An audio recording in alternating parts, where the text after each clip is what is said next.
There we go. All right. Hello, hello, hello. How are we doing today? We're checking all of our connections.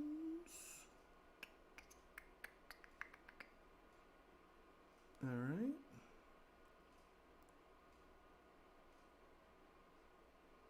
Okay, there we go. Hey, Raytheon, how's it going? Okie dokie. Does it sound okay?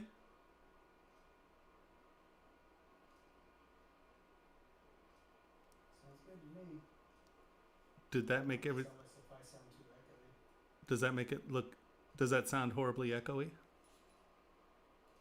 Check, check, check. Raytheon, does that sound super echoey to you? Oh, good. Well, we might be able to get away with it if it's turned down that low. I supposedly have a directional mic. We'll see. All right. So, here we go. Wow. It's so confusing. They say they can't hear me. Oh, you know why? Hold on. Desktop audio off. Yeah, exactly. Desktop audio. Oh, you know what? Desktop audio always comes on when I plug my headphones on. Because it's turned up, but it only comes on when I turn the headphones on. Does that make sense? Because we go through this all the time. Because I just don't have an input until the headphones come on. Yeah, that's so weird because my desktop audio works with or without headphones. Well, And it should just be anything that comes out of your computer. when I know, but why isn't it on? I swear to God, we lose more people because every time I start this, all we do is sit around and screw with OBS's settings. It's the most absurd crap in the world. Yeah. Okay, so I have my desktop properties on. Yeah, I think in desktop audio, click the little gear, click properties, and then device, select your whatever is outputting to you, which is LG TV. I don't know what your speakers are. Would it be Focusrite? Are we getting anything there? Say nope. No. Digital audio TV. Nope. What are speakers right now? Okay, there we go. Say LG something. TV. Check. There we go. Okay. All right. Well, we'll give that a shot until we start getting. Yeah, I'm like a cat. You can hear me coming for. Yeah, please tell us. I left my headphones at home, so I don't get to plug in. All right, and so here we go. No, that's not going. Oh my God. All right. I am the most incompetent streamer in the world. I think so. Holy Hannah. Okay, so it's another evening of crits. And I think next week is going to be the is it next week that we do the month? What is the date? Yep. Next week. Oh yeah, it's already this month. So that's a brilliant statement, isn't it? It's already this month. Next week we're going to do the challenge thing, and I think that I might have a big advantage on this one as opposed to my avocado guy failure.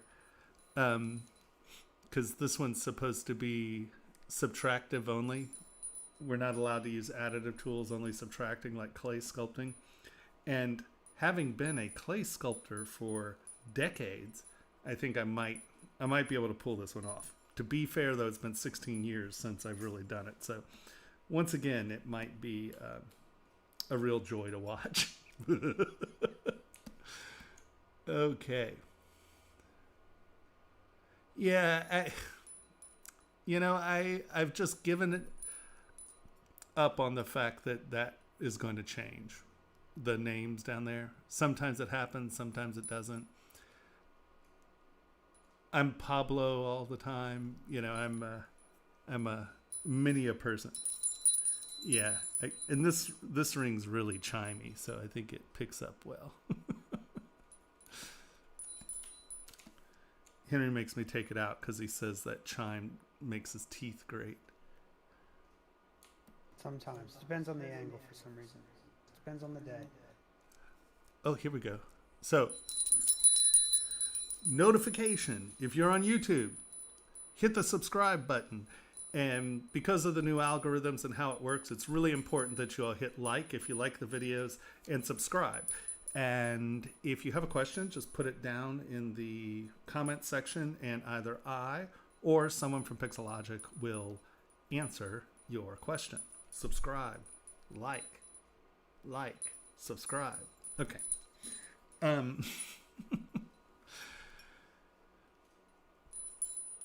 Okay, so I guess Henry can keep me updated on text.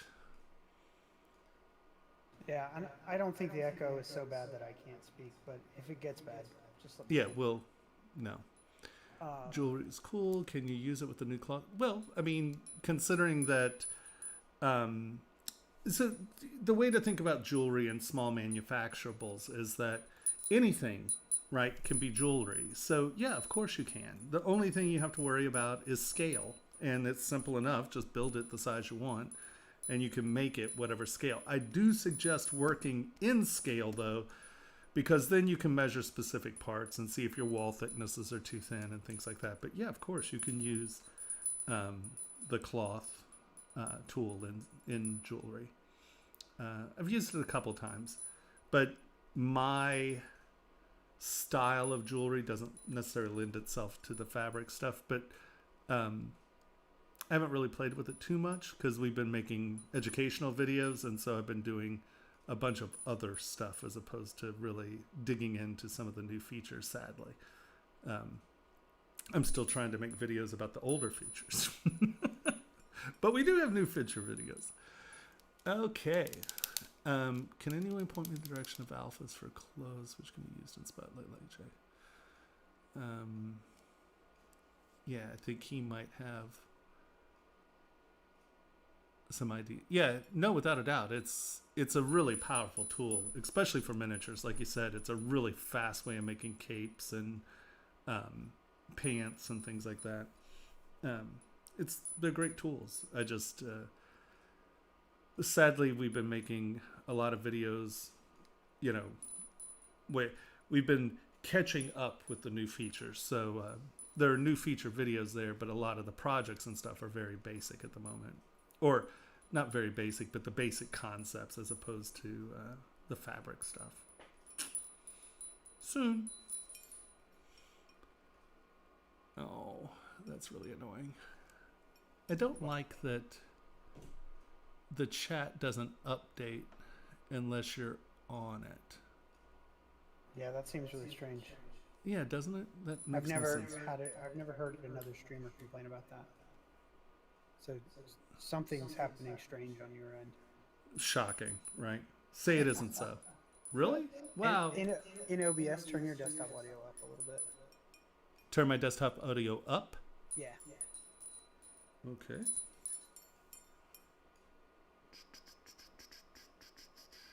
Try that. Check. Right thumb. Is that better? Is that better?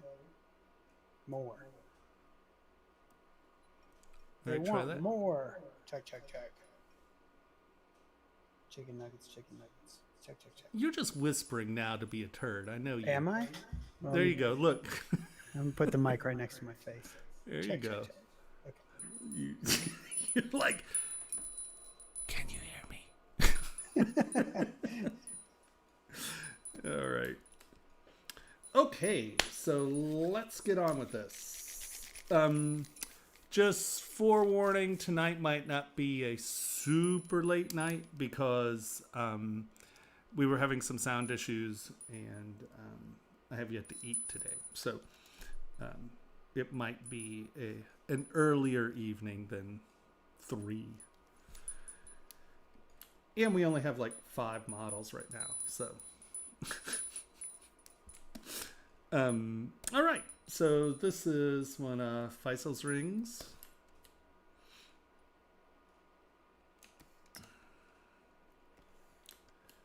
Your base shape's nice as usual. This is all flat enough, so this would probably wear okay. But be careful about getting too deep on this stuff down here because it can start to hurt. That's where printing these and wearing them is really going to dictate how deep you can get with a lot of this detail. But it doesn't look like it's infringing too much. But just remember that that is infringing on that ring circle, right? So let's append a star, take our star, turn it into a cylinder.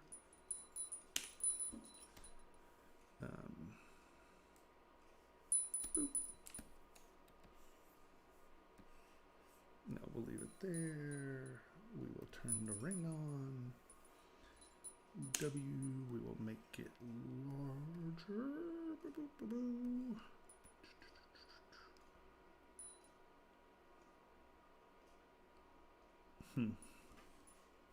Looks like they lifted the sides to accommodate for that.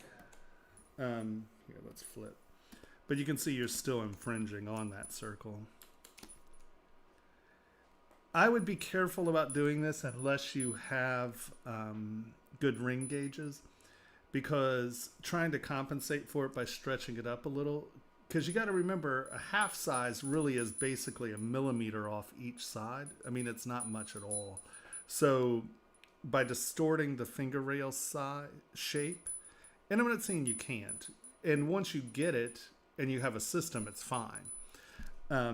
But just be careful about infringing that ring, the interior of the ring, because it makes sizing more difficult, because you'll probably have to make this, you know, when you actually get it cast, you put it on a ring sail, you'll wind up being at least a half size too small on this ring as it is right now, I would guess. So try to keep the detail more cut into the band as opposed to coming off the band on the inside of the ring. So you can fix that by, you know, even if you just took this, let's turn this off. Turn that off. Let's go move.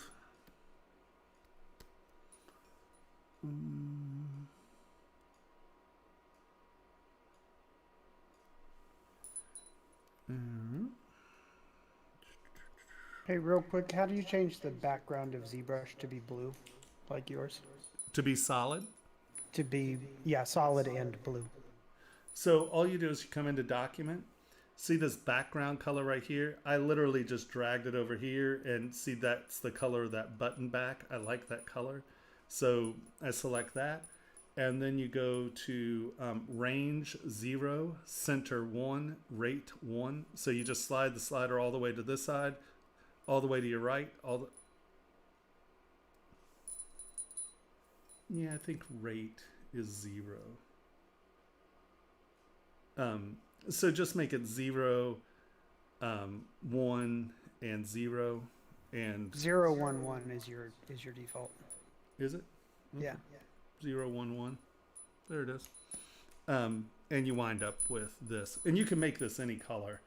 Just in Document, whatever you're choosing that background color, you can come here, you can come here, pick colors, pick that color, you know, so you can, it's just dragging it over a color picker. Now, if you want a specific color, it's often easier to get it into this here, right? So if we wanted a blue, bring this around to blue to the tone you want, and then you can go, oh, well, it's okay. It doesn't matter that you're changing this right now because you're just setting the background. Grab back, and then this will allow you to kind of get your tone where you want to be. Boom, and there's your set color. And then you just let it set, and then you want to bring that back to white. So did you get that? Just drag your color, boom, that's all you do. You don't have to set it. You don't have, it'll remember that state. I have to save that as a startup state. Honestly, I don't think so. But it's, yeah, well, fine. You're probably right, actually. Then save as if you startup. close ZBrush and open it back up. Yeah. All right. So you save as startup doc. Oh, sure. Save it. Yeah. That thing, saving? What's saving? I don't know what that means. Okay. So I think also, I don't know if these guys in here are going to do you any good. I think that you can probably, is this the one with the subdivisions? Yeah, hold on. Let's go back down to this one, which is your decimated one. Turn that guy off. I think in a setting like this, these are just going to make casting harder. So if we go boop, turn on symmetry, X and Z, shift. All right, let's get rid of it. Make it bigger. Get rid of that. Come on, go away. You can do it. If you, oops, sorry, I trashed your detail there.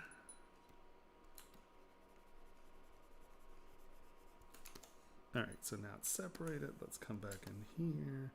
Boop. Look at this. Oh, I didn't get everybody separated, did I? There we go. Oops.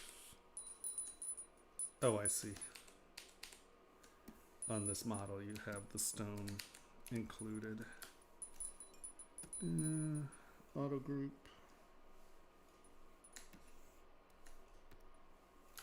Select this. There we go. And now we can get rid of that.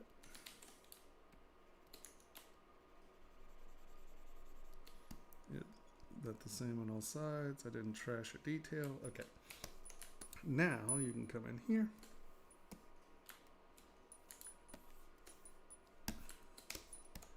And I would say all you need to do, really?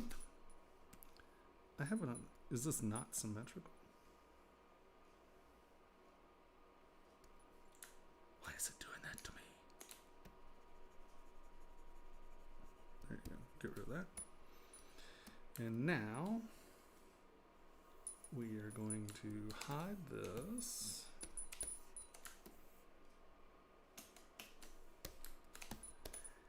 And just come back in, get clay tubes, I know that. And we're just gonna thicken that up a little there. So that seat has a little meat in it. And I don't think you need those little arms, because those little stands are going to cause you more grief during casting than having it just be the arms reaching up, if that makes any sense. And then let's do it this way. And I would say do the same thing, just clean this up.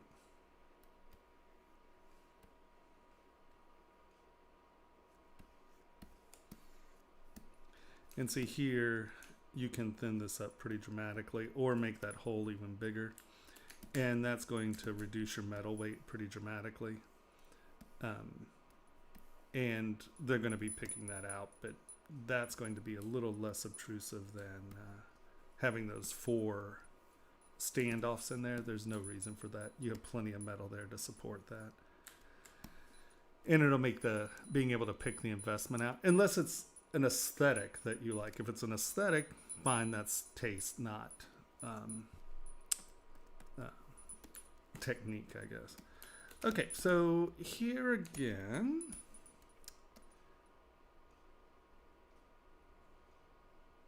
we're looking pretty good.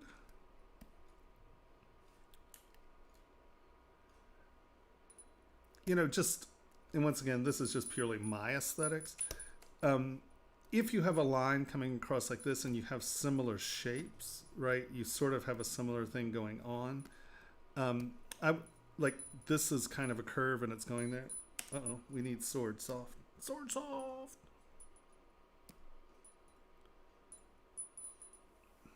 I don't know why this doesn't keep that. Like, it doesn't remember.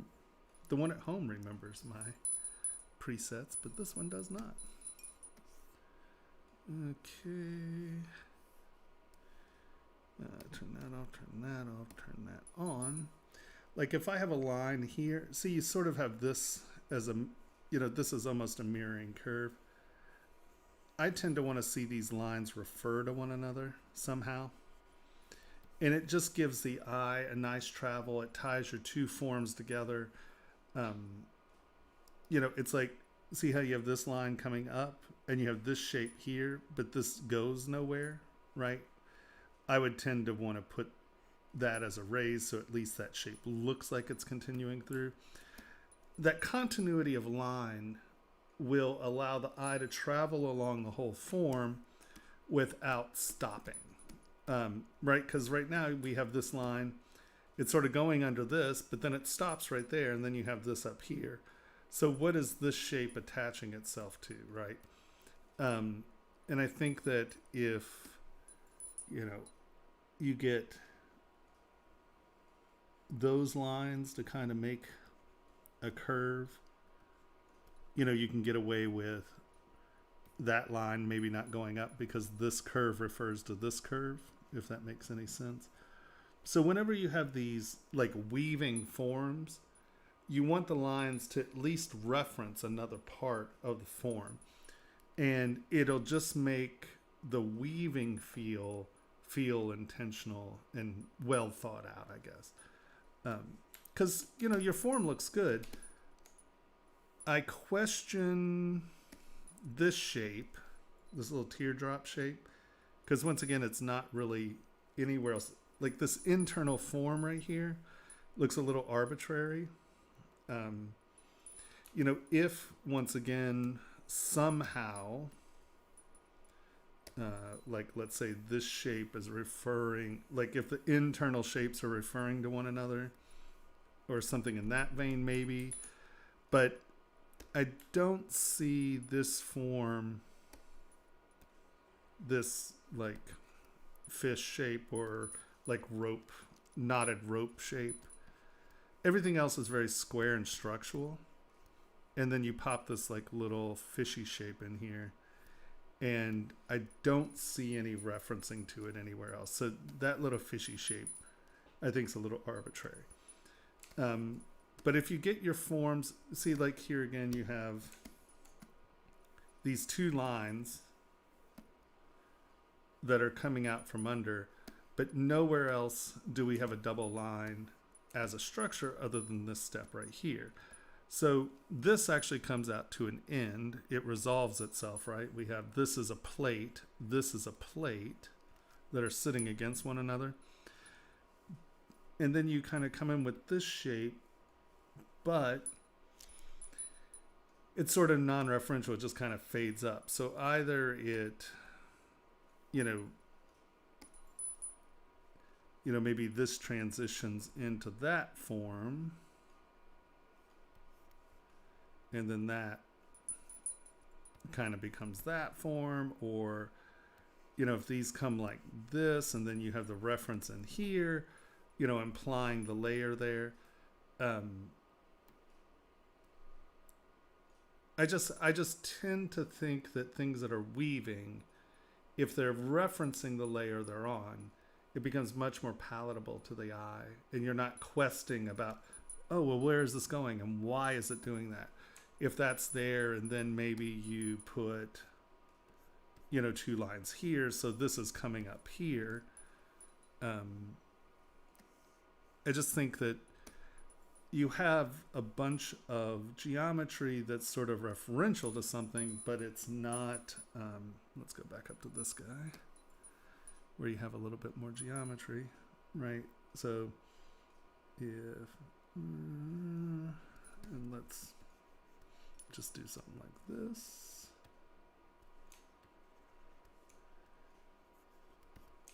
And I'm not necessarily saying this is the best answer. I'm just trying to give you a rough idea of, here I'm going to put history state, and then I'm just going to do this.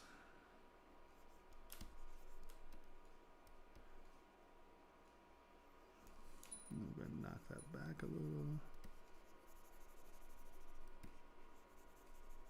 And now I know that's going behind that layer.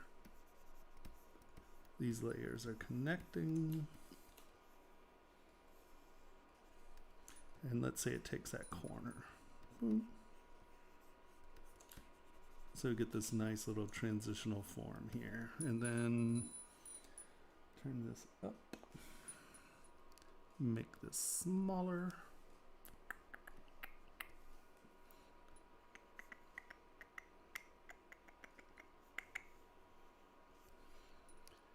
Make this smaller. It's still way too big. Hold on. Stop it. There we go.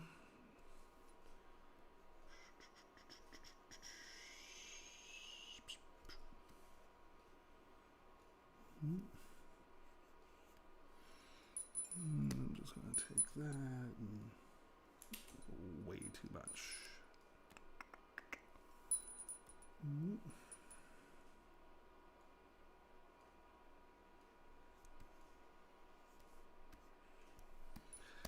And then grab history brush and just come back in here and reapply that layer.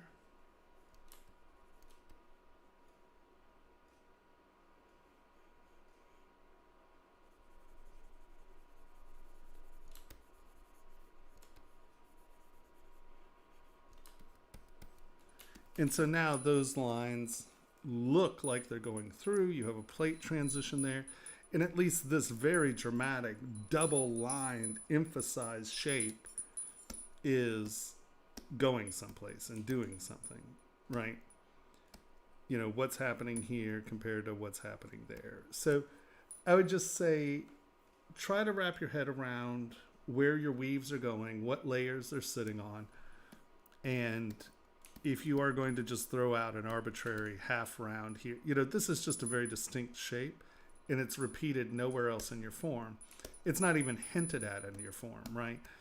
Where if you kind of did something, and I mean, like I said, I'm not saying this is the answer, but if you did something where you had the, oh, I don't have symmetry on, turn symmetry on.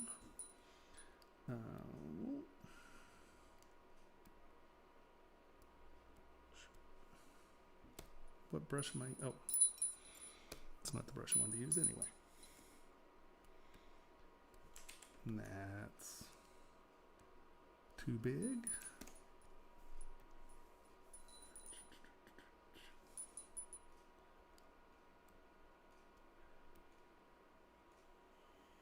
You know, if it were repeating here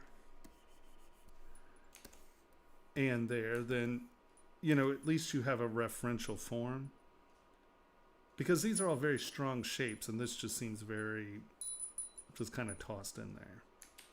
So think about that. Also, I think that your S shapes here, I would give them just a touch more juice, because right now they're going to read flat, and this is technically a rope pattern, and so having it go over, under, no, this is not the right brush. Hold on. Y radial, it's more than 15. It's more than 50.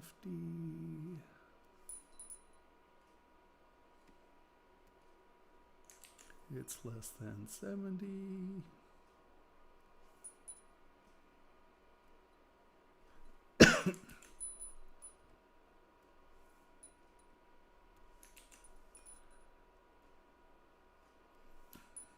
All right. I could do this all week. I'm just going to wipe yours real quick so I'm not competing with the number.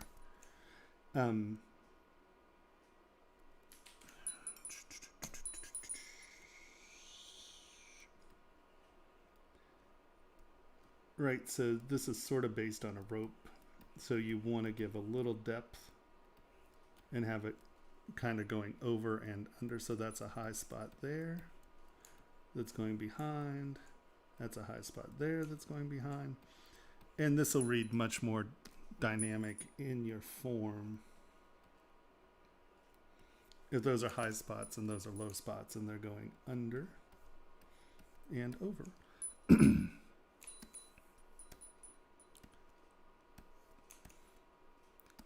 And then usually this has a little bit more roundness to it. I mean, it can be flat, obviously, but it just reads better as a half round, because then when it gets sulfured or tarnishes, you get that motion going this way and this way. So something to think about. So think about that pattern. Think about where these patterns are going. Think about where these patterns are going. You can get rid of those internal things as long as you beef up the underside of that just a touch, and keep this stuff up inside the circumference of the ring form or your mandrel.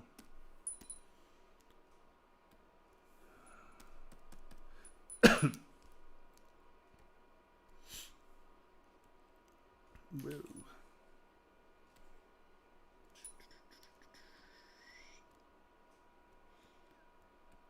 And you can see you haven't really changed the feel of that too dramatically. But now that's below the surface of the ring, and that'll fit and form better, if that makes any sense at all.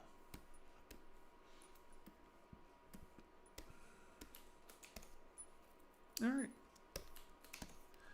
Also, whenever you're doing these strike plates, I would strongly suggest that you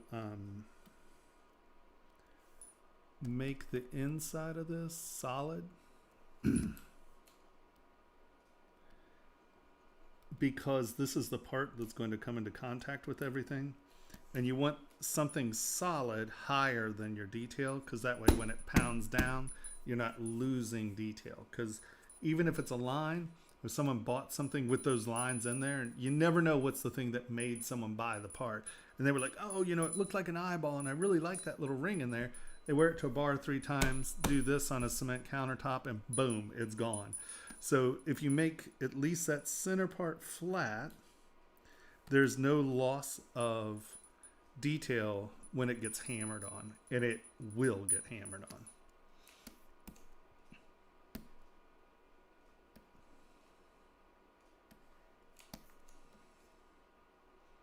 Yeah.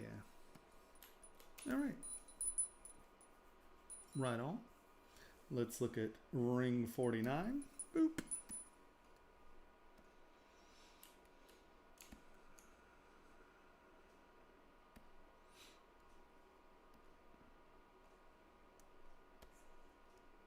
Yeah, I think you're more successful here with keeping the same vocabulary.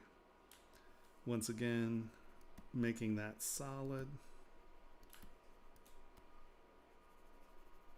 just to protect your forms. If you want an outline feeling, right, because these all have an outline. If you want an outline feeling, make it a touch bigger. And instead of making the outline on the top, give it a frame on the side here. And then you can get that framed feel, but where it's coming in contact with everything is still solid. Right, you can still get that, oh, it's been framed feeling, but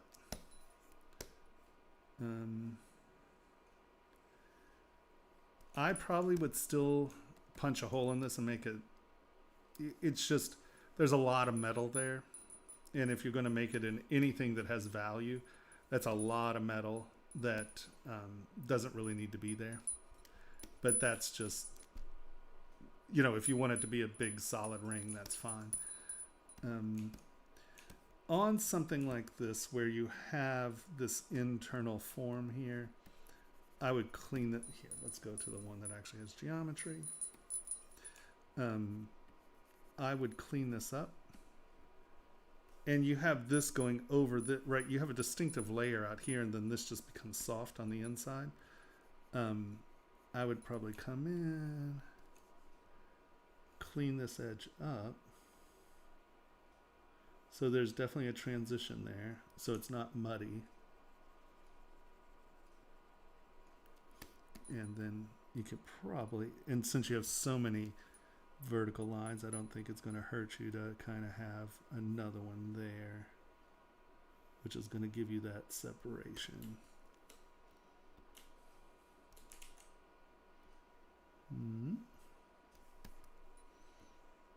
Are there any books you would recommend to learn to construct patterns?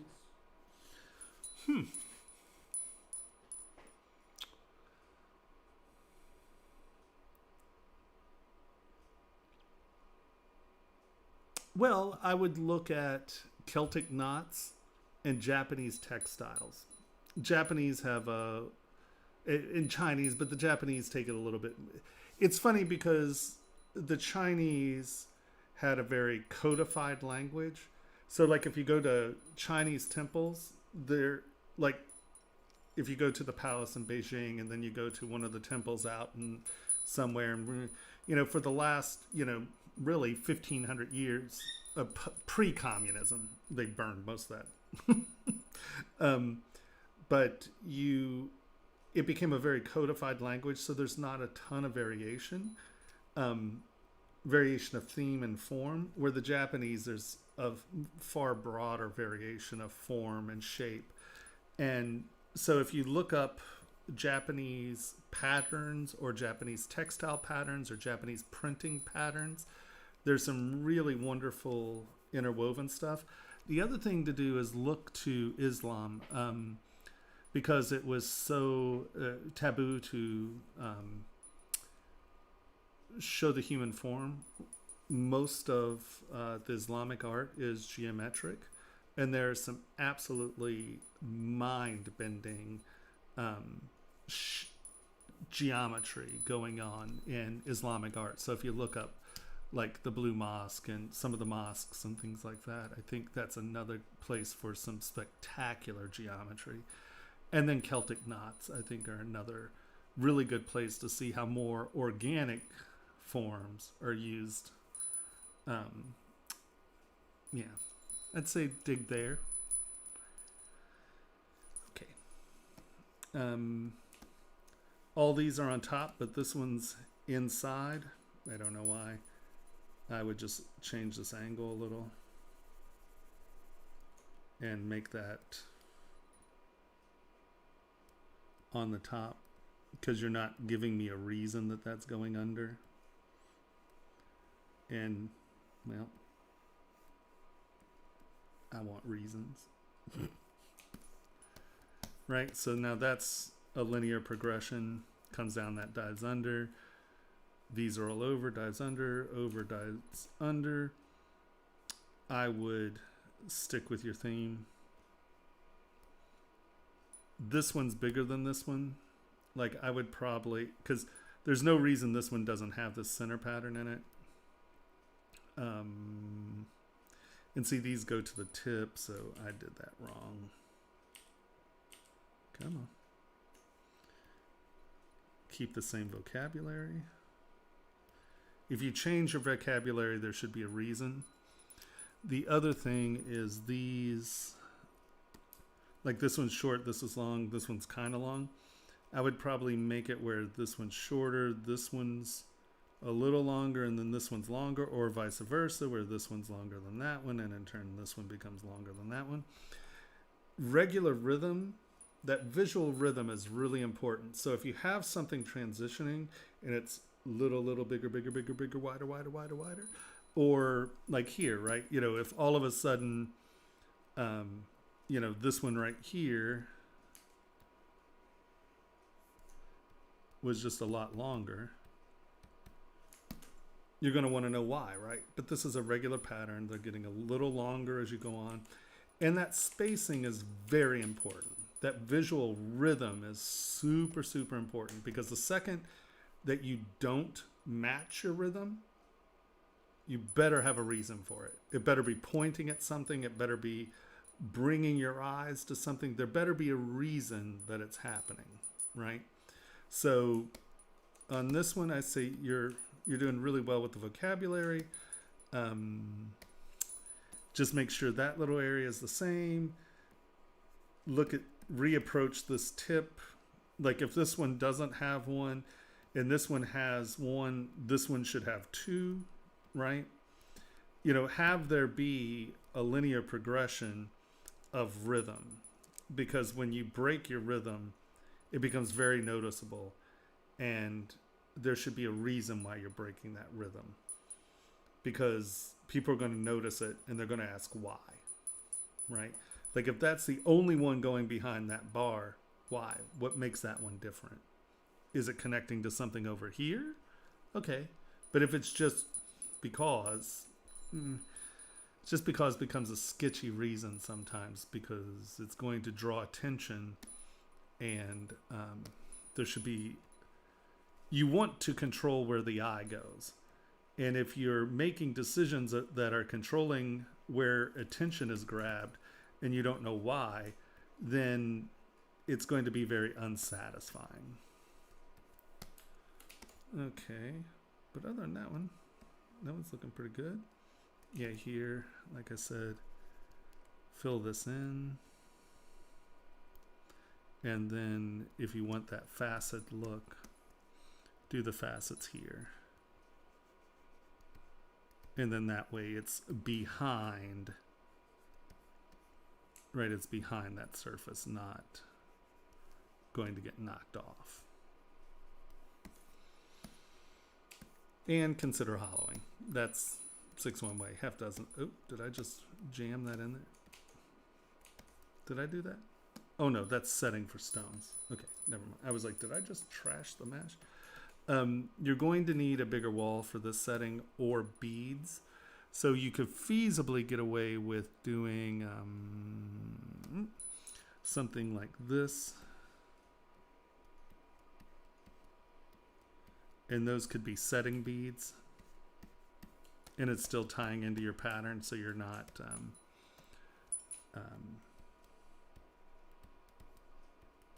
you're sticking with your form, but giving them enough metal to raise a few beads to get it pinched in, I think is probably important. I mean, you could bring these over, like get rid of that, keep that vertical or horizontal.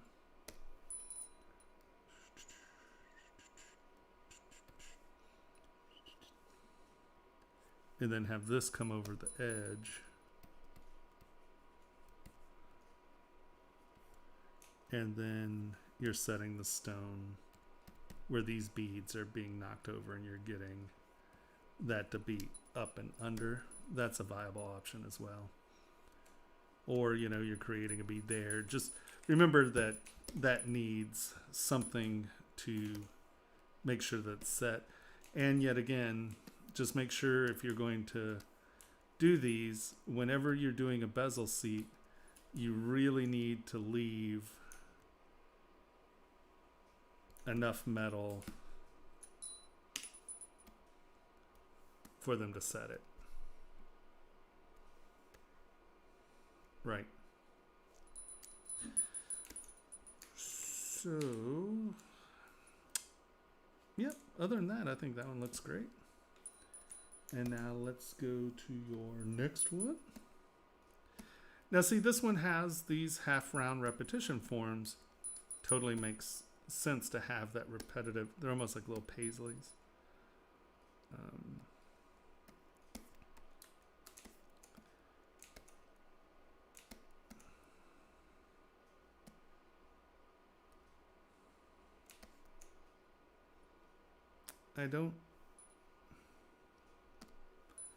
I think I might at least include one thing there. 1, 2, 3, right? A progression. I don't think this shape is a strong enough form that it changes this progression, right? You have 1, 2, 3, and then you have this, and it is a change of shape. But if we're losing, these are all over the place. If this is going to stop it, this needs to be a stronger form, and it shouldn't be as similar to these as it is. Come on. There we go. Once again, you have nothing that's going to set this stone. And you can see this stone is even sitting above the bezel. So you're going to have to raise that bezel or put prongs. And again, you're going to need something to set this stone, whether it's prongs or a bezel. Like if you're going to stop doing this, your waves and your sort of paisley leafy thing going on, you need to have no, go to that one. There we go. You need to definitely have a shape or a reason that changes, right? You have this little heart down here, so we've changed the theme feasibly. So why is it changing? What is it changing to? See, you have these tight geometric shapes, and you have this sort of rib cagey thing.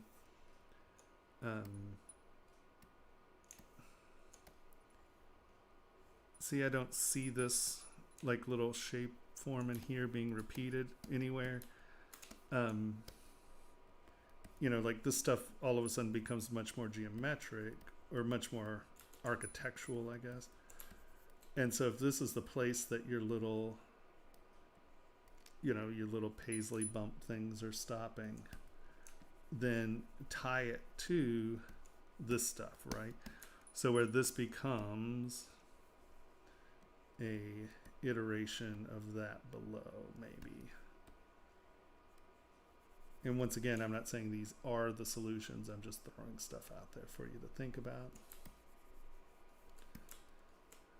But, you know, maybe. Boy, I'm bound and determined to have a big old brush. So guys, see this red square here? I just noticed it. This is a warning to you that there is something in here that has a history state. And so if you see the red thing somewhere, you have a history state.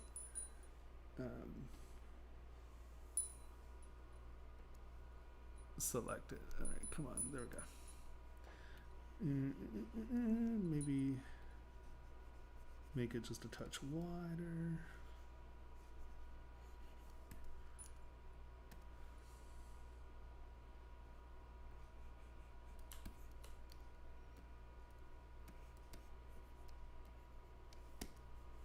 And, you know, these feasibly could mirror this shape or something, right?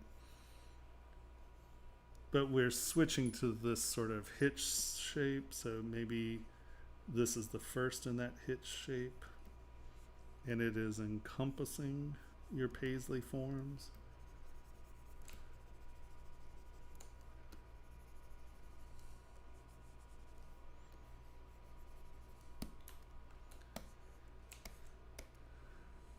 Right, I'm just saying if you're going to change that, make sure that you're changing it.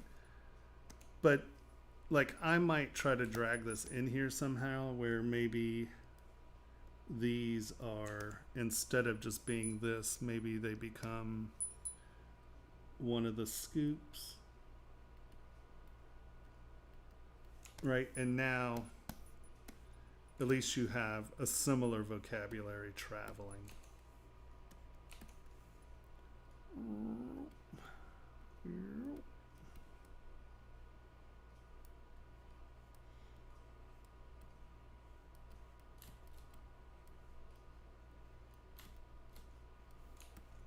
Righto.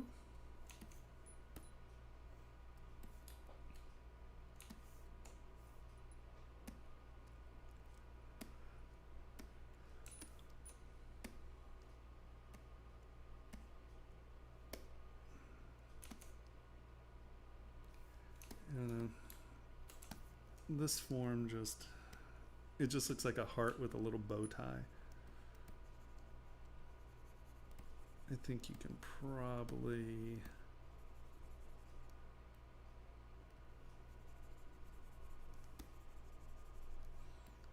make this a much more powerful form.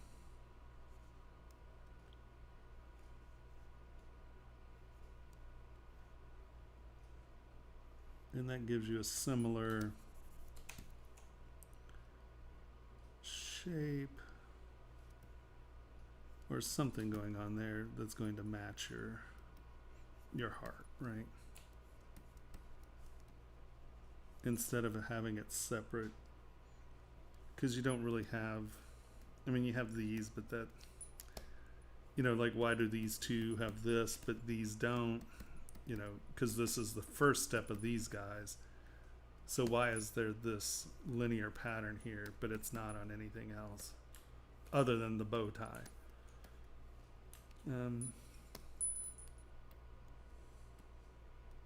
Whoa. Focal shift should not be at 100 on move.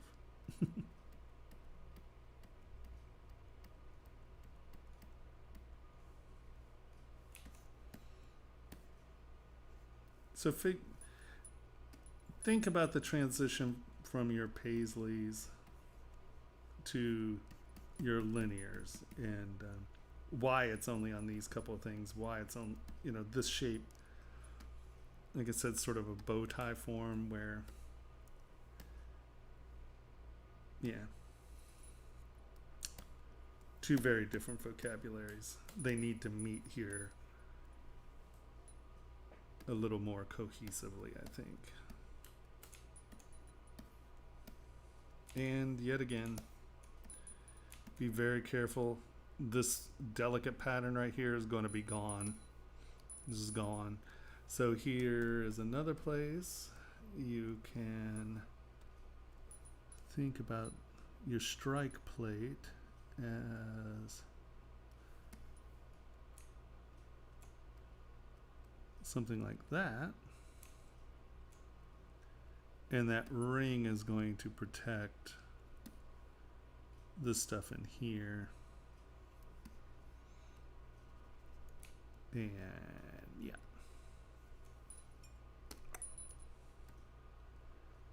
Just don't put any detail in the high spots on the bottom because they will be knocked off in 10 minutes.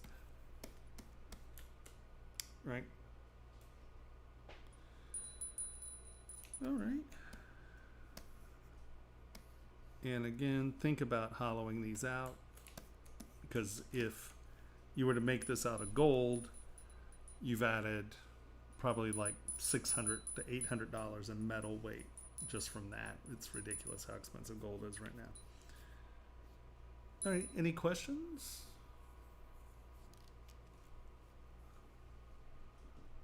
Doesn't look like it. Okay, hold on, let's.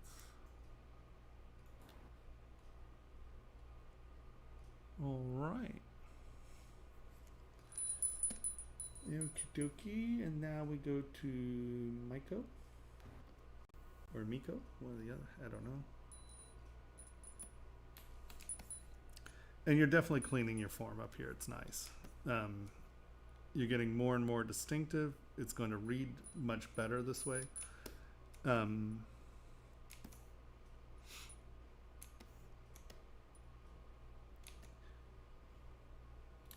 how big is this going to be? Is Miko here by any chance? Yep. I can't remember if this was like for a miniature or is this for a...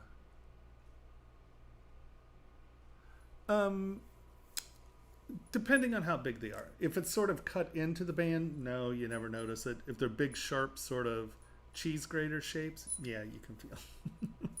But like this stuff, like especially on this ring, none of that you'd be able to feel.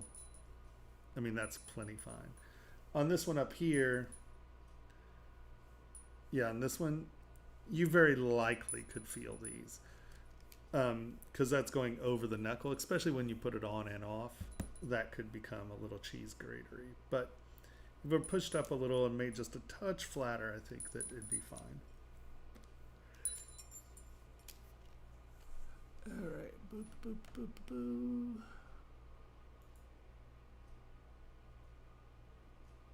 All right, so was this a practical prop? Is this like a larger size thing, or is this for like a miniature? I can't remember if our scale of this object. Yeah, I know it goes on top of a staff, but I don't know if it's meant to be printed. If this is actually 261 mil, then these details are fine. Oh, their voice. Yeah. Is this to scale? I don't understand your question, sorry. I just entered Discord.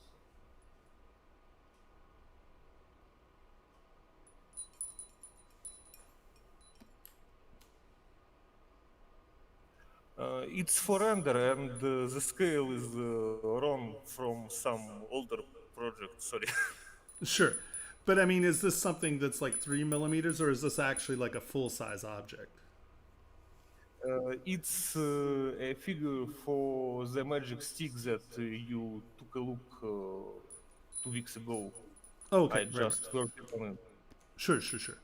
Okay, so the only thing is, like, some of these like little details, especially in the hands, like these small steps, if it were for something, let's say, like if you're going to print it and it's going to be D&D size, right, where it's going to be like that big, these steps might be a little shallow. If it's going to be something that, you know, is printed even like this big, you're fine, right? I would say that this transition is very subtle into the arm, right? I'm assuming this is like a glove, right? And This is a kind of transition I tried to figure out, but I had problems with the hands, as you noticed. yeah, so, you know, this is fine. I would still, I mean, surprising here, right? I'm going to say I would use SK Twist, roll this edge.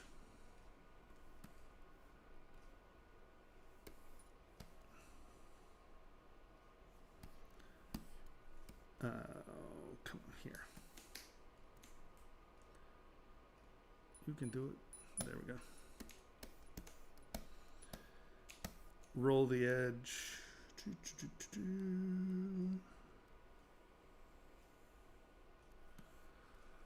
And now that's coming like that. So that's going under that. Okay. SK Clay Fill. And I would hold Alt, sort of make it. It's too much. Come on, give it to me. There we go. Hold Alt, so it's kind of knocking back, and knock that edge back, and just use it. SK Clay Fill as a negative tool. Smooth this side out.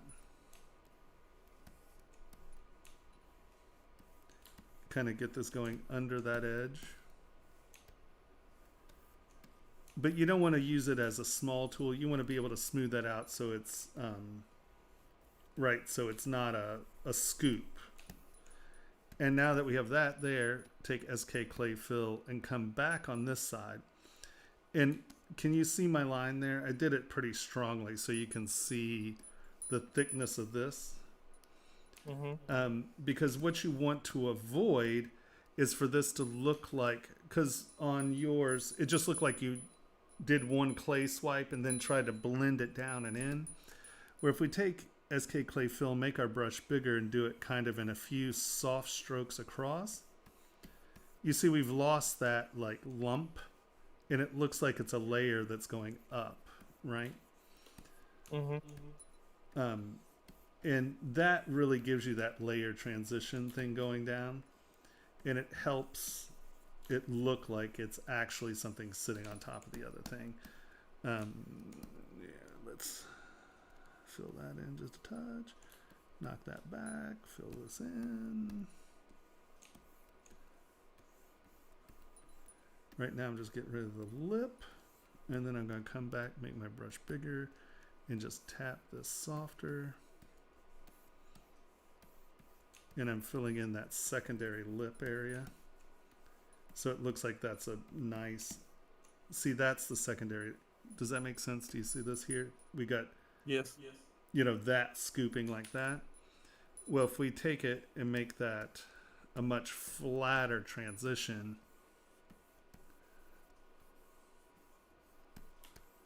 it really starts to look like, like this is on top of this, as opposed to this being just scooped up to it. Here I would lower my res, control in, lower my res, come back here with a fairly big smooth brush, and just relax that scoopy transition there. You can see I'm staying away from my edge up there. I'm really just kind of trying to get it to relax the scoop up to that transition. High res. High res. You can do it. You can do it. No, lower res. I don't need to be working at 31 million polys on this poor computer. It'll be like, and then take SK trim and just come back along this, and you can knock that lip back down to as thick as you want it. But you can see that we've created a layer that is now actually going behind the other layer and not just at the lip, or not just at the face, right? It looks a lot more like that's happening, right? It looks like it's not just a scoop right there at the lip, I guess. And so you can really punch even like a transition like this, SK twist, just come back in, make this smaller, rotate that edge, and that will give us, see, it gives us that bright half roll. Come back in, smooth that back.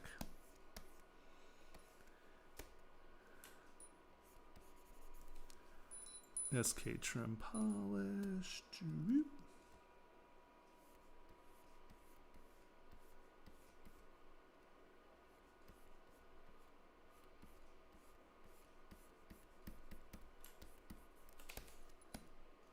But see how you get that little bitty reflective lip right there? And Yes. it pulls that, it instantly pulls that off the surface.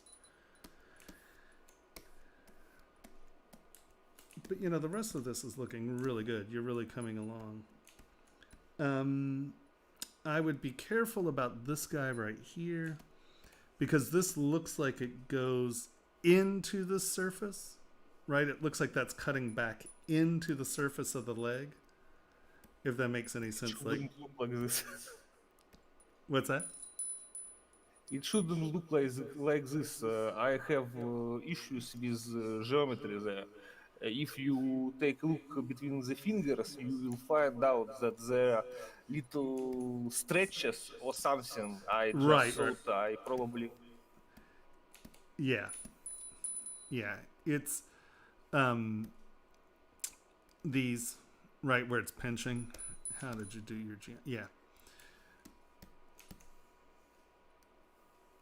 So let's go to your lowest geometry. Come on.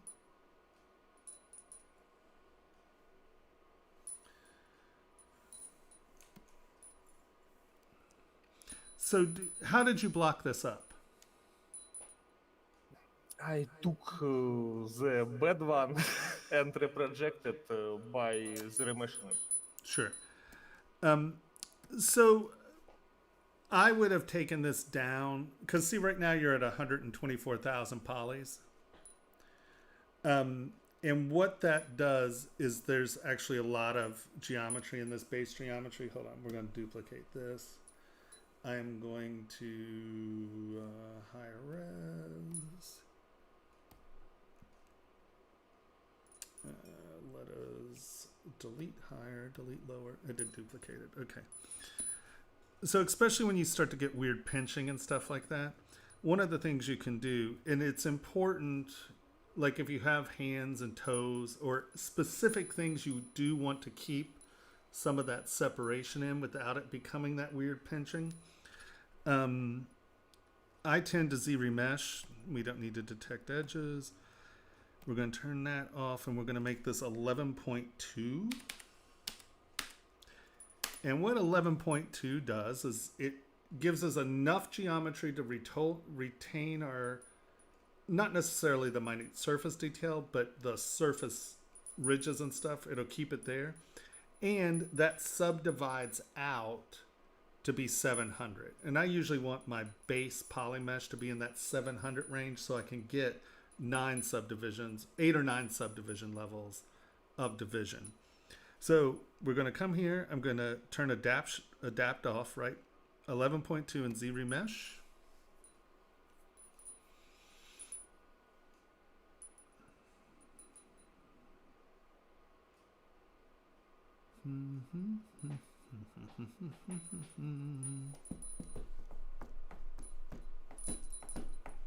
I should have done this at the 1 mil, but that's okay.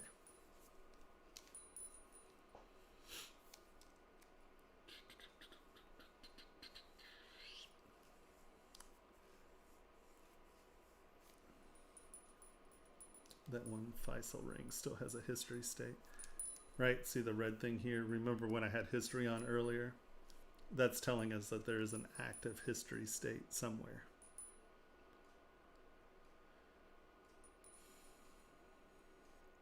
It'd be really nice if it had a little red bar under which tool has the... I have to talk to Paul, see if they can put a little red dot or something on that. Because when you have a lot of tools, it's really interestingly tricky to go back and try to hunt down your history states. So we're at 21,000, and now I'm going to come in here. I'm going to select half, and I'm going to ZBrush. And I'm going to keep looking down here. Now this is pretty close. Let's look here. Okay, so... But see how it's a pinch there? Let's do one more. See if it does it cleaner. Nope. Okay, let's turn that off and let's just ZBrush this and see if it'll give me a better algorithm in those fingers. Yeah, so see how it's given us a kind of square here. So what you can do at this point is come in here, and I'm going to move this down just so we're roughly in the same range. And I am going to go to ZModeler. I am going to go to Crease, Poly Loop. I'm going to make this smaller, and I'm going to crease around these. I'm going to crease around these. I'm going to try to crease around these fingers. Why is it only going that way? What am I doing? Why are you not giving... Oh my god, every time I demo something it fails miserably. Okay. Crease. Am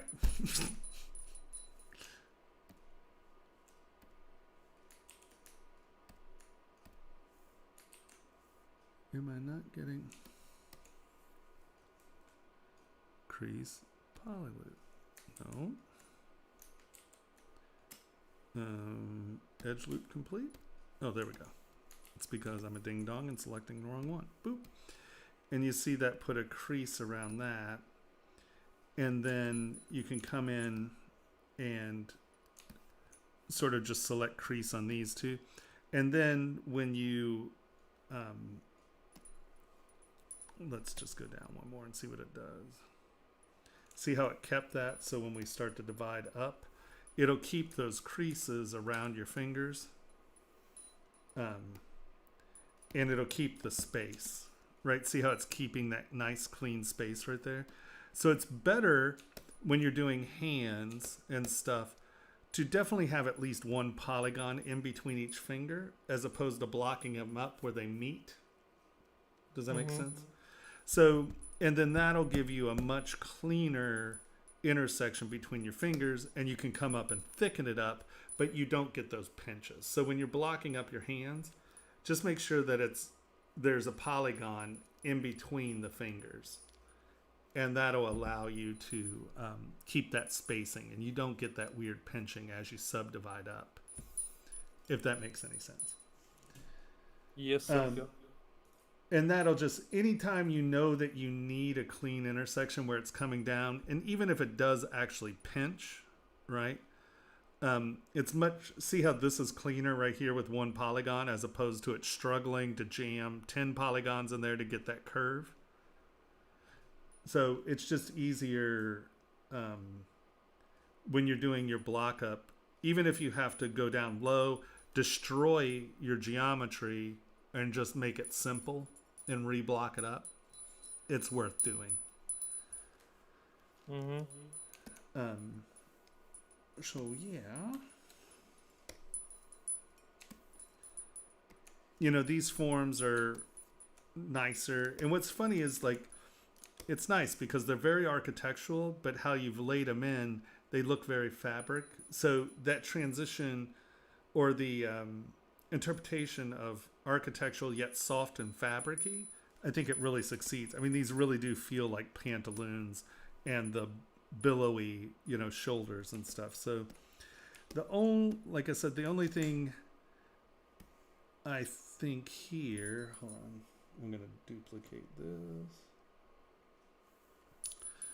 And I'm just going to really quickly low res. Because this might just be an optical illusion. I just want to see.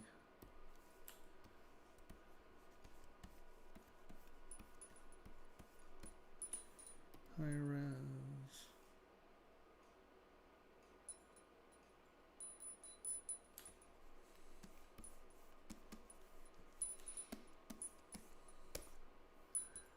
And you gotta figure you got a little bone in here. And then a little bit of leg and stuff.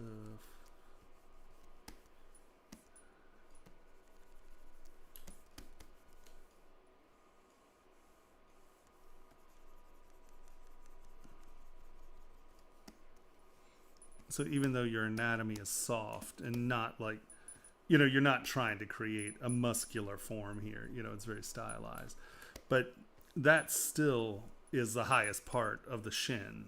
You know what I mean? Like, even if it's soft, you need that shin bone there. And I think, let's turn this on. Yeah.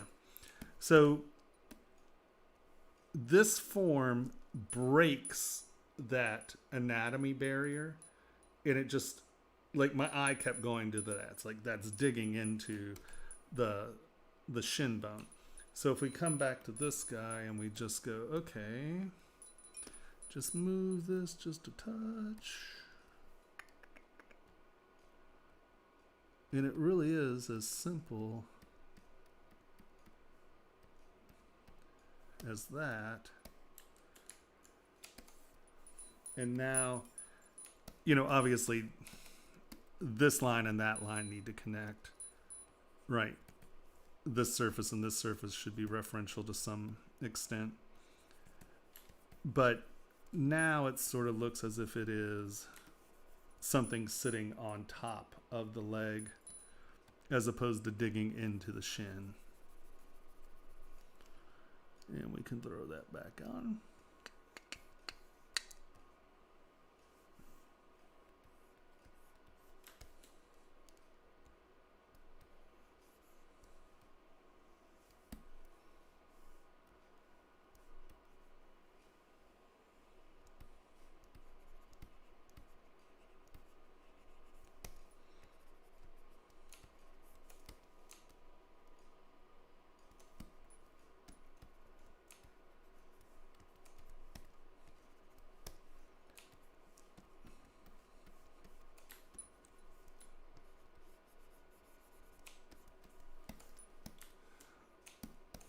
And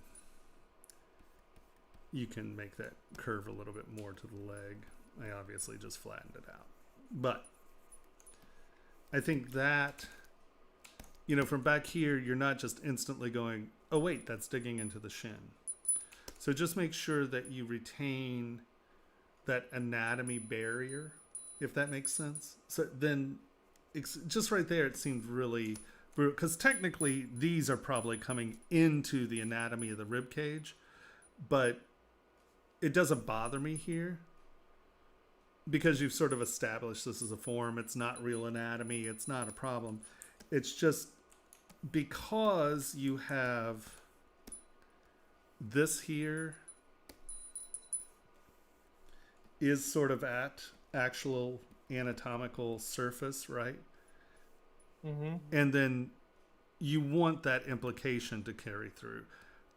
right? You know, if this is your surface, it probably should associate with this surface here. They don't necessarily have to be exactly the same, right? You know, this can be, you know, 2 millimeters off, but it should feel like it's riding on the same surface as opposed to diving into it.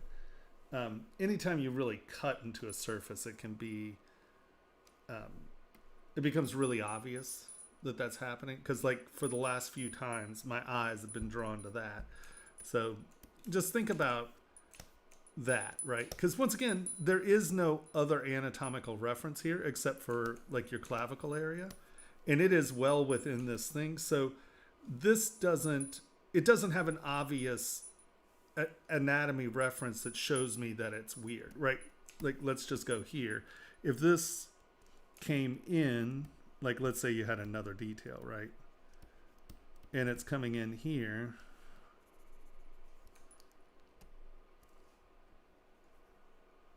Well, we have an anatomy reference here, right? In this, and we have an anatomy reference here. This is digging into what would connect those 2 points. And you can see here, it's not that big of an issue because you have this surface here, but you don't really have another anatomical reference that's out of context, right? So I think that it's just, you're too close to an actual anatomical reference to dive in that deep on that shin. Does that make sense? Yes, thank you. So other than that, I think it's really coming someplace. It looks good. I like it. It's a lot of fun. Cool. Okay. So I should work on stop digging into the surface once again. Yeah, well, because like I said, up here it doesn't, you know, like if we're thinking anatomically, you know, this probably is well within the rib cage or whatever, but it doesn't matter because it's not a realistic silhouette. But there's nothing here, like if, I'm just going to, like if you had,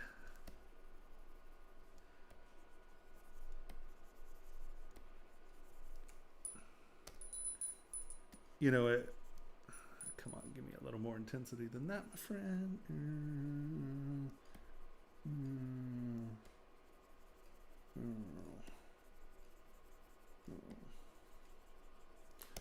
So if this actually felt like real anatomy all of a sudden, and then you had the navel there, and it seems like it's anatomy, right? Like let's say this is your abdominal muscles, but then, you know, all this is cut back in and these should reference out, right?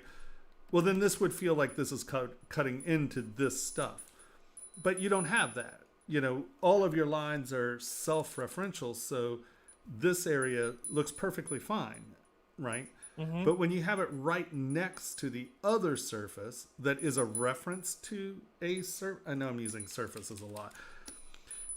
If we have a surface and this digs under this surface here, it becomes really obvious because it's happening right here. Where, you know, if this were a rib cage, your abdominals and your hips, you know, where if there were any indication to this surface in this model, it would appear like it was digging in. But since there is no references to that, you just take it as an abstract artistic form. But when you do have, like the arms, right, you have a distinctive anatomical surface on this arm. If we dive into it, it's going to look funny.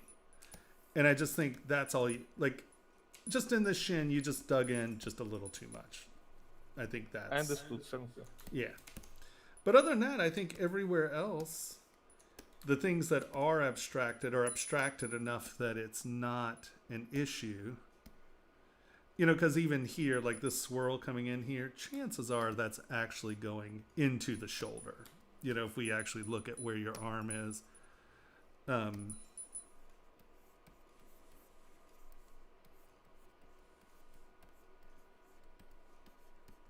Right, you know, I would guarantee that the tip of that is actually back in here. But there's no reference to that shoulder, so it doesn't. It's not a problem. You know, I think everything else is really tight. I think your steps and your forms have come a long way, right? I think it's become much clearer than initially, because I think the levels really do relate to one another. Yeah, no, I think it looks good. Okay, thank you. Yeah, no, killing it. It looks great.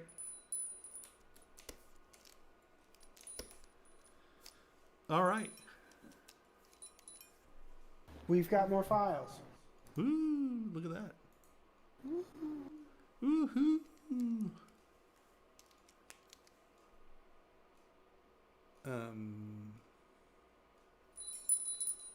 Oh. We go to here. Refresh. Boom, boom, boom, boom. A download.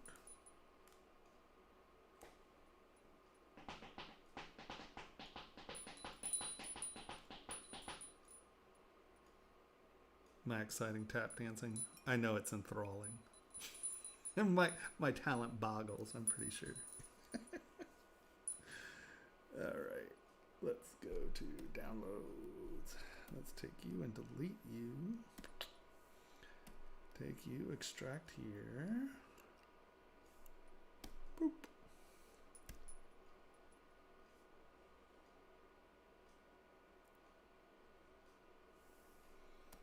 Come here, we're going to delete you.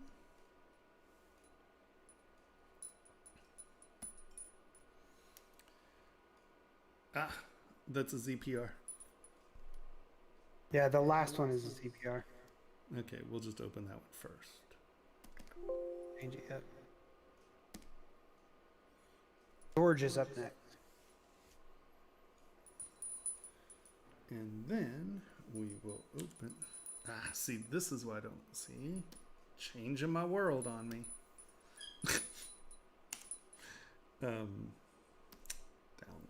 Boop. Sena.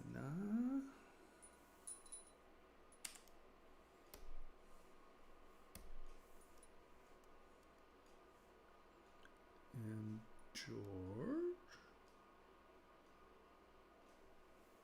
And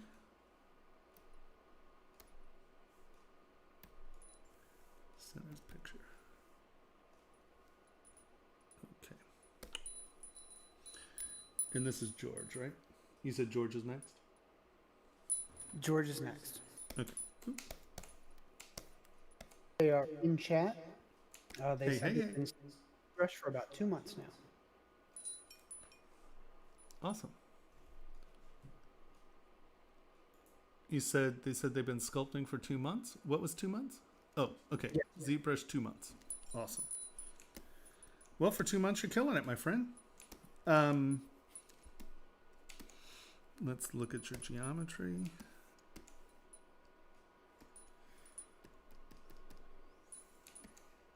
All right. So your base mesh is at 172,000. Like I said, I would try to get much lower base meshes, and I'll show you why. We're going to duplicate this. No, cancel. Duplicate and delete buttons right next to each other. I have to really wonder about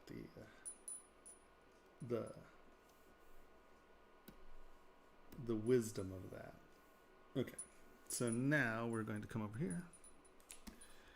I am going to, do we have clean rings around your fingers? Yeah, so let's do this.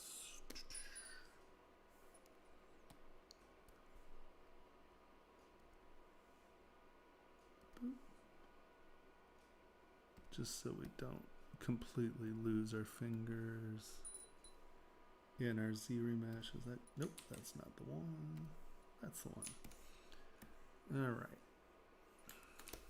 Do we have other things we need to keep track of? Nope, no toes. That's good. We're going to lose our ears. That's fine. And I'm going to smooth this out right now, because that's just going to make this remesh a little cleaner.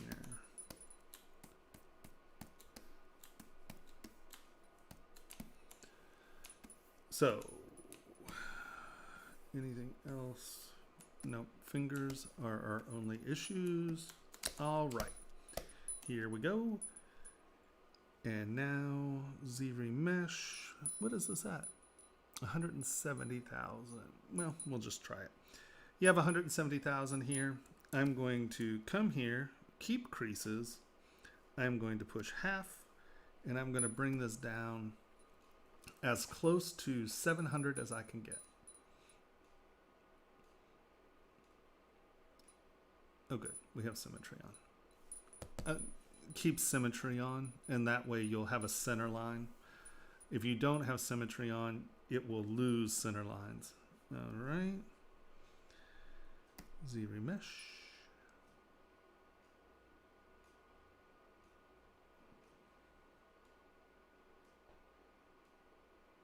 And another thing as we go down ZBrush.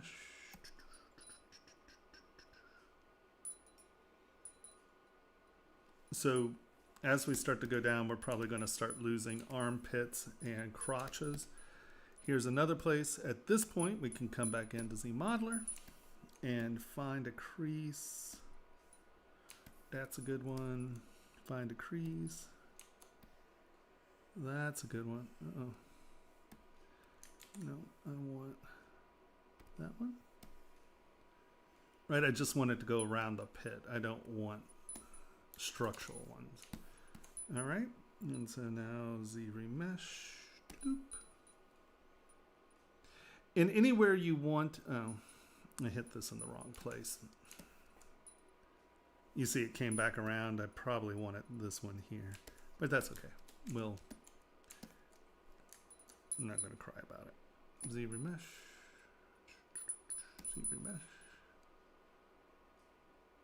Let's uncrease this one. This is going to start making weird geometry here. Let's go back and undo this one real fast.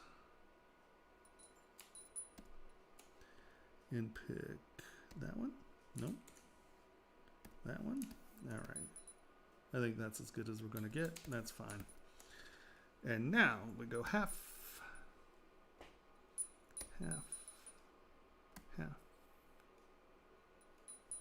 Do we have one more?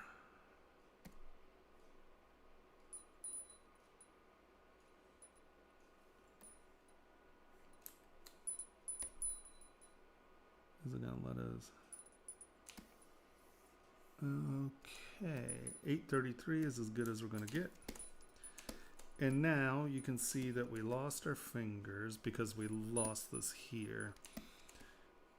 And that's okay for right now.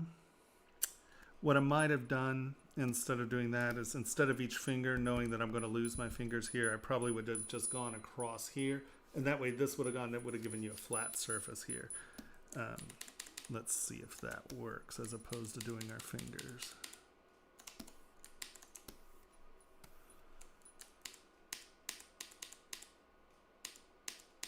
Come on.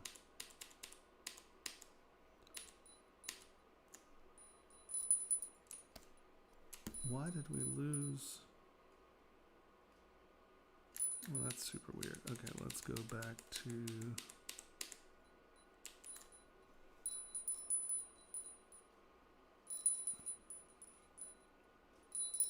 I don't know what just happened there. That was super weird. So because we know that going down that low, we're going to lose our fingers, I'm going to just go ahead and lose my fingers right now. Sculptures Pro. I'm just going to get rid of them. Delete higher. Sculptures Pro. Really? You're not going to give me that? There we go. I'm just going to get rid of them. And I'm going to get rid of my thumb. Because the mesh density is more important to us right now than digits, and I'll show you why. Okay. Pretty close. We got rid of this stuff. Our ears. Actually, we're gonna get rid of our ears completely.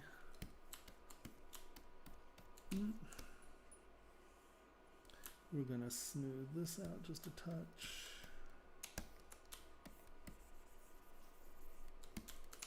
All right. Half.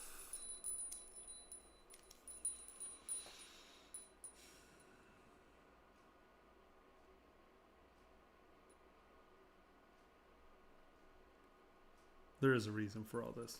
We'll get to it. Now let's look at our geometry. Half one more time.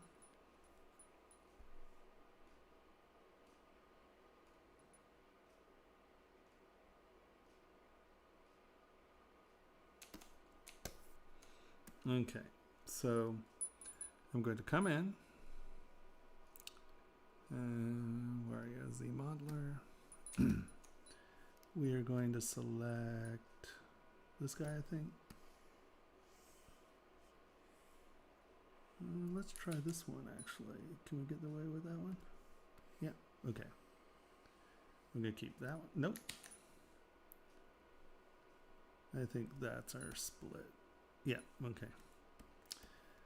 That, I mean, we can throw one around the neck if we want. That, if we want, is that the one? Nope. I guess that's the one. And then we're going to come over here and let's see if we can get a good band right here. Nope. That's annoying. All right, we're going to go down one more half. Oop. Did we go down half?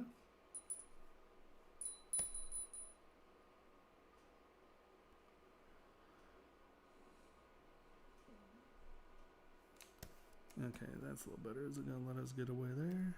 Yes, there we go. That's good. And now what we're going to do, see how it's retaining this stuff up here?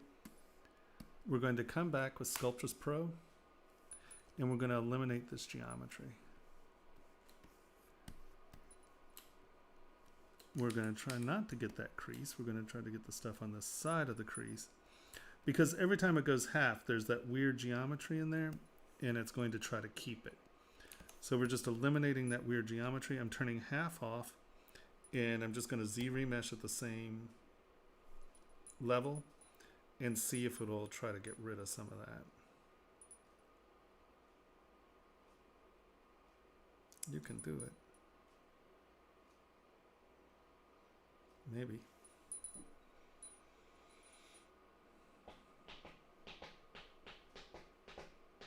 No. It's thinking that hard. I might have should have done that before the crease.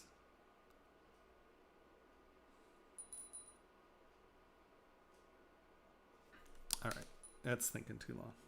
Uncrease all.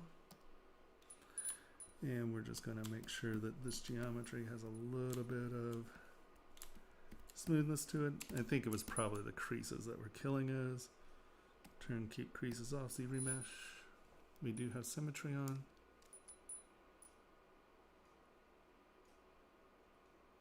You can do it.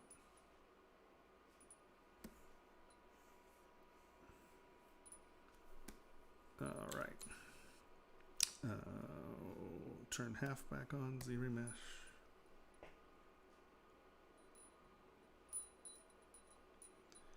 Z remesh. Z remesh. Z remesh. One more maybe? Okay, that's probably close enough. So now you can see that we have fairly clean geometry down here. And so we can choose to extract this now. We can divide it again. We can extract it now. or we can just stretch it as it comes along. So I'm just going to divide this up. And we will then do this.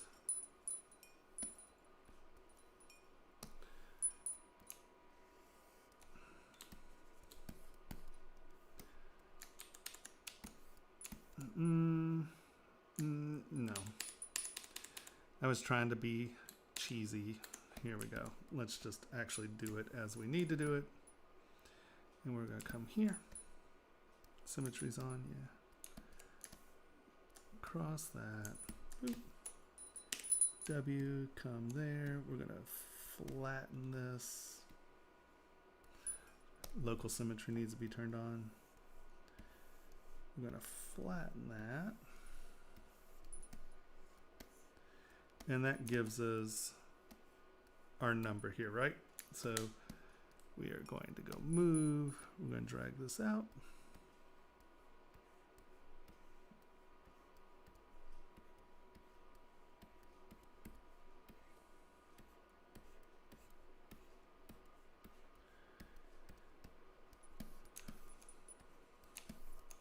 And we are going to insert a line here.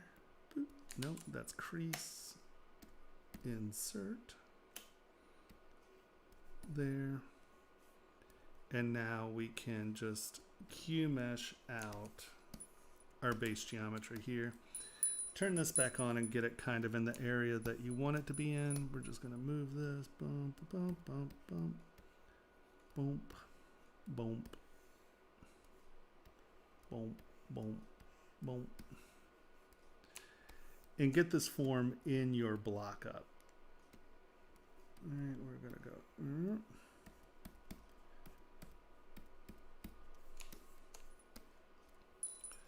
And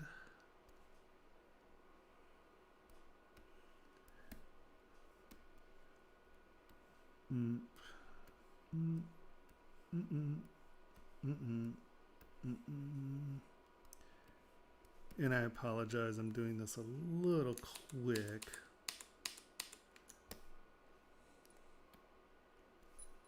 Move.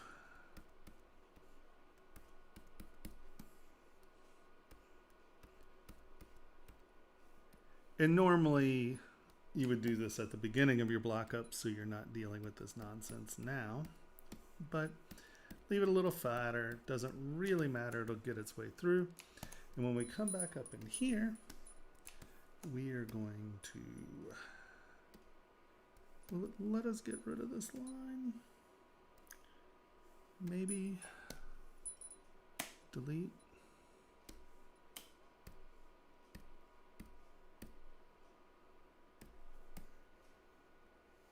You need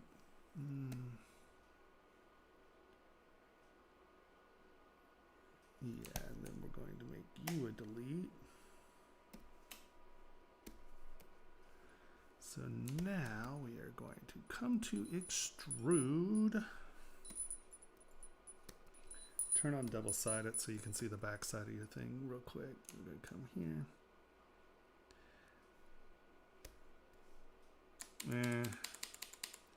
I don't want to take you through all that. That's going to be a nightmare for you. Let's just make this wider.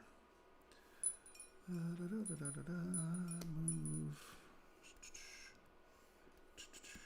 You just want these 4 squares to be big enough to do some work on. You're going to have a weird little geometry right there, but when we smooth it later, it'll be fine. Whoa, did I just... Oh, I'm looking at it from the wrong angle. I'm like, what just happened there? Right, we're at our most fundamental here. And we are going to go...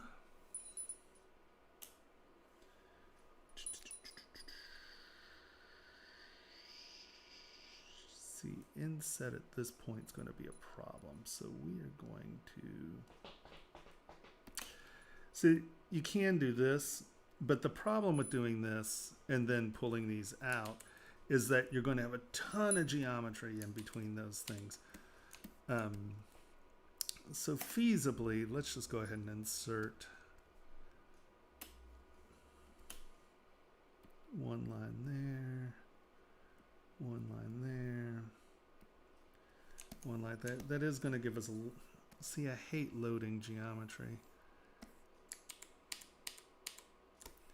We're going to do what I told him not to do earlier because of how this is blocked up. We don't want it. So we are going to go extrude. We're going to pull these out.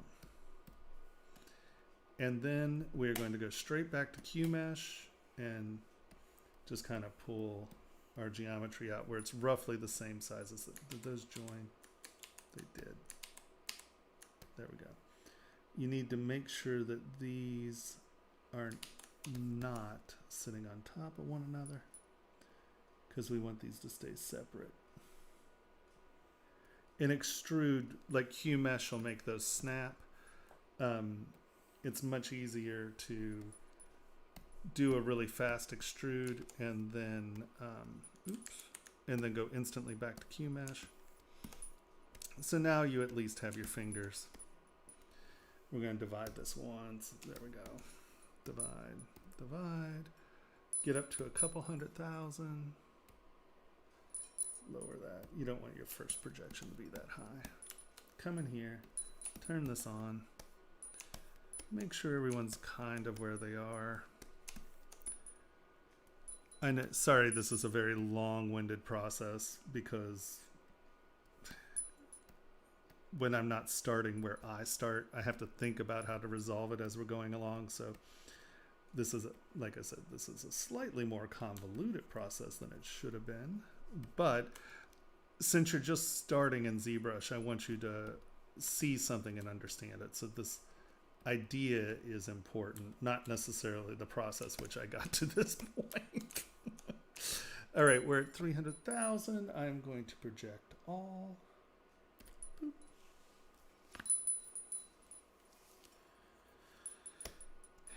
And we should be, oh, hold on, let's get that inside that surface.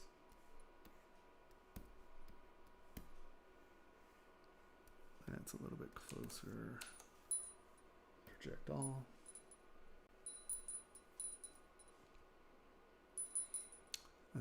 Let's turn that off for a second. Just make sure our projection is pretty good.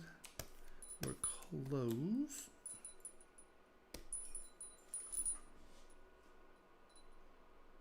Boom. I don't know where I touched last. Let's touch where I'm supposed to go. There we go. And you can see that my projection distance is bigger than my projection, so just come back in and just fill this up till it sort of crosses the surface. I know that'll project. I'm coming in here, and I know this is going to project. We're going to get our ear out here. Move. Just get it closer to that surface. Oops, I don't know what I missed there. Right, I'm just getting this mass closer to my projection distance. And now when I project, it should be pretty good. Not bad. And right now why that's doing as such is there's just not enough geometry to get to it. We're going to divide again. But I got my mesh close to where it was supposed to be going. Right, so now we're at 1.5 mil, and you can see that this is a little wonky. Smooth it out. Use move elastic, because that brings all the geometry with it. It makes for a smoother move. In a case like for this, move elastic is just a slightly better tool to use. Let's just make sure everybody is projecting where they're supposed to be. Okay, looks pretty good. Are our fingers okay? We got a little bit of squirreliness going on in there. So whenever you're doing things that have crotches and you're going to project, make sure that the crotches are on the inside of the projection range. Otherwise, it'll try to project to the other surface and it gets squirrely. So we're just going to drag those back and in. And now, project all.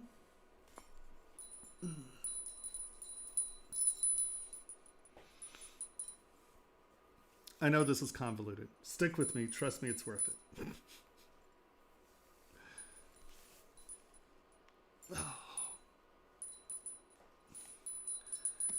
My poor body feels beat up. I redid my studio and I was like lifting things under tables. It's hard. Okay, so what does your original model have? 170. Okay, I went a little farther. We're at 1.4 million. So now we have your model here, and it's remeshed, and I have 6 subdivision levels, and I'm going to show you why that's important. So when you're sculpting on your object, right, you're going to be in here and you're going to try to, now this is a very low res model. If I sculpt, I start my model at like 1.5 million, and then 1 to 5 million is where I'll start my model, and I'll show you why. So as you're here, you can see that, like, let's say you wanted to put nipples on this, right? You don't, well, you're not going to get really sharp detail, right? You're trying to get some muscle definition. It's very loose. And I understand that almost all of the people who are doing character work and things like that, they're like, start at a lower level and work up. I get it, but it's not how I sculpt, and I think that I have much more control over my models than most people do. So I'm going to come in here, and I'm even going to divide this one more time. That'll stick me at, yeah, like 6 million polys. So now when I'm sculpting and I want to, let's say, pick a lip, right? I'm going to decide on a lot of things at this level of sculpting. So I can come in and actually decide where my lips are going. I can decide, you know, my my eyelids and how it's going to go. And I can, you see, I can smooth stuff here. Now, the problem when you, and you hear this a lot, so the problem when you're sculpting at higher resolution is, like, let's say you have this, right? You're like, oh, I'm going to make it a cat face. And then you're like, I don't want it to be a cat face. And now you try to get this back to your original surface, and you're always going to wind up with lumps. So that's the first thing. So there are a couple things that having a broader stepping stone between where you start and where you end is, this is your model, and this is where you're at the highest resolution. So let's say you want to sculpt a little more detailed. Oh, let's divide it one more time. 1.5 be a low res. Well, 1.5 is where I would start sculpting. My lowest res, I would prefer to be 15 polys. I mean, I want as much subdivision range as I can get. Like if I had done this, right, I had gotten it to this point, I almost certainly would have come by and seriously made this 1, 2, 3, 4, 5, 6, done the hands. Maybe I could get this model blocked up in 50 to 100 polygons, right? I mean, just make your base as simple as you can possibly get it. And then the more subdivision levels you have so much more control over your model. And why that is even just the subtleties of, like, laying in your abdominals, right? Like, you know, I'm going to come in and I'm going to start defining my shapes,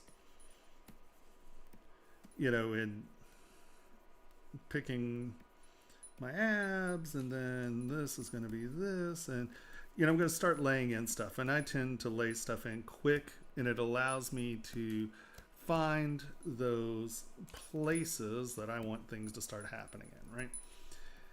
And then I'm going to come back and smooth. So what having a broad range of geometry allows you to do is you can do your mid block up stuff, like in the 100,000s or whatever, you know, you can come in and do some big motions and big movements and get things in place. And then when I want to come up and start to define my clavicles and some of my muscle definition, I have more geometry, which I can do it in. And here, I want to leave yours where it is, and we're going to work on this one. And what that allows is, as I come up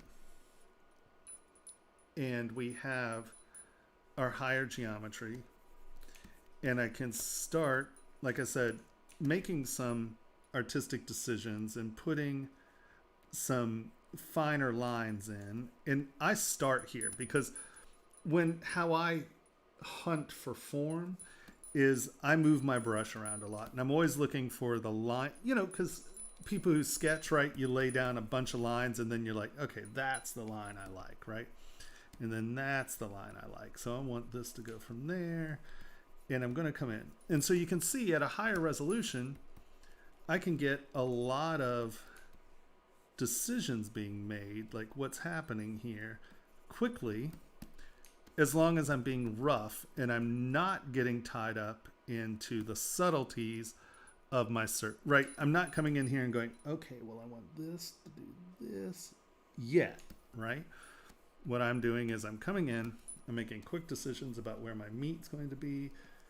I'm making quick decisions about how I'm laying out my muscle form. Okay, well, I want, you know, more cheekbone, so I'm just going to lay in a little bit more cheekbone. And then this is kind of like that. That's coming like that. Get a little muzzle, there's my chin. And, you know, I just start to make my anatomical decisions quickly and fast.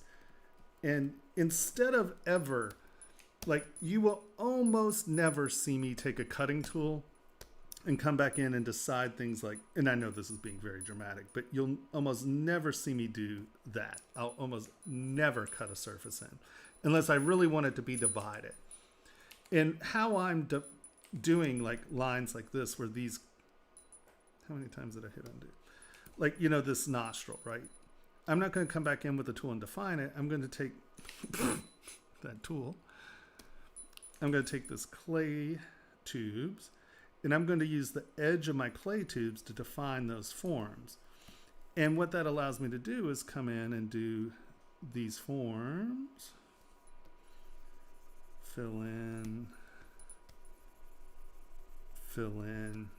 And by laying these strokes out, I'm also getting a surface rhythm, and I'm deciding on some directionality things, right? And so we're coming in, I'm going to scoop like this, okay, and then I'm going to take my lips, and I'm going to do that, make my lip bigger, okay, we're going to do that. And I try to find all of my stuff here at a high res, but quick, right? Fairly aggressively and quick. And then this is where people, why this doesn't work for a lot of people, and that is because if you only have 2 subdivision levels, let's lower our subdivision level, and now let's try to get rid of some of this stuff. You have no control over how you're getting rid of things. And so either it's too low or too high. So what this allows us to do, if we have a lot of subdivision steps, the more subdivision steps you have, the tinier the steps between each of these geometry jumps are. And that allows you to control your surfaces. And like if this got really lumpy, but I really like the form, and I'm just making this very melodramatic here.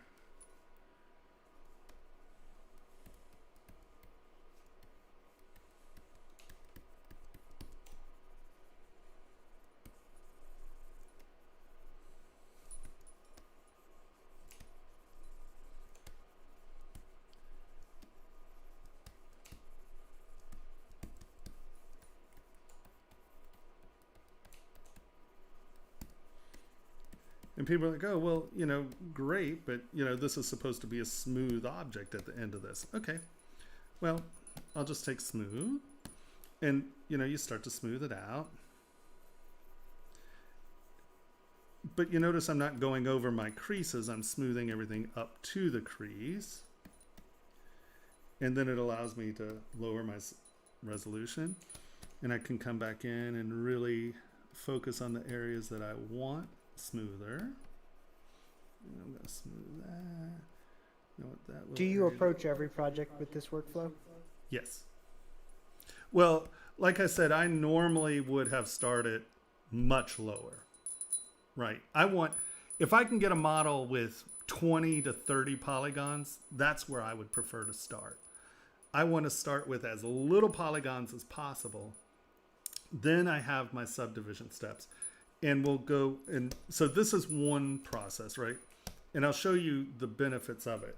So we're going to lower this again, and I'm going to start smoothing some of these out. But you can see that substructure is there.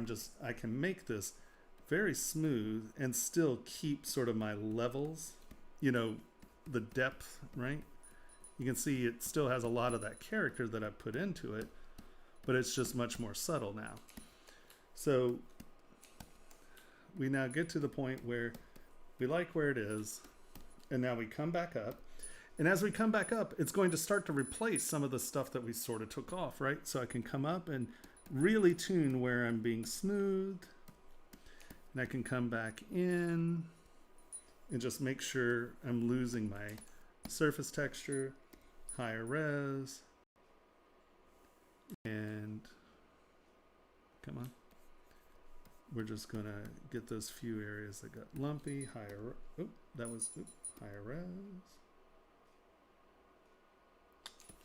And now come back in with clay tubes, and I can define that is not clay tubes. And we can start to define our forms again. So now also, just so you know, if I'm doing a figure, I would do the head as a separate part later on, because dividing up the geometry, you definitely do not need as much geometry here on the shoulder as you do up here in the face. So having the geometry where you need it becomes very important. When you have I'll show you a quickie thing too. The only reason I'm spending this much time on this is because I want you to understand that subdivisions are incredibly powerful tools. And when you're first starting, if you can wrap your head around this, you're going to be much happier with your process. Because now here's the other thing that makes this wonderful. And I am going to select the head, delete hidden. Okay, lower. You can't delete hidden unless you're on your lowest subdivision level. Where are you? Delete hidden. You can do it. Come on. No, don't crash on me. Every time I see that little, I'm like, no.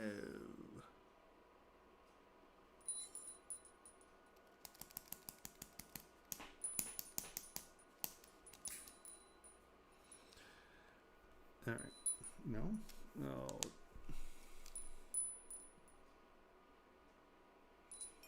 Dun, dun, dun, dun, dun, dun, dun, dun, dun, dun. Did it stop? Okay. So now we're going to go back up to our higher res. And we are going to divide this one more time. Okay. So now we have a lot more geometry just in this area, obviously. So you can come in and really start to define your forms. I know I've mangled your model. I'm sorry.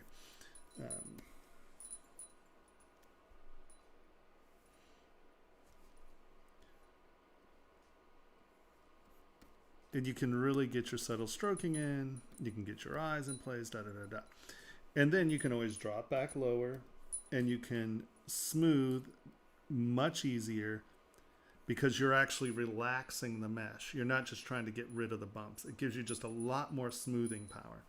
This is the other thing that subdivisions are going to allow you to do. Let's say you're up here and you're sculpting away, right? Let's go all the way up to our high res.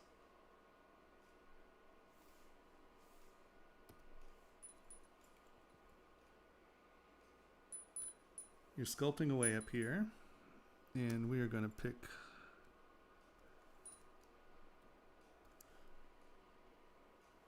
and you spent all this time putting in some very tiny detail. Right? You have all these little crinkles, and you've come in and you've put in a bunch of little hash marks.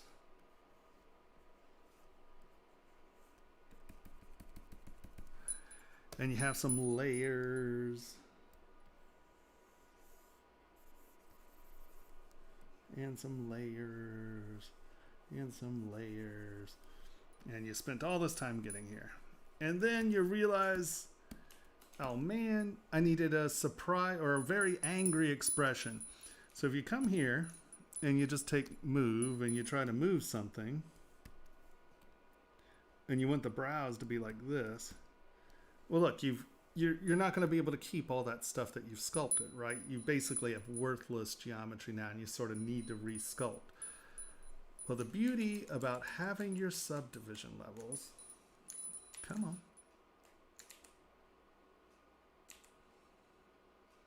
And the broader the spread of subdivision levels, the better this works, is let's lower our res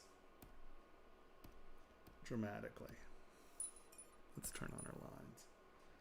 Lower res, lower res, lower res. We can even go, no, that's too low. Higher res. All right, so now I'm going to grab move. And I know that I want this brow to come down. High res. And I'm starting to make, but if you notice, I'm keeping the squares as close to square as I possibly can. We're going to, oh, that's move elastic. I'm like, why is that moving like that? And I'm going to make this a really dramatic move. We're going to move the nose up. And you can see the size of these squares. I'm going to try to keep them as square as possible. So we're going to move this down with it.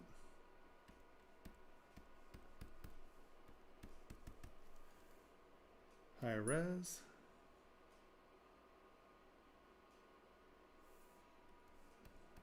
That's pretty good. Higher res.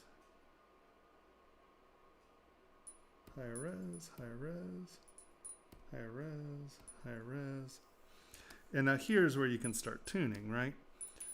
You can see that all my patterns pretty much stayed where they were. I got really dramatic and lowered this. So we can lower our res, lower our res, lower our res, lower our res. And we know that we need this in here to kind of come back up a little. And let's get a little bit more space in between this. Higher res. Higher res. I want that to be a little more round. So we're going to poke that up. And we're going to bring that down. Soften this up.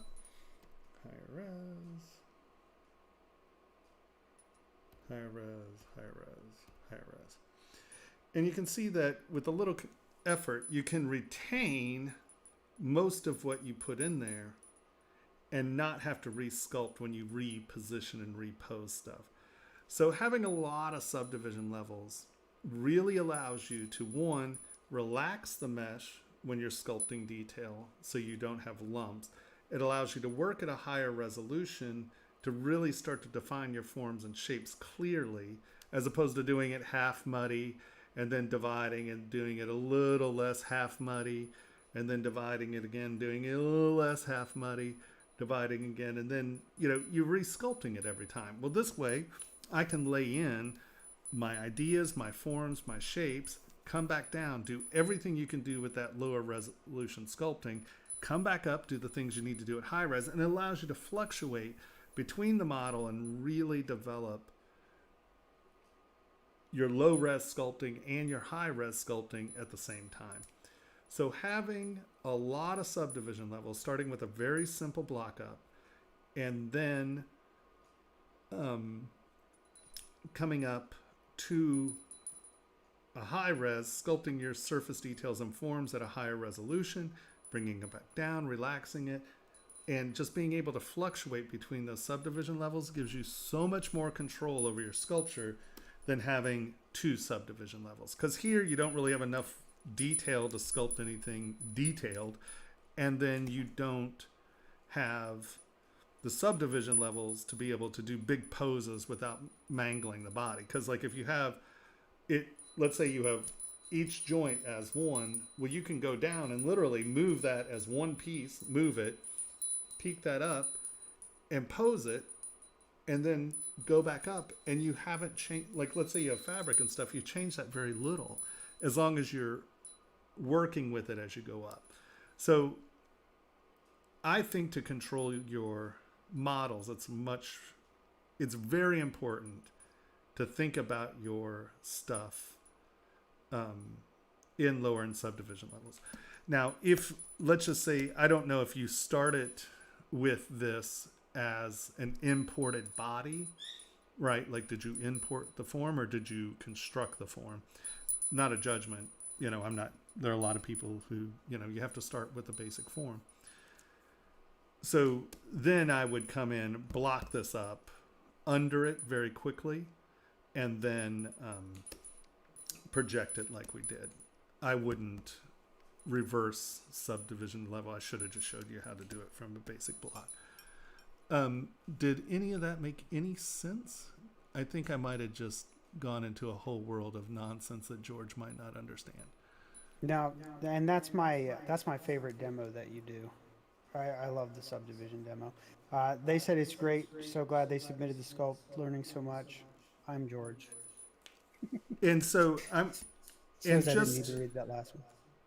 And George, I'm going to do this very fast. This is actually, instead of reverse engine, like if you brought this body in, like let's say from Daz or from the base female, right? Like if you're using a different body, that's cool. But I would still try to recontrol my geometry, and I would do it like this. Why is mine much more of a sourpuss than yours? Okay. W. Boom. And turn symmetry off. We're going to just go to the middle here. And we are going to turn you into a square. Square.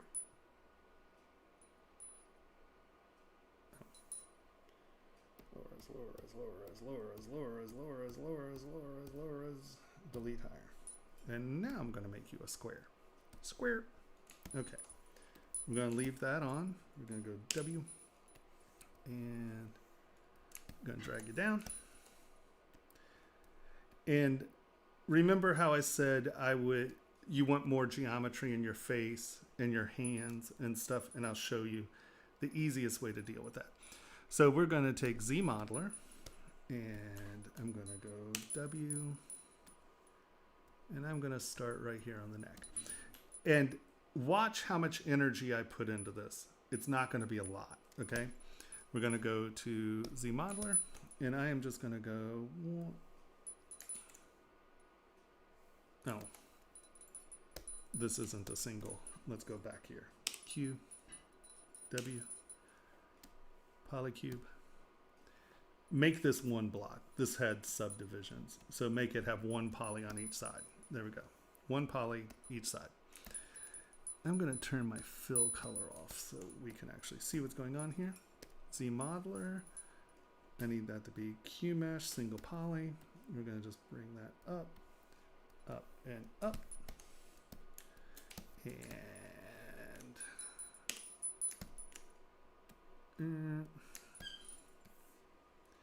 And I'm just holding down Control Alt and just scaling it this way. You can use scale, it's just, this is fast.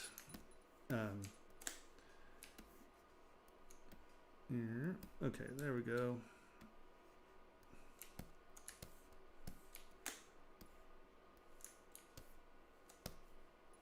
And I would even argue that's pushing the parameters of height or of detail. I mean, I want this to be as small as I can possibly get it. So I'm now going to come back to ZModeler. I'm going to go, okay, I need about that much height for the arms, ribs, hip crotch. And we're going to go from there. I'm going to come here. I have move points, infinite X, Y, Z. I do everything straight first because it's just easier to deal with. Turn symmetry on, X. Boop.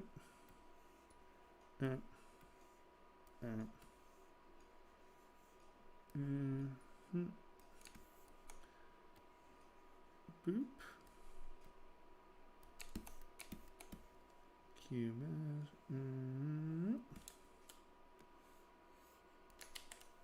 Come on.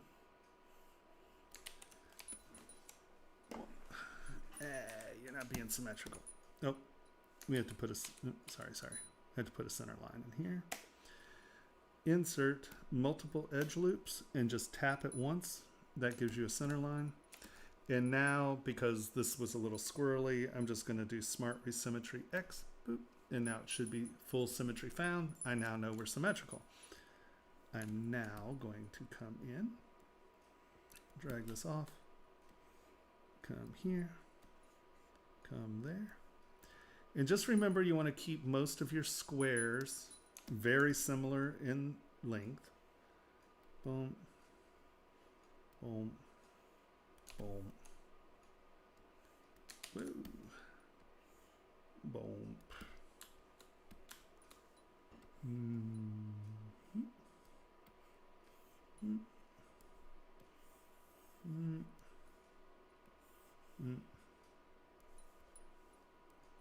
Boom. Boom. Boom. Boom. No, just one. Boom. Stop that. One.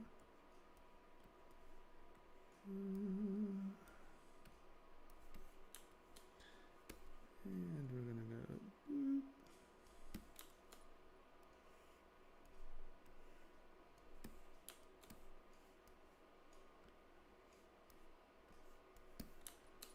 Okay. Now drag these out. Boop.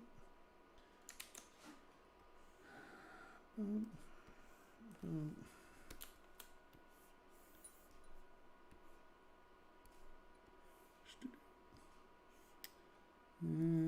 Let's give it a shoulder.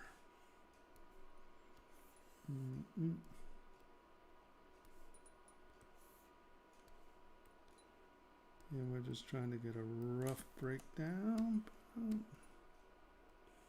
1, 2, 3. All right, Henry, what do we have right there? What's that called? This right here? What's it called? I don't know. My stream is like 30 seconds behind you, but I'm going to guess it's a mitten hand. That's it. A mitten. You guessed correctly. Good call.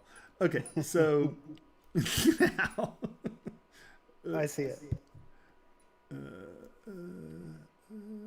Okay, so there we go. Right? And so now we're going to come to the side. I'm going to hide the arms first because, let's face it, the arms are pretty close to done. Nope. And now I'm just going to take the torso and drag these points out.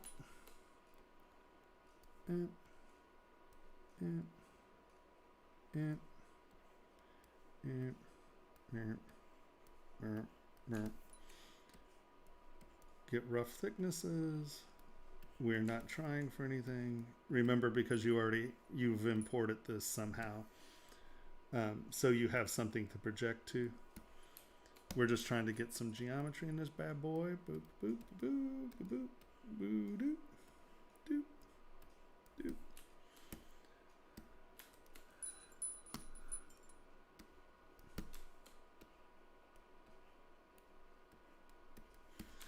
All right. And now the arms are pretty much fine. Make it a little thinner. Head's roughly where we want it. And now here is where I might go Z model and just break this up into just a couple more divisions. See how these squares are smaller than the ones on the body? So when we divide this, that is going to have twice as much geometry as the rest of the body. And you can plan this, you know, a little better where you're doing this, and, you know, you can make it more complicated. I'm trying to keep it very simple so you kind of grasp what's happening. So now I'm going to divide this. And let's go to like 30,000. 40's fine. I'm going to use clay buildup. We're going to fill in our breast a little. We're going to fill in our face a little.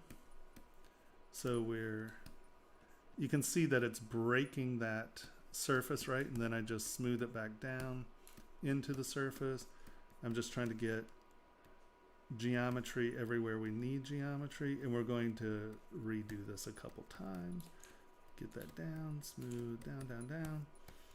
And I think we're pretty close everywhere else. Oh, we didn't do our fingers. Pooh.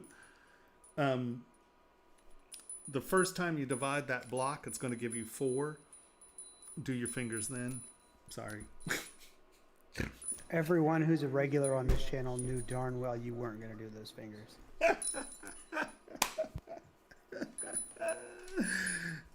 Okay, damn it. Lower rows, lower rows, lower rows, lower rows. Fine, I'll do the fingers.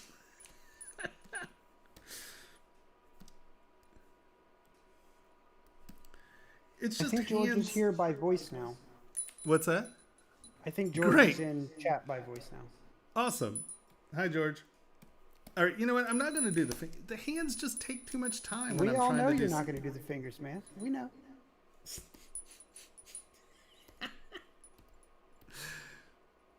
And we're up here back at 40. We filled it back in. Project all. And you can see where you're missing your projection, right? This stuff means it's lower than. This means it's higher than. At 40,000, you can just smooth that back in, and that's going to easily make your next projection distance. We don't have enough geometry to really do the ears, so just going to smooth it out, kind of get the lump a little closer. Going to come in here, and we're going to fill these bits up. And you can see as it breaks the surface, as it becomes light blue, you know that we're real close to the surface. That's going to project. And I find it easier to get this stuff in place down here. And lower. Do we have anything else that's obvious? Okay, we have this guy here. And yeah, we definitely have the butt. That's not there. We're going to... Clay buildup's a little easier to do this in. Turn this down really low, and you can use clay buildup a little better, because instead of going over and over and over, you just sit there and rub it slightly and it'll become closer. Our buttocks needs to come out. Is there anything else? Ears. You've been through ears. Okay. Project. No, not divide. Project. Whatever. Project. Boom. And all right, I'm going to smooth that out. And as we do get more geometry, we just want to creep these things up to where they need to be. Smoothing them every once in a while. You can see that this has started to shuffle around. So what you can do is you slide. And by sliding this up and in, we're putting and then come back and smooth it. What we're doing is we're jamming geometry in here where it needs to be in those joints. And then just come back, tap and smooth. And now we have more geometry in that joint. Project all. And you can see we no longer get that big step behind the ear. Like in armpits and stuff, that works. You can see that was sticking out. Feet are fine. Mitten hands. Those aren't even mitten hands. Those are just stump hands. You know, one day I'm going to do a hand tutorial for you, Henry. No, you're not. No, you're not. I am. I will. No, you're not. I promise I will. I'll believe it when I see it. Okay, I will do so. That's going to be one of my tutorials that I do here soon. Maybe I'll do it tomorrow. Sure you will. You don't think I can sculpt hands? That's what's really funny. No. I'm sure you could. You just don't want to. It's just a pain in the butt. Okay, so project all. And you notice now we actually have 8 subdivision levels. That gives us a lot more geometry to play with. There's more geometry in the head. And now you can go really low and really high. And I'll show you something here in a second. Why is this taking so long? Oh, we're at 2.6 mil. I hit that. I thought we were right at a mil.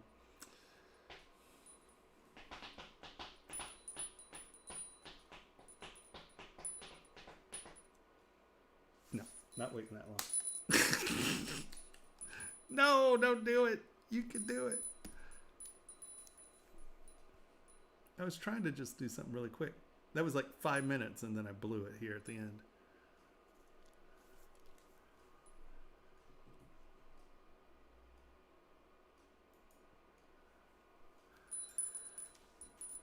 Okay, it went ahead and did it. So now you can see that you have what your base model was, but now you have completely new geometry.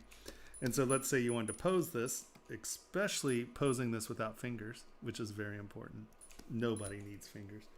You can just come down lower res, lower res, lower res, lower res, lower res, lower res. No, we don't have an elbow joint. Okay, high res. And you can, let's do one more. There we go. I'm just going to mask this off. I'm just going to use Gizmo. You don't have to be very clever. Just bend it.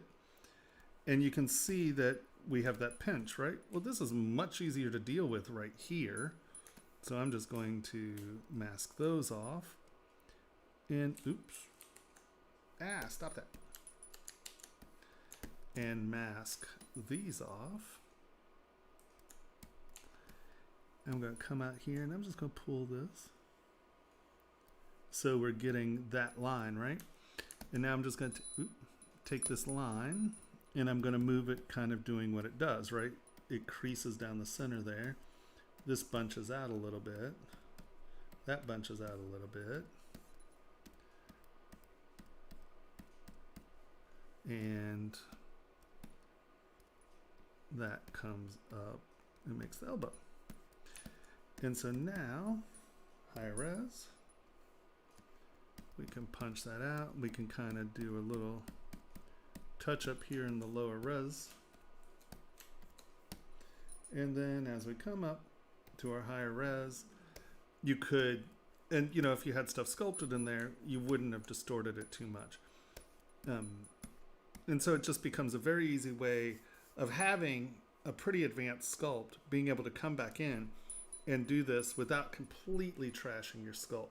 So as a beginning sculptor, as opposed to critiquing your anatomy, I want you to take this and experiment with doing very low res to very high res and seeing if you can develop this as a habit. Because if you can do this, you're going to have so much more control over your geometry and your models. And it's going to allow you to take advantage of coming up to the face and tuning in the detail, not perfectly, right? But getting it to where it's the expression and, you know, the character that you want. You have plenty of geometry to do it. And then come back down, pose it, change the expressions and stuff like that, and not trash your model. And I think it creates for better development because you can take your development farther earlier as opposed to having to redo it 13 times. So I guess, George, that I think is probably the best thing I could teach you if you're doing this for 2 weeks. Because, I mean, we can get into, like, finicky stuff about the anatomy, but I think that it's easier or it's better for you to learn how to create good geometry than it is for us to talk about your armpits a little low, you know?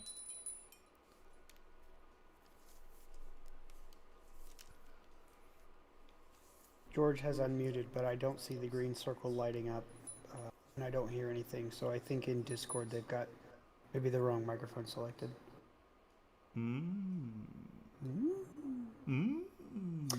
Real quick while we're waiting, I know you just went through a thing about not critiquing the anatomy, but they asked fairly early on if they were to learn anatomy, what would be the best place to start with that? If you don't want to learn anatomy, but you need a No, figure. if you do want to learn anatomy, Oh, what's the best well, place to start? so if you could take a life drawing or a life sculpting class, that is going to be one of the best things for you, because the advantages of well, if they're doing it right, okay, the advantages of life drawing and life sculpting is they'll do a number of different sittings at different times, right? So you'll do a 10-minute sitting, you'll do an hour sitting, you'll do a 15-minute sitting. But what life drawing will teach you is what are the base shapes I need to know to convey the form.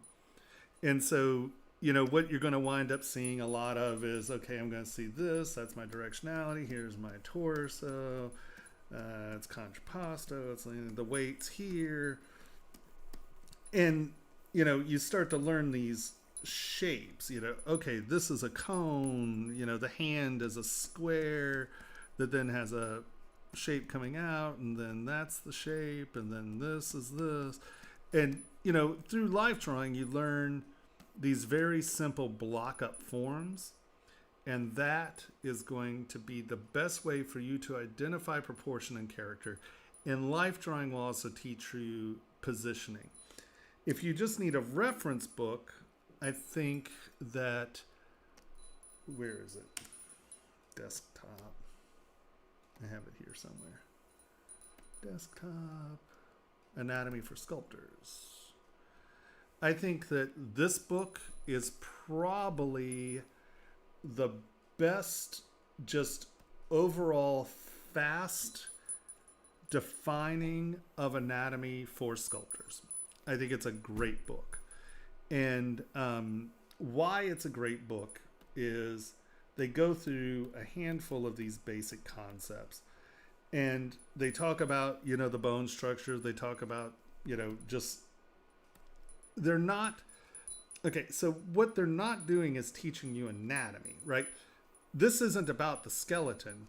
This is about these highlighted points, because these are the points when you're sculpting that touch the outside of the body, right? These are the points that are the landmarks of the torso or the legs or the knees or the whatever. So they're not trying to get you to learn all of the anatomy. What they're trying to get you to learn are the points that are important to pay attention to when you're sculpting. So that's like, see, like they're talking, you see the highlighted green crest and you see this. Well, that is literally the parts that no muscle covers, right? That is the point that is creating these architectural elements on the body. The other thing they do incredibly well is they do this stuff right here, and they show you the body in simple forms and layers as well. So where is, like here, you know, they're talking about the torso is just this shape, the pelvis is this shape, and they show you the difference in weight of how, you know, male and female buttocks, male and female breasts, male and female torsos, how the abdominal muscles are different, how the abdomen lays out differently. And they talk about pose, right? You know, it's like, okay, you know, here in this photograph, it looks great, but this is what the silhouette looks like. That's a lousy silhouette for a form, where this is much more interesting. It has dynamics and it has motion. You know, here they're showing you how the Egyptians just did everything very straight, where David is complete contrapposto. Boom, boom, boom, boom. It has a lot of motion in it. You know, they talk about, well, there it is, contrapposto. They talk about, you know, the soft S's on the body. Where are these forms? How does it flow? How does it flow in the sculpt, and how your eyes follow the form. And like here, this is a really important thing to learn, just this boxing, right? Because those boxes show you the motion of the form. That's going to help you learn how to do positioning and how form works. And this right here is super important as far as I'm concerned, because this is really about blocking and layering. Because if you can make this form, hold on, if you understand this is just knocking the surfaces off, right? If you understand that this is a lip, it's a surface, this is a surface, there's a reflective surface here, this is like that, this goes under, that goes over, and then all you have to do is knock those sharp edges off and you get this. If you don't understand this, you get weird stuff, right? Like on your armpits, you know, your armpit is down here, right? Where this all goes up under that, the bicep goes under here. And this does a really good job of showing you, because what's nice is they take actual photographs of people so you can see how the anatomy and how the muscles, it's not a sketch, you get to see how it is actually functioning on the photograph, right? And they're showing you how the layers work. And I just think this is and this is interesting too, how they're saying classical sculpture versus modern fitness and the skinless anatomy.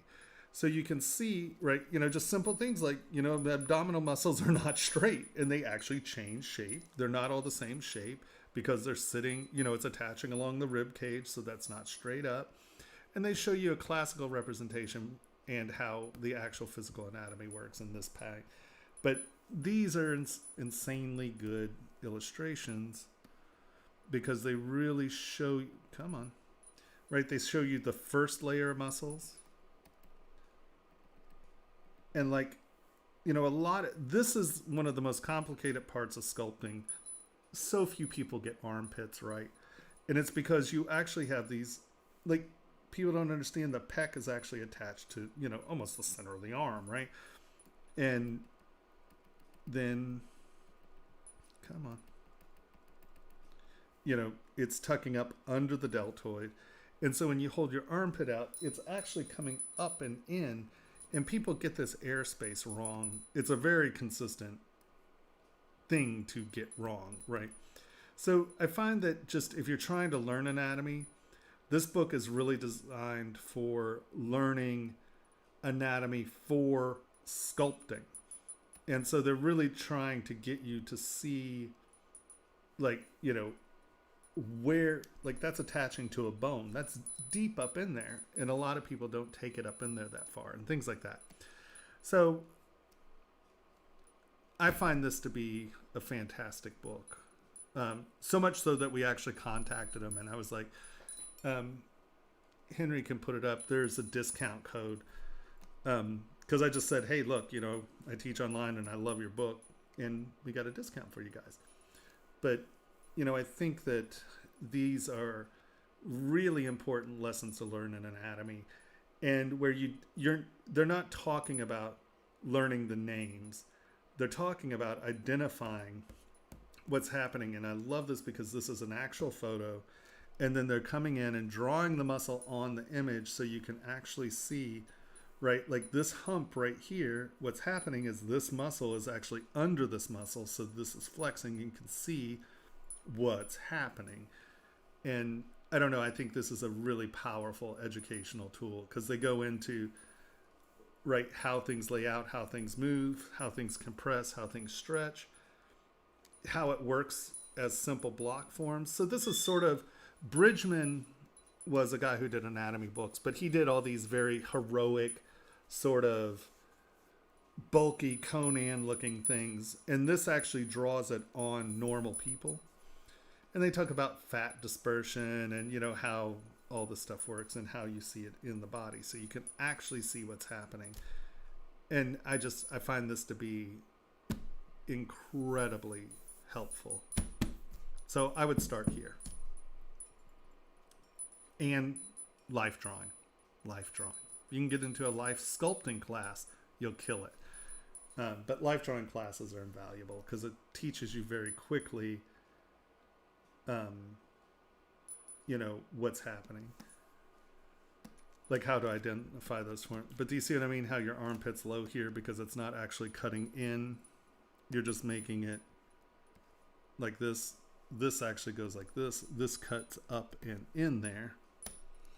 And what you're doing is what 99.9% of people do with that, right? Because this is, no, that's not the right thing. We're going to get rid of that. This is connecting up in here.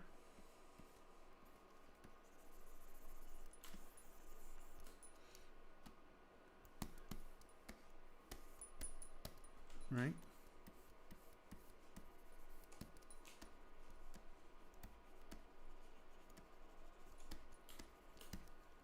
This is connecting in here. And then this is coming over it all. So it's like this 3-step system that's going on in here. And then that's, ooh, nope, that's not what I wanted to do. And then these are coming from behind. And this back here is what's actually filling the armpit visually. So the armpit actually happens much deeper back up in here.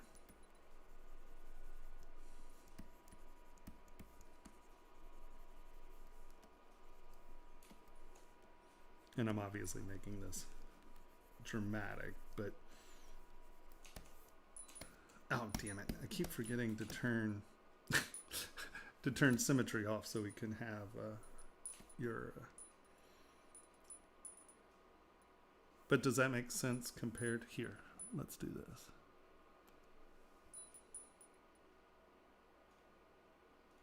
Boop. Boop. Okay, that's what you are. We're going to make that our history state. Let's come back up. And we are going to turn symmetry off. And I'm going to take my history brush, boop. And we'll take that back to where you were.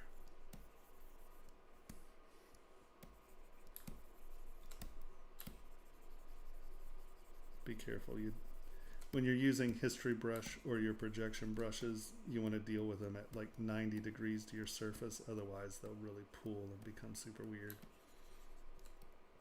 Does backface masking being on help too? Oh, did I have backface masking not turned on? Yeah, that helps too.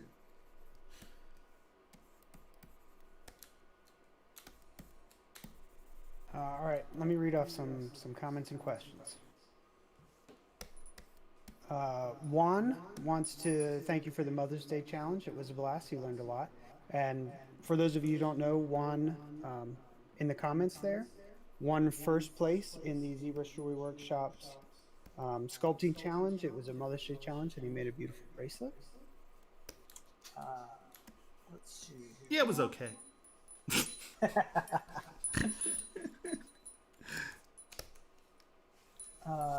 Let's see. Leo Filler wants to know, do you think that sculpting in clay helps to understand sculpting in ZBrush? I would say it's invaluable. But I'm a sculptor. I mean, I was a physical sculptor for 28 years before I ever touched. Well, hold on.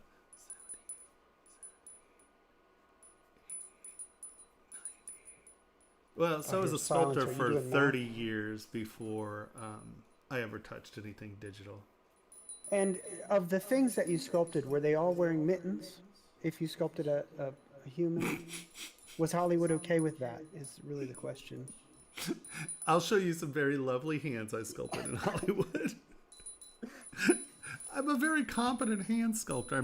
I get really persnickety about it, and so it's just easier for me not to do it right now. Yeah. If I'm trying to be quick. What's that Christmas movie with Arnold Schwarzenegger? Jingle All the Way. Jingle All the Way. Yeah, we sculpted Turbo So Tom. when you got finished working on that one, and you turned in all your models that could potentially be the toy. But they all got rejected. They all had mitten because hands. They had mitten hands. Yeah. But actually, they picked the one with the mitten hands because it was a Christmas show. No. Well, that's why I've done mittens ever since then. There No. you go. That's your story. Stick to it. That's my story. Actually, hold on. Wait. Hold on. Wait for this. Wait for it. I'm waiting. Wait for it. Okay. I have proof. Oh, Oh, no, I stopped waiting for a second. Sorry. One second. Damn it. There we I go. don't. I'm waiting again. I just have Ganesha's head. I don't have his hands. See? Because they're mittens. Yeah, I'll I get wouldn't have pictures. taken I'll get pictures of Ganesha's Yeah. hands. I swear they're hands. I wouldn't have taken pictures of the mittens either. I'm sorry, I got a little question for you, Thomas. Of course. You are showing the book, and I find it amazing. And I have this difficulty. If I don't remember the names, or if I do not record the names, I would not suppose to be able to remember the form.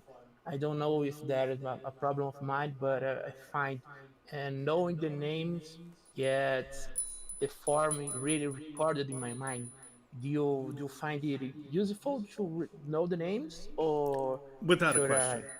Well, if you know the names, you know what's supposed to be there, right? So by knowing the name, you have not a more intimate knowledge of the actual structure. I drowned. I was dead. I can barely remember my name, let alone of the sternocleidomastoid and where the yeah, not happening. I'm not going to waste my time or energy trying to remember them anymore. But I mean, I'm damaged. So I came to, like, for a few years after I drowned, I really struggled to try to remember things again. And I realized that I was wasting so much time trying to remember the names of lots of things, like my friends and my mom and anatomy. I realized that, you know what, you're all going to have to deal with it. Everyone's just going to have to deal with the fact I can't remember my name. But when I was studying anatomy in school, yeah, I knew the names. And in turn, it's helpful because that, okay, it's not just one thing here. You have three things here. This is the attachment to this, right? And if you know the names, you know the muscles. If you know the muscles, you know what's happening in the body. So, because if you just think that this is one muscle, this becomes this shape, right? People just do this. Where if you know that there are two other muscles in here, exactly what I do. oh, well, where are they? Oh, they're here, So, yes, I think that if you can take the time and have the inclination to actually, if you're going to be doing a lot of figurative work, you damn well better know, because I used to do tons of figurative work, and I was much more on top of my anatomy. It's just once I switched to jewelry, like for the last 16 years, I've sculpted so few figures that it's not even worth me trying to keep on top of it, because I'm trying to remember other stuff. And sadly, I have about this much memory space. So if we were doing it in megs, if I had a 16 meg, flash drive, that's my memory. But I have like 13 terabytes of stuff that I'm supposed to remember. So I just have to slide that 13 megs along that line of things I'm supposed to remember this week. And I think that's really sort of my problem, is I can't remember anything. But yes, learn it. Learn your anatomy if you're going to be doing anatomy. It's important, because if you know what's there, you understand the silhouettes, you understand why things are happening. And it's like if you're trying to carve Corvettes, but all you have is a Fiat as your model, you're going to sculpt really lousy Corvettes, they're all going to look like Fiats. So if you know what the anatomy's doing, then you have a much better chance of getting a Corvette as opposed to the Fiat. Once again, thank you a lot. I think I learned a lot today. I was struggling a lot with the divisions that I learned from you today. Thank you a lot. I think that it's gonna help me a lot to develop skills. So Yeah. I suppose I'm gonna try the book and learn better. Yeah. And I wish I could resubmit this model. You can submit it anytime you want. You can resubmit. I'm here every Monday. You can resubmit it anytime you want. In Except fact, next Monday. We'll be doing a custom sculpt next Monday. oh yeah, next Monday we're doing the challenge. So they do a monthly challenge for the streamers. So there's a reoccurring theme like within everyone, and you also get to see how all of us deal with the same theme differently. So it's kind of interesting. It's fun. So yes, next week we won't be doing critiques, but unless I get frustrated and quit again. The avocado was really frustrating. I thought I was doing something so clever and easy, and of course I'm just a bumbling doofus and totally went about it the wrong way. But we all learn, right? But yeah, we have lots of sculpts that people work on over time and submit them each week, and we see it sort of evolve, and that's a really fun process. So feel free to submit this again as it comes along. Lots of people do, actually. Yeah. It's a very common thing, actually, for people to resubmit. And it's good. Because what you'll find is it's like, oh, well, you got the basic anatomy right, but here, let's look at this eye. This eye's weird. And every time you resubmit, it allows us to focus on something else. Like if you fix the issues before, it allows you to focus on something new, something different. And yeah, it's fun. The resubmitting actually is a good part of the community, right? So yeah, without a question, please. Thank you again. Being a Brazilian, I'm from Brazil. I have not a good scholarship in my life. I find sculpting and art a place where I can really express myself, and I'm very happy to be part of this community now. Thank you. Well, I'm glad you're here. Actually, there are a lot of there's a big community of ZBrushers in Brazil. It's surprisingly there are quite a few. And then we also have like a lot of Spanish people. You know, it's interesting to see like the little clumps that ZBrush attaches itself to. And there's a good Brazilian community. At least it seems that way from here. Community in Brazil. Do you guys know people? Actually, let me let me do a little thinking, and I'll figure out some people, because there are quite a few people from Brazil. Yeah, I'll see what I can remember. We'll work on it. Okay. So where are we next? What's going on? What am I doing here? Up next, we've got Sina, who has one model and a picture. Look, there are all kinds of Brazilian people there. Look at that. Step up, Brazil. Woohoo. Okay. Who's next? I'm sorry. Sina. Okay. Who was that? All right, so we got our table back. Let's see what we got here. Turn transparency off. Much better. I mean, don't you think? I think that's 1,000 times better just by making that soft, putting that little ridge in there. It makes it look like a model as opposed to just something out of CAD. Yeah. I would say that is good. You made your wine glasses a little wider. That's good. Let me turn off this paint.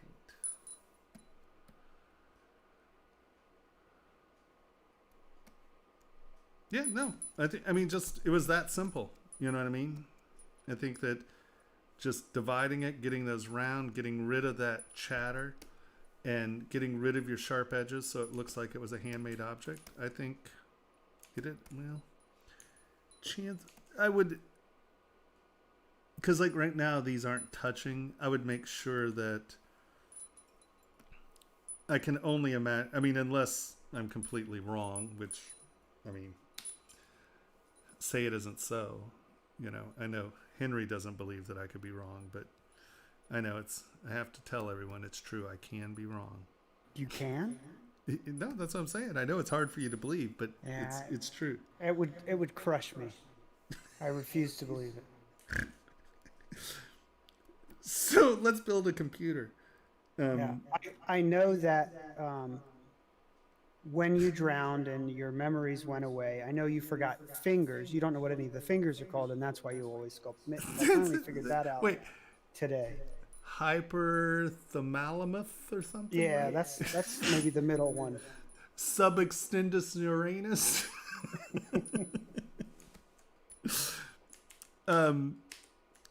Yeah, hold on.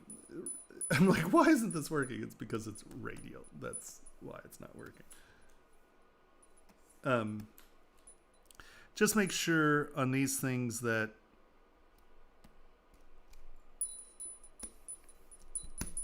okay, move has stopped working for me. Oh boy. Why did it start? What's going on with that? Oh, it's not symmetrical. That's why. Oh, because it's on. Is that? Yeah, I don't know. Here, we'll do it this way. Where things should touch, or like I said, maybe the design is that's not touching, but I can only assume that that's touching. So where they touch, make sure they touch. No, other than that, man, that looks great. I think it looks 100 times better. Cena requested that you turn on transparency and render it. If I turn on transparency? Yeah. Enable transparent and render. What is transparent? Maybe it's a different type of transparent, like so the glass shows up see-through in the render. Do you know how to do that? No. I have don't no render in idea how to do ZBrush. that, man. Where's the button that will render transparency?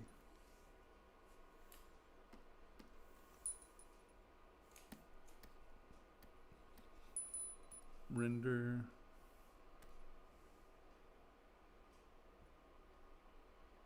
Render properties?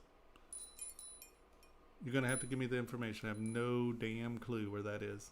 I don't render. BPR transparency is a thing, is a button in the render tab. Okay, let's go to render. BPR transparency. See, it's not. I don't have.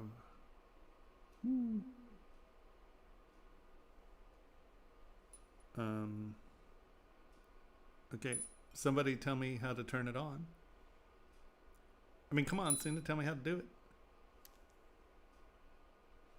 Where's enable transparent?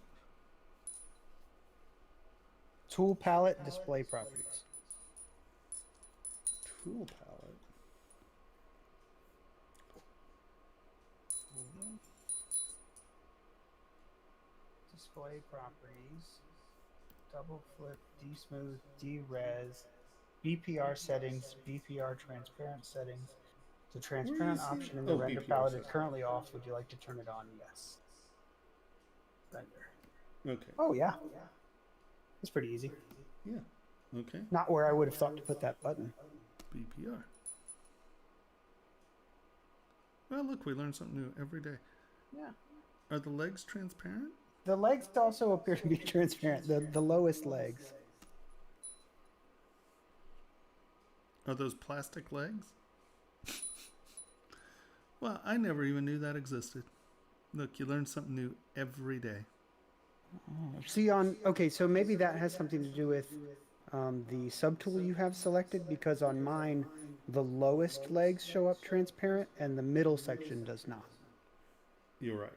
Okay, so hold on. Let's go to glass. And we know that that's supposed to be transparent, so I'll select that one. And now we will BPR. Best. No, damn it. Oh. Best doesn't allow transparency. Is that what I'm seeing here?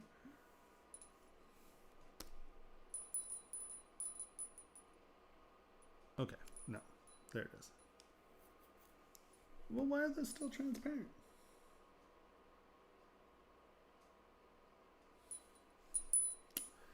So I do not have answers for this, my friend. Yeah, I have a wine glass selected and my lower legs are still transparent. Yeah, I'm not sure. right on. That's cool though. I've never. Yeah, that's really cool.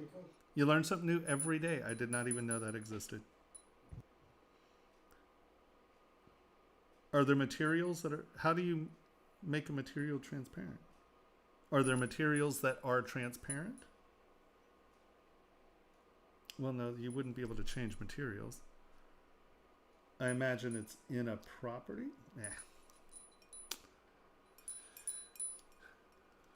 Senna, you got me. I have no clue.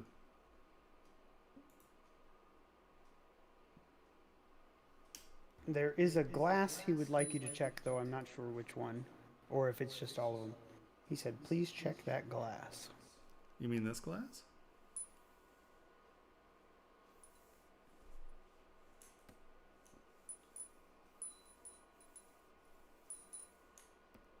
Yes. You mean the design?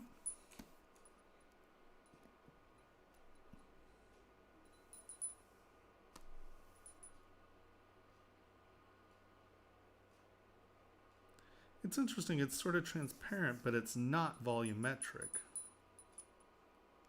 Or, you know, it doesn't, like, you're not getting, volumetric's the wrong word.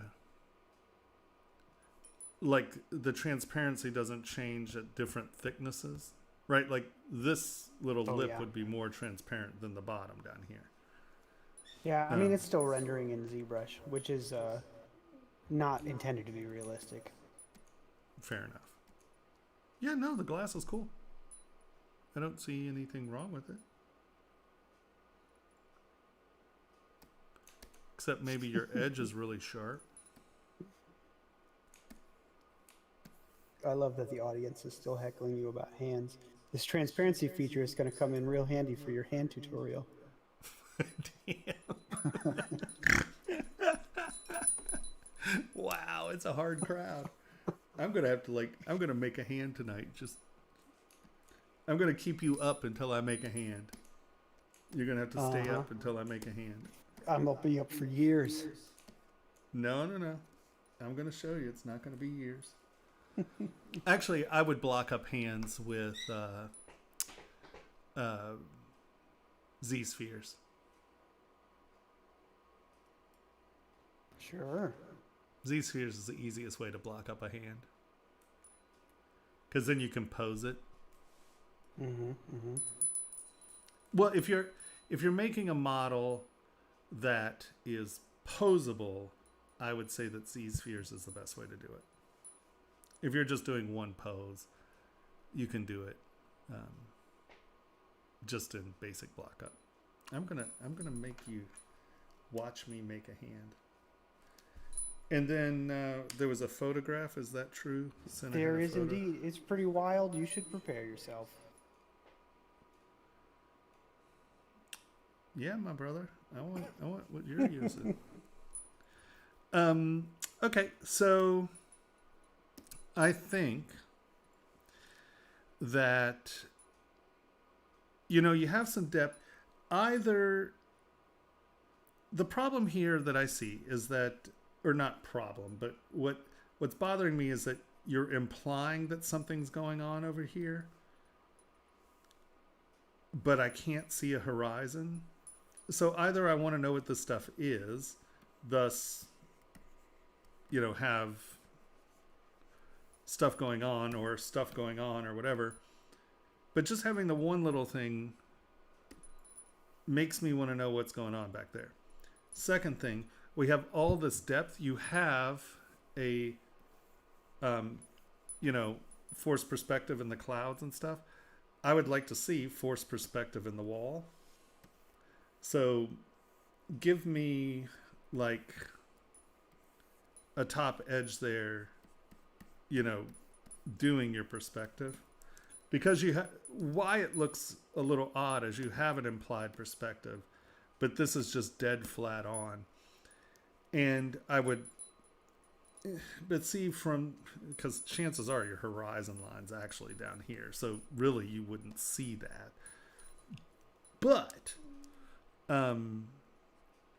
I think I would prefer to see a wall top and then have these be in pick a perspective and have these match your perspective. That implies depth. I think, having eyelids will help your eyes a little, because right now he's really staring. Looks like he's a little cross-eyed too. Because, the features are getting there here. I just think that you need eyelids. You may not want eyelid. I mean, this may specifically not want eyelids. But I think by having such a distinct forced perspective, because this is a wide angle lens, you can see it start to distort out here, right? It's really, really pulling a wide angle. And, you have these lines. We're getting this very intense forced perspective. And then this is all just dead flat. So it's somehow. And what do you think about the physical texture?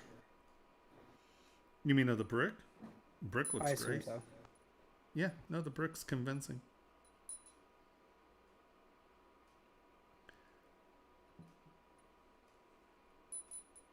But once again, it's just dead flat. See how much depth. Like, the depth of your bricks have more depth than your wall. Does that make sense? Like, this just ends at this razor edge. And I understand if you're looking up at it, that's what you would see. But, like I said, I just think it reads very flat. This. So either, make it something like that, where you're getting a perspective in there or something. Because this just being super flat when you have so much depth up here feels odd. Because once again, there's no thickness in this wall. I'm not seeing any depth between the guy and the wall. Can you make a quick poly in ZBrush to explain what you mean about the perspective? Because I think if it were in 3D, it would become clear. Sure. We're going to use our little guy here.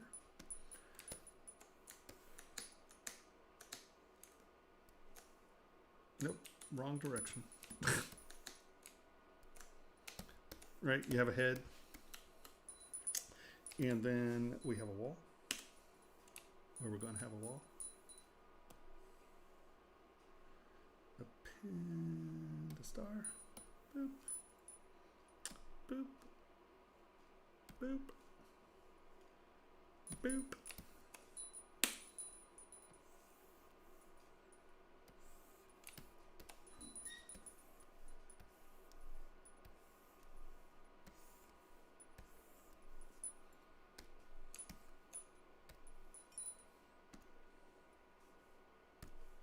No, darn you.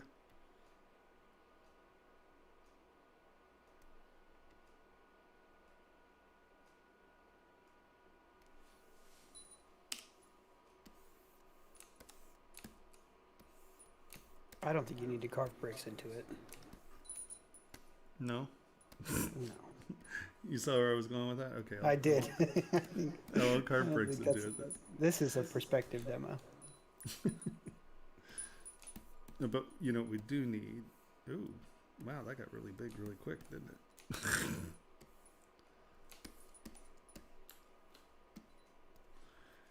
But we do need this. A pinned... A star... A ball...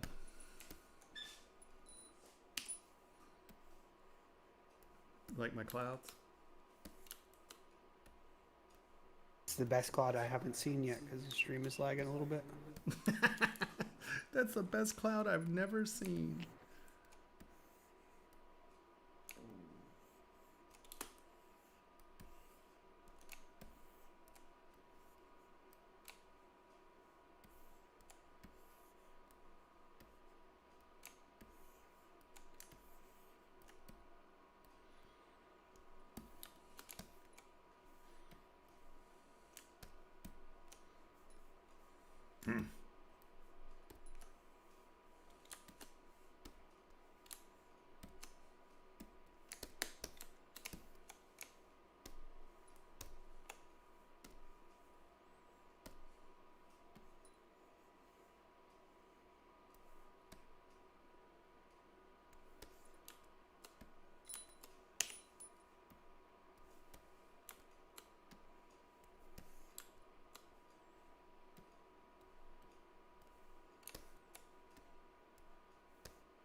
Okay, so right now you have something like this, right? You have forced perspective clouds, you have a motion in your thing, but you're super straight, and let's get you here. And it looks like this. BPR. Oop. No. That would just be no. Let's turn everybody on BPR. Right, so you're getting like this forced perspective in your clouds, but this all is super, super straight. And, you know, there's no depth here. Well, if we take this, let's move this back here. Let's take this and move this. Yeah, here, let's do it this way. We're just going to take you and bring that up.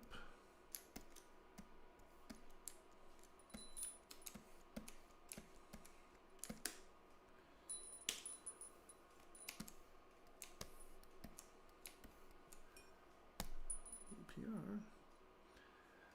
So you can see that, right here, let me get it to where it's, right, you're getting, at least there's depth between the front of this and the guy. If you come here and you do something like,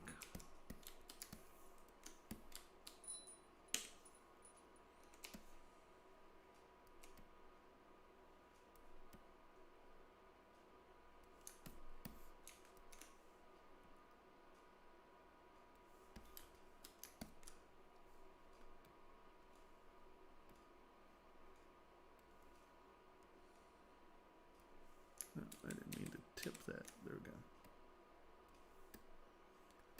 But we do want to do this.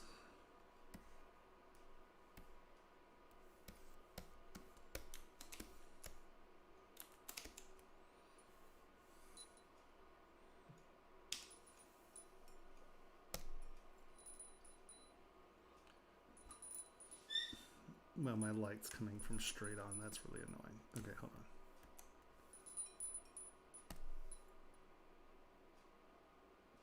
Okay, that's not rendering very interesting. But see how you have light here and dark here and you have depth there. I just think that, you know, this is just reading a little just too dead flat on.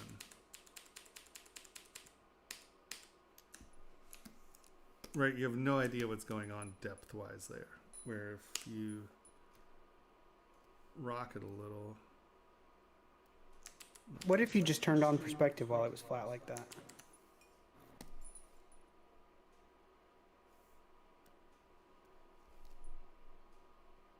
I mean, yeah. Yeah, a teeny bit. I guess if we, hold on, if we,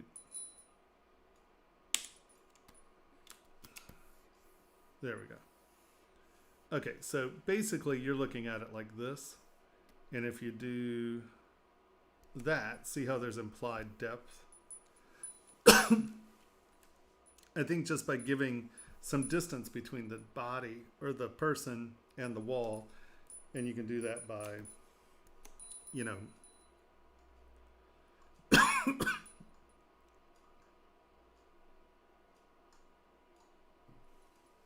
don't know, Does that make any sense?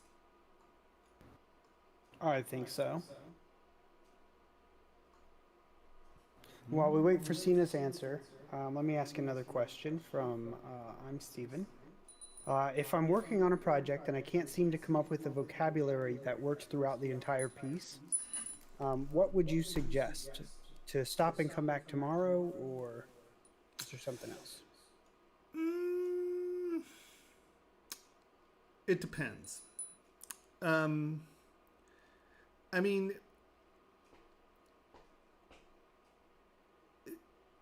it's tricky because I think that, yeah, step away from it. And like if you're, let's say you're working on a car, then look at some art or pictures of fish and flowers. If you're working on fish or flowers, look at cars and architecture. Go and just look at something that has nothing to do with what you're working on. And just look at how the forms and shapes work together. Because if you, let's say you're doing a car and you look at other cars, where you're going to pull elements of a car out as opposed to finding a theme. Where if you just get some visual stimulation from something other than what, look at elephants, right? Like if you know that you have a thing and you know you kind of want it to be wrinkly, look at things that have wrinkly skin, you know. So don't look at what you're working on, but look at something that's visually stimulating. And by identifying forms and rhythms in something that isn't the same thing that you're working on, you can sometimes find something that really is compelling. And what you'll realize is that it's a shape, it's a form, it's a rhythm, it's an angle, you know, peacock feather. Oh, well, I realize I like something that's widening and pointing, right? That has a linear progression outwards or something like that. And then you can bring those kinds of things in. And it just, I would say, look for inspiration in something else and then see if that helps you. And I don't mean, oh, peacock feathers, and then come back and try to make your car look like peacock feathers. But, you know, patterns, rhythms, forms, and then just come back and maybe some of those forms, rhythms, and patterns will stick in your head. I think that's probably Attack on Titan. Yes, that's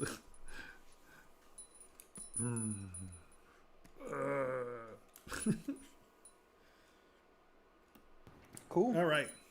Up next, So are we on to the next? Rich. Boop. And that would be your ZPR. That's this one, right?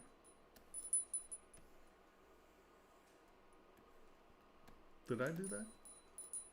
Did I do this stretch here? No, it Don't came know. in that way. Interesting. All right.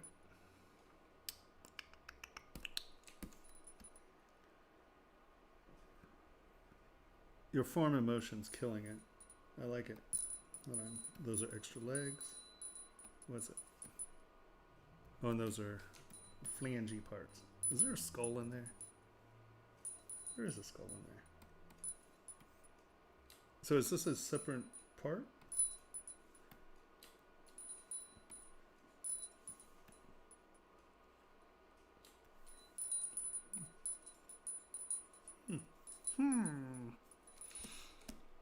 Rich is here in chat. Not by voice. So I'm assuming these are different things. Or are they attached somehow?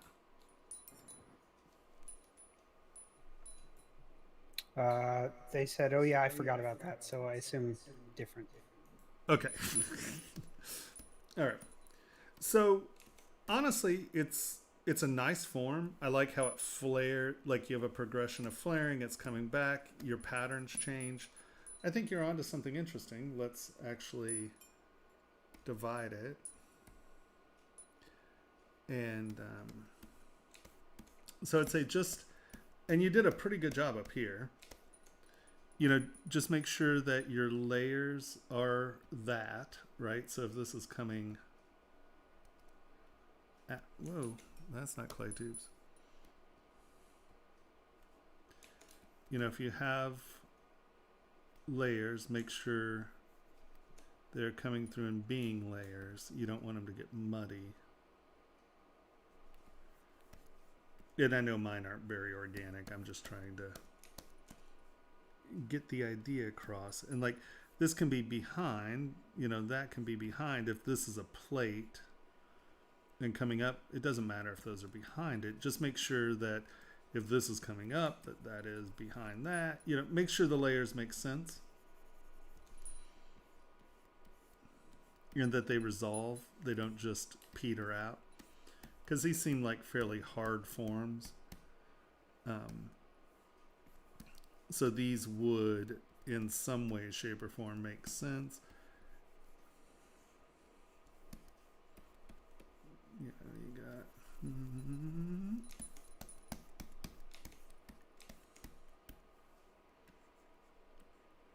So it's so funny. I have to ask Eric about ants in our backyard because they're starting to grow big and they want to know if the ants are detrimental to the big trees. So I have to take pictures and send pictures to Eric and see if he can help me identify ants and know if we need to burn them out because we have these huge trees and we don't want them to be aggressive on the trees. So I've been told to ask if they were good ants or bad ants.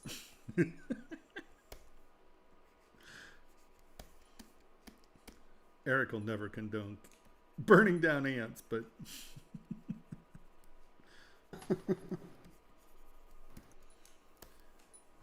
Rich said they had a hard time understanding crustacean exoskeletons.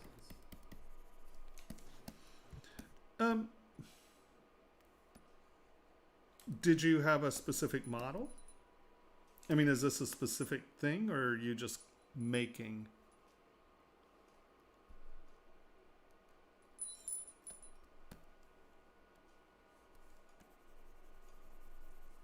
Because one of the best places to look at things like this that I really think are sexy forms are trilobites.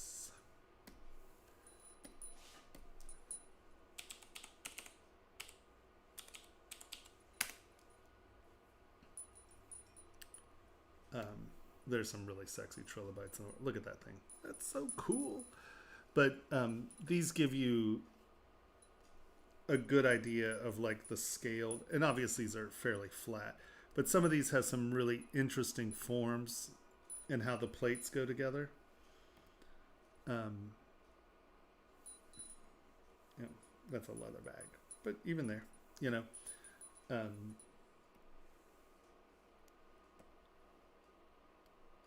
and these give you a really kind of and these I know these are fairly simplistic, but they give you a pretty good idea of how things plate together as such.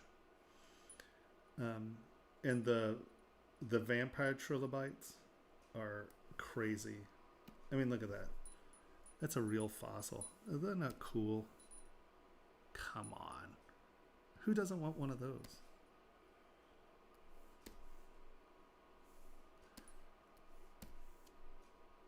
So I think that gives you kind of an interesting idea of how they flow together. Looking at just insects, like some of the pill bugs and things like that, some of those have some interesting forms. Just look at any insect. Look at crabs, right? And just see how some of the plates merge together and how they happen. I think that could help you. But honestly, I think you're doing a pretty good job here, like boom boom, just figure out how you want them to end and then what they're joining into or diving behind. But it's an interesting form. You have good shape, but here, like these big plates, just make sure if this is on top of it that this is behind it, right? You have that plate that's coming out, and if that plate's behind it, Just make sure that it is behind it. So when you're working in layers, it's very important that the layers make sense.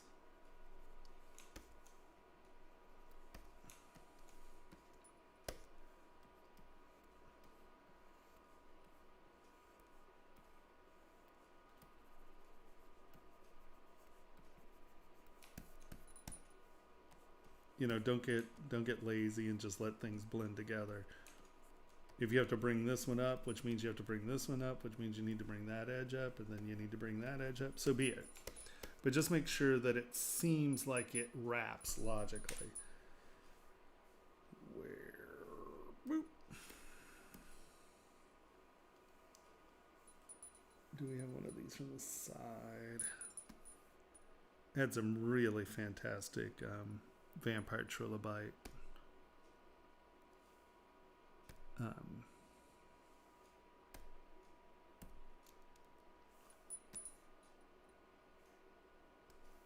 But you know, these are very organic, but they really make sense, you know, because it's a physical object that funneled in one another. So I wish we had better pictures of these.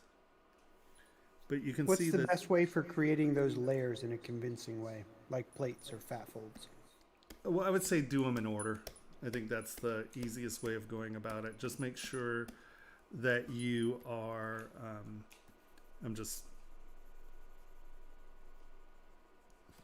this isn't a comment on your, your plates. So get your shape in, right? You're like, okay, I want this to be here, and I want a ridge here. Get your form in.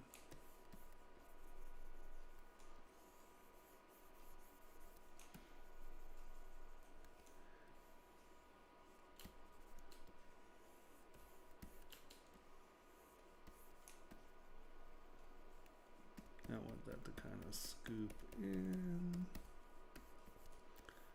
I want that to bulge out. So define your shape. And get your transition areas clean, right? I know that this is going to be cutting over. That's going to be my scoop, where my little ridgy thing is going to be. And then just start at the right side, or at the bottom of your form. I'm just going to come in. This is why I use clay tubes. I'm not trying to cut things back and in. I can use my brush and start to define my form by using that outside edge. And then I just flatten it, right? So that's my first plate. And then I come in and I just find this, fill it in, flatten it. Then I do this.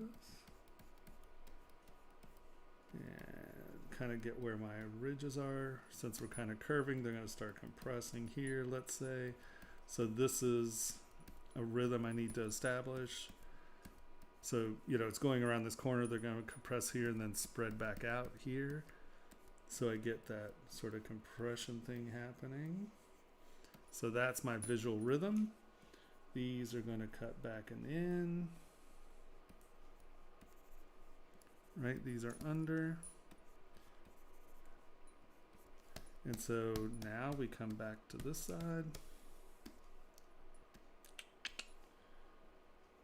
Lay my lip in, lay my lip in, bring it in, bring it in, lay that lip in, bring it in, lay that lip in, bring it in, lay that lip in, bring it in, bring it in. And so this way, the one behind it is always on top, right? You don't wind up with those weird sort of things collapsing down into something that is supposed to be under and or over.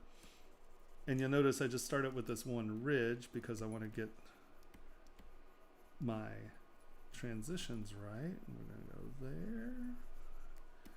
We're going to go there. Go there. Okay. So now we know that's sort of the progress of that.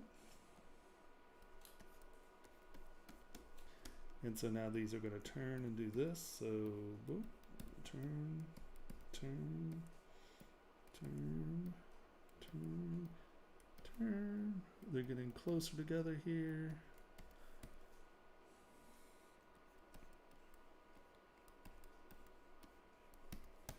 And then these are just gonna spread.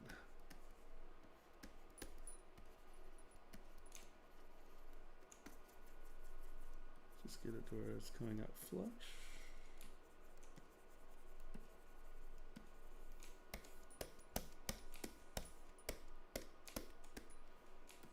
Knock that back, bring it in. Start that one on top. That's on top, on top. And then we're going around our edge.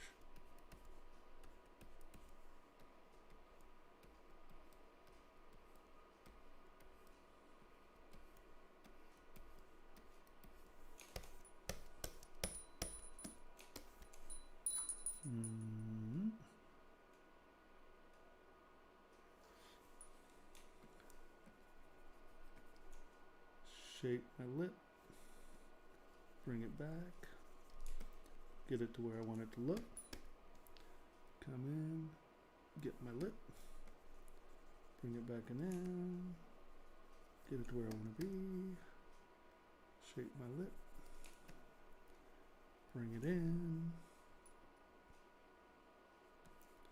and that way these are, you know, the one behind it is always on top of the next one, and that's very important. So you have logical steps, not things that look like they're on the same level and just kind of, instead of a saw blade, they look like steps, if that makes sense.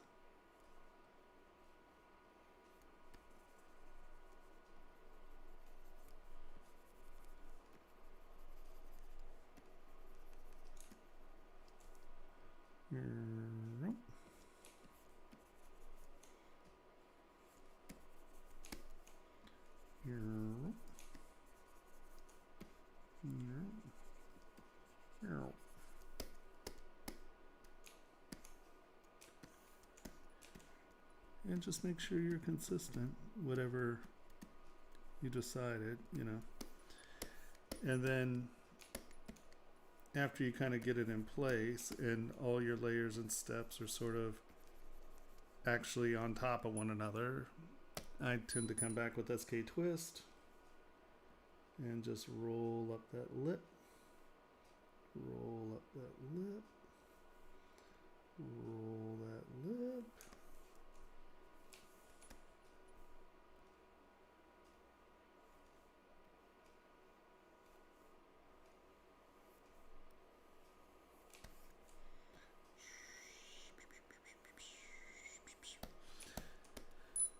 SK Clay Fill, hold it Alt, so we're getting rid of that little trench, and then normal to get rid of the little top lip, Alt to get rid of the trench, Alt to get rid of the trench, boom, boom, boom, boom, boom, boom, boom, boom, boom, boom.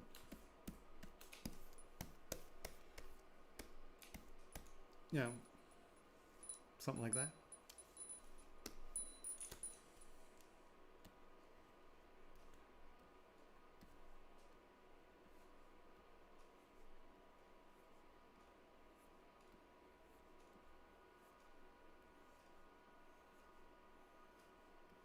Oh no, did that help?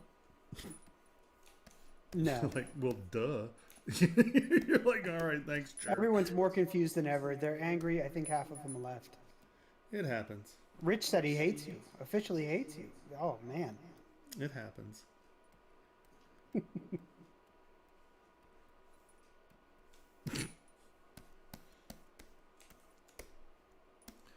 know, sometimes you just have to deal with it. No, it was great.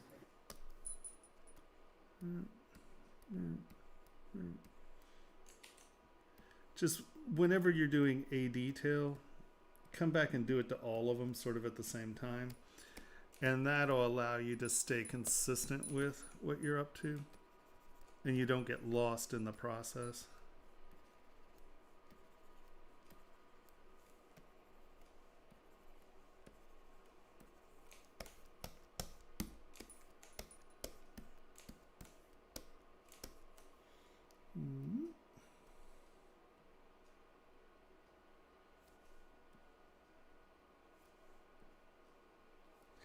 And the other thing is, if you're really moving stuff around, you're going to go over it more than once.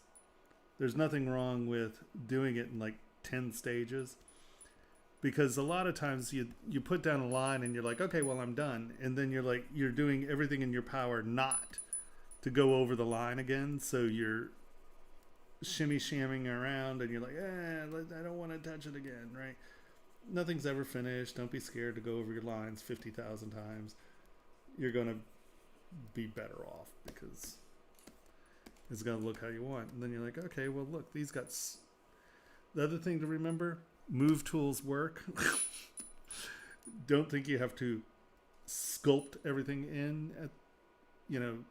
Don't be afraid to come back in and just move things, because it can give you a consistency that's hard to get by sculpting, right? This way you can really just kind of tune your curves by tapping. Don't get too dramatic, because you can really mangle your meshes. But, it's a good way to kind of fiddle faddle and really tune your curves in and get everything in the right place. You don't have to add and subtract. You can get in there and just move it around some.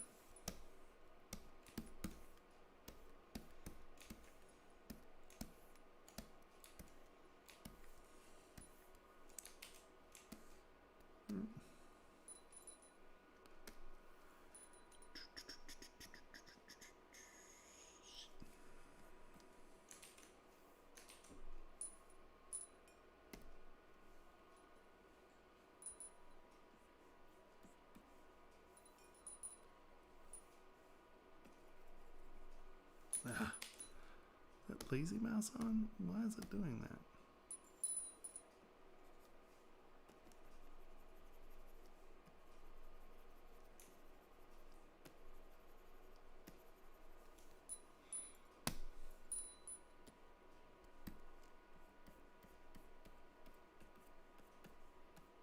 You're just playing now, aren't you? Mm-hmm. No. I'm doing a finger. Uh-huh. This is what your hands look like. This is what my hands look like. Right? Yeah. Just make sure. And I mean, you've done a good job, honestly. You really... There are just a few transitional areas that were a little funky, but I mean, honestly, your layers are pretty darn good. You're going to have to figure out what that transition scale is. Because there's probably going to be something that comes this way if you have that many. Right, you very rarely have like tiles that meet. If they're going to tile, they're going to tile all the way. So finding how that continues to tile there could be a thing. Yep.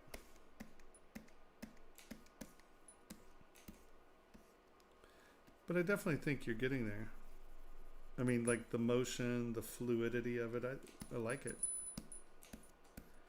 But you're getting in here and trying to do some of this stuff. I would say you have way too low resolution to kind of feel what's happening here.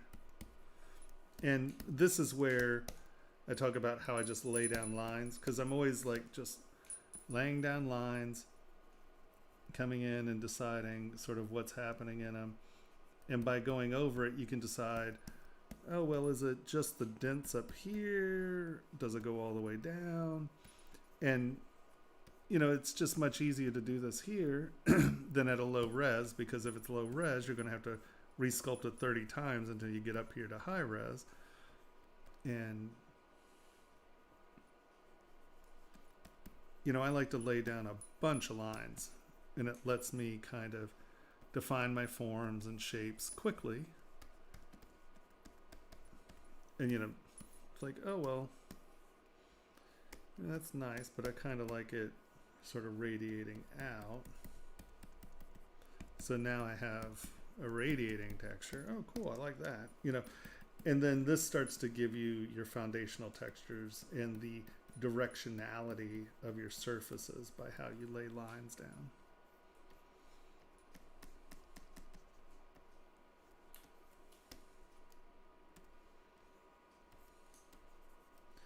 And you can't, it's very hard to do this at low res.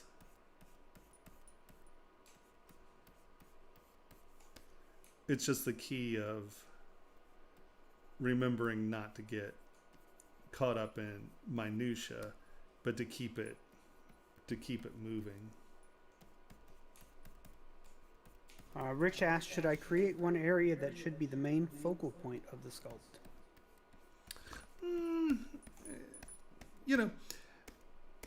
It's hard because this is a nice compact round.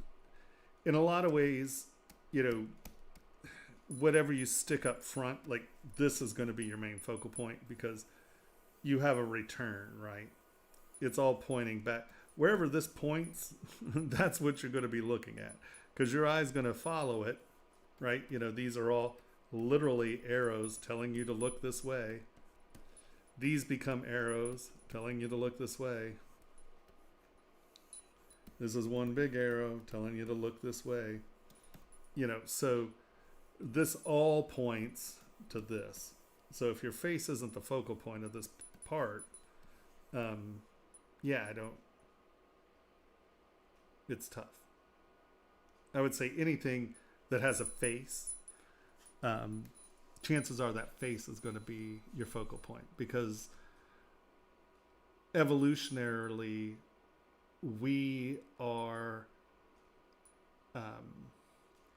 not trained, but we've evolved to look at where eyes are looking. And it's kind of what separates us. Like a lot of animals don't do that. And so it's also one of the things, it's like one of the very, very first stages of baby brain development that they check is, can a baby, well, one, make eye contact, and that eye contact means something.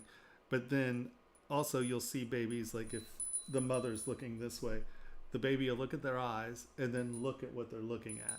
And that's a very, very important developmental step. And the ape has learned to stare at what's staring at it, right? Because if you're no longer in the trees, you're on the plains, you need to know if the lion's looking at you or the gazelle. And that's the people who can figure that one out. They're the ones that kept going. So that's a really important thing. So remember that if it has a face, even if it's a stylized face, you're going to look at it. And that's why we see faces in trees and faces in clouds. We are genetically programmed to look for faces. So if the face is not the most important part of this sculpt, it better be something pretty dramatic. Like if you put a heart right here and it says mom, okay, well, obviously this is pointing here, this is pointing up there, you're going to look at mom. But if there's nothing there, even if you put like a plant that's pretty big, you're going to be looking at that eye, right? So if it's not the face, then you better have a good reason why it's not. Righto. Cheers.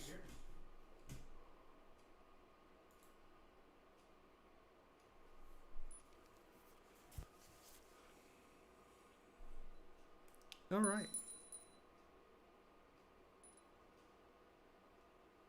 Is that all we got? Nope. 3 more.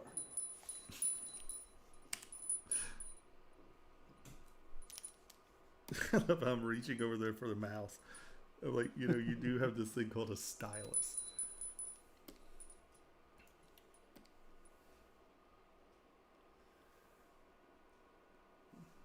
That's 3 more.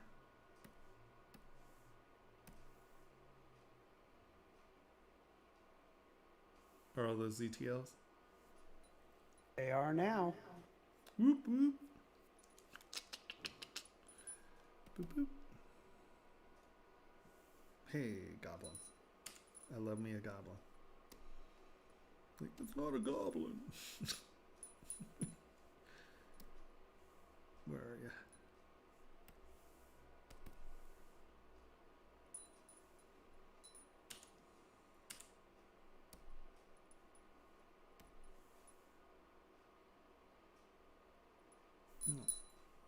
Gosh, I'm really slow. It's like, no, you don't open it from there, you dork. All right. So who's first? Karthik. Is that this one? Who is That first? is not that one. The Chris Hemsworth Oh, bust. all right. Ah, still perspective. I know you're working on in perspective because perspective was on. Don't sculpt in perspective. All right.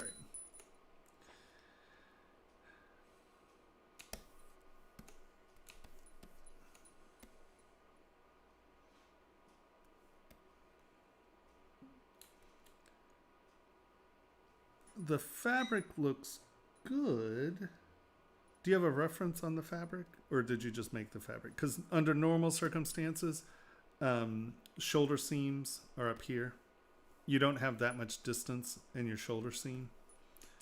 Very rarely will you have a sleeve cut, because this is going to bunch down here and it's going to be a very, very uncomfortable shirt. So if you look at the distance of a sleeve, it's usually, it tries to hit the shoulder, or more often than not, it's going to be up here. They did the shirt in Marvelous. Yeah. Marvelous is nice.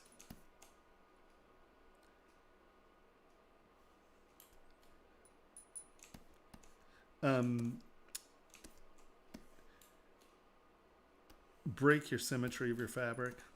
Get one of them doing something else.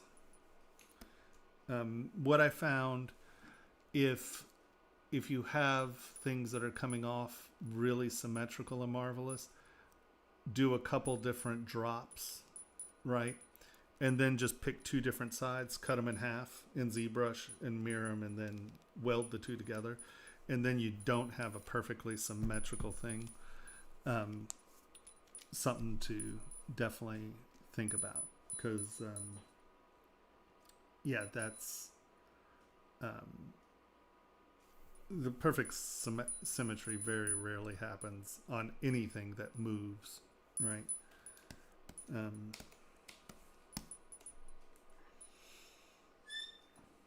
The only thing they intend to render is the face, so the bottom and the seams didn't matter. Oh, okay. Yeah, I still feel like you're sculpting in perspective, and in turn, hold on. Where is this picture again?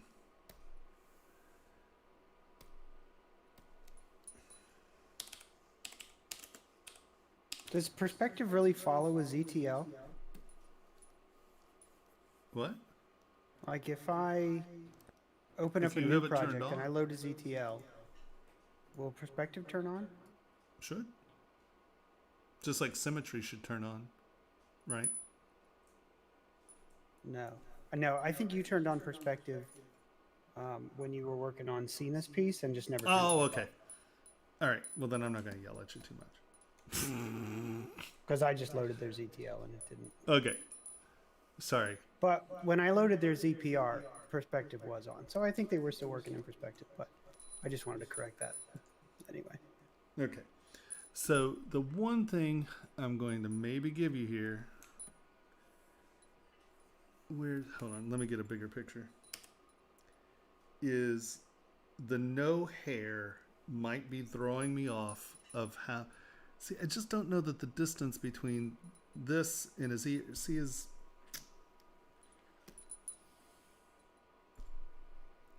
I just don't think his face is that open. Because, I mean, he's known for his cheekbones. Okay, Anna's torso, but you know.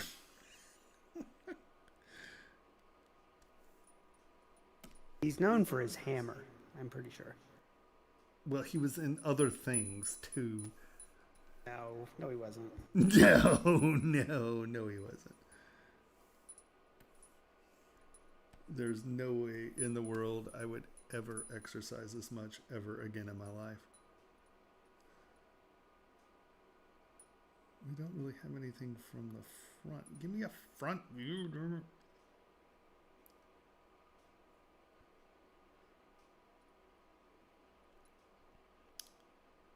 All right, I'm having a very hard time because when you do this, send me this reference image because I thought we found it last time, but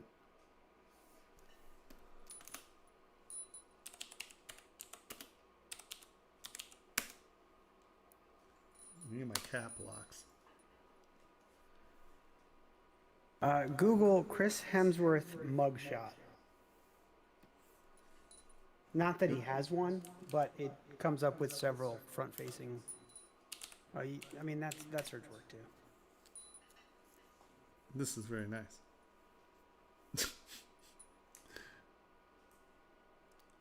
Okay. Let's go. I think actually this one had a few more choices. So, see, even in this one, which looks like it's shot pretty... So if you look at these front shots, okay, you'll notice this is happening here, right? You get the cheekbone and the ears are behind it. Cheekbone, ears behind it. Cheekbone, ears behind it. His face isn't that open. The picture in the second row, far left, is their reference. This one right here? Hold on.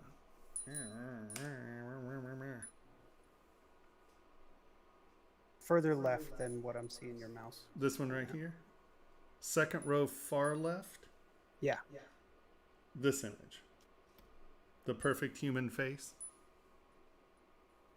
Yeah. And a bit of neck. Yeah. Okay. So let us put this image right here. And then we are going to come back over here. And we are going to line up his eyes.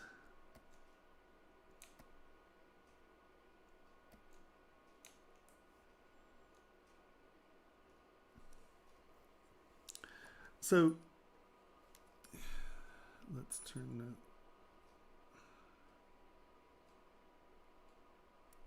So, you know, like I said, like your general face is really good. Like this is good. But you see your ears are high. But even that isn't the issue. The issue is this line right here, this cheekbone line. So somehow or another, like, I just want to do...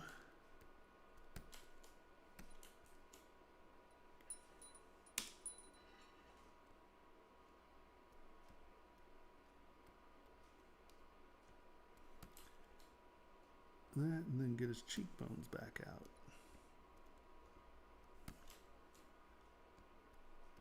In his next tooth, I think. Because you're missing... Because once again, he's known for this line right here. It's that cheek and chin, or cheek and jaw. No, not quick save. Damn it, Jim, I just wanted to go see through. So let's, if this is your reference image, hold on, let's go back. Let me undo this. Okay, see the shape of his face right now?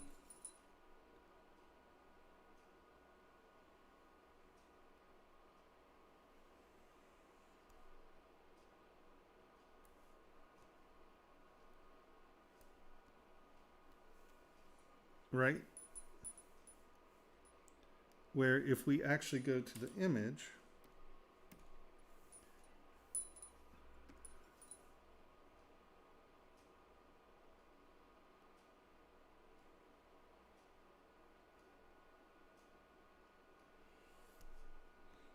and his ears are back here. So we're looking at this line, and see, this actually is part of the silhouette, is part of the face, right? Like his cheekbone comes around, down, and that gives you your chin. And you get the jawline, and then your ears back here. We're here. See, you're just not getting, your neck's too thick, so you're not getting the jawline.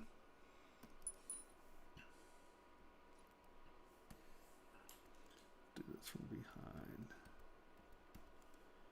And I know these are dramatic moves, so this isn't, right? So now you can bring this in. This comes in. Let's get his ears in the right place real quick. See through a little more. Give me an overlay. Eyes and nostrils. See, your face is in the right place. Your ears are way out here, though. Perspective. My perspective's not turned on. Oh, I know, but maybe if you turned it on, they wouldn't appear so far out. I'm just No. saying that's probably the reason. Stop! No! No! We're not turning perspective on to fix a sculpture.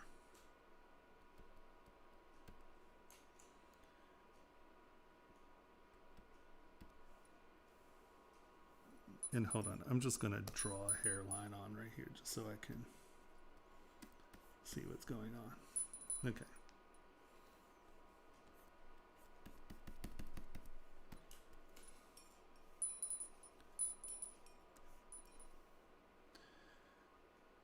And I know that, once again, like I said, I was pushing this in, not sculpting it in, so it's a little melodramatic.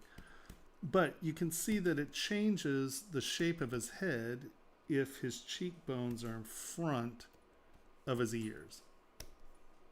Right? If you're getting this,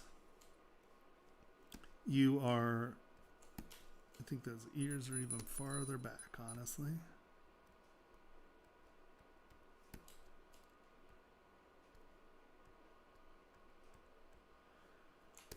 But do you see, by getting the ears behind the cheekbones and then being able to see the cheekbone allows you to get this jawline a little bit less round.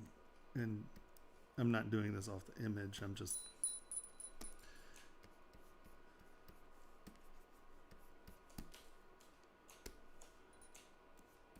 I made those too big, so that ruined Z intensity of 9. No wonder I'm just gouging away at the sucker.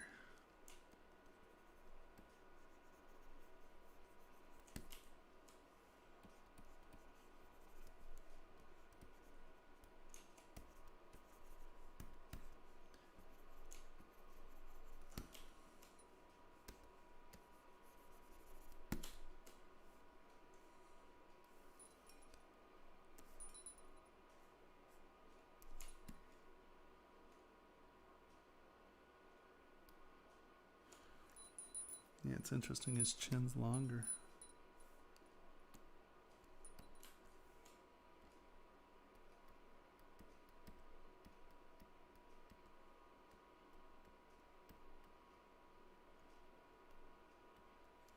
Homie got a big old chin, don't he?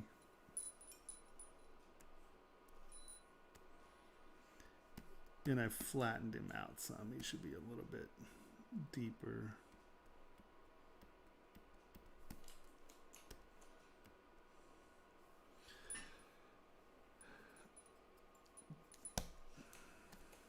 No, that was not clay tubes.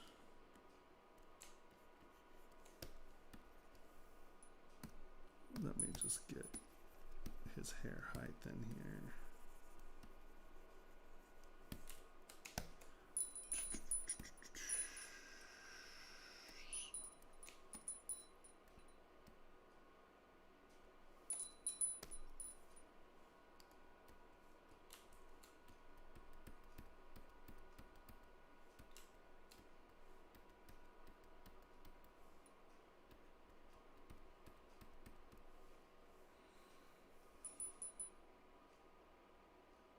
I'm just looking at silhouette right now.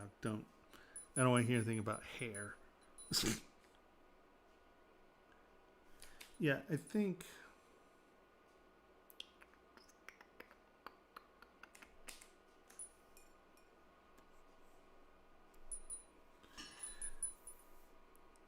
So if this makes any sense, right? If you look here, the ears are behind the cheekbones, the neck's thinner so you can see the jawline.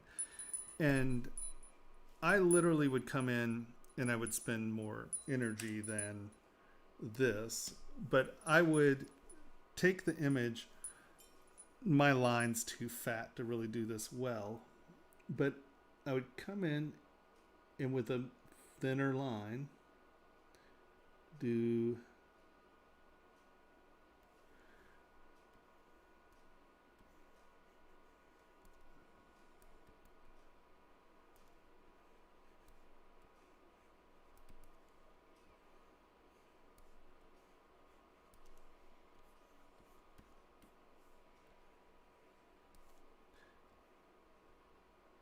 something like that. And what that's going to do is it's going to give you a flat location image, right? It's like, no, this is where, see, because we're still looking from this direction, right? See, his torso is leaning that way. So you're getting more neck here than you are there. So you're getting to see this jawline. But if you do a line drawing like this, I can't change it. In something that allows you to keep your line drawing, you can then use this as your location and get your locations correct, because you just have his face so opened up. And if you look at all of these from the front, you can't see this area right here, right? All you're seeing is those cheekbones. So, right, I mean, you can see it here, but look at how rotated he is. Not one of these pictures from the front can you see this area. So, you know, I think that, let's go back to the beginning.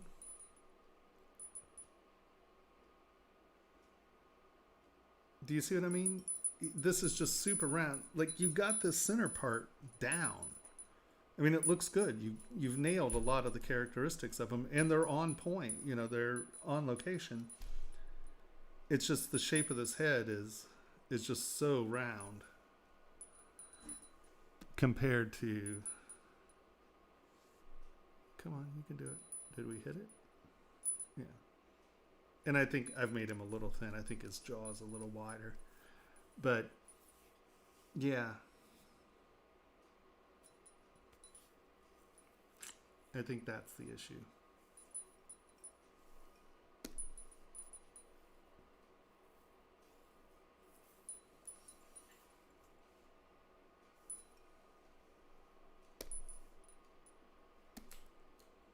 Don't use perspective.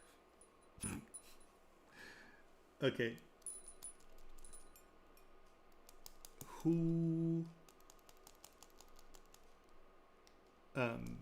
Who's next?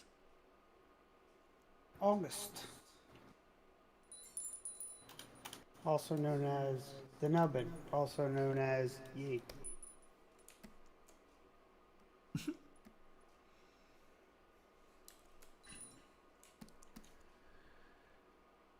So, before I start texturing, I would get my anatomy a little bit more solidified. Once again, armpits. If you are doing anatomy, I would look at anatomy for sculptors, only because even if you're doing something like this, you're still dealing with similar anatomical issues. And that is, this intersection right here is the most, I think, like, misunderstood intersection there is. And we are just going to come in here. We're going to kick this back. Let's get rid of some of this so we can do this step by step. And remember that the bicep comes all the way up in here.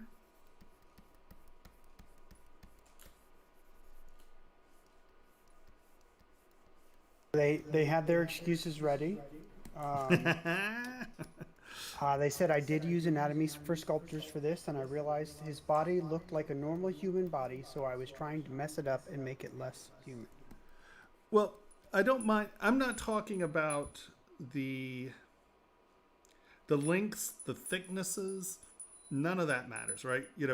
Because if it has arms and pecs, mechanically, they're going to work the same. Even let's say that the pecs are very, very low, right? So you have really low pecs and you want them to be super wide. So you're going to come in here and you're going to fill this in, right? But this pec muscle is still doing the same thing because it is a bipedal, mirror symmetry figure, right? So you could have the pecs be huge,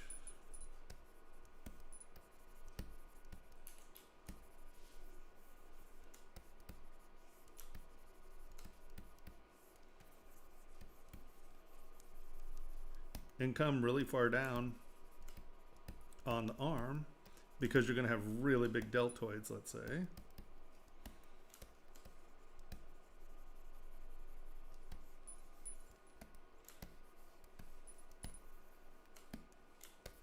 So we're kind of messing with our anatomy, right? This is actually coming, it's easier to move it because we have a pinch there.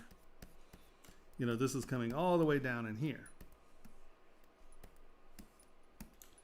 Well, the thing is that, it's still basically human anatomy, even though you have messed it up, which means that's going to go in there. Your bicep's going to come under it, right? So that means that the bicep is now down here, and it's stretching up and under that.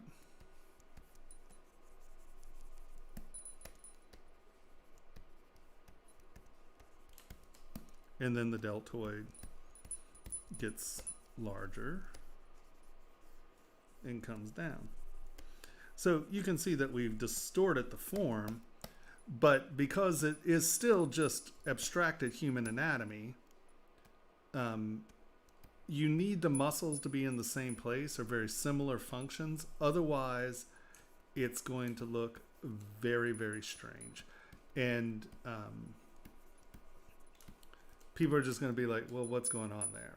Right? I mean, you still put deltoids on, right? So something has to be happening that's tied to actual human anatomy. I made them longer in front so you can make them bigger.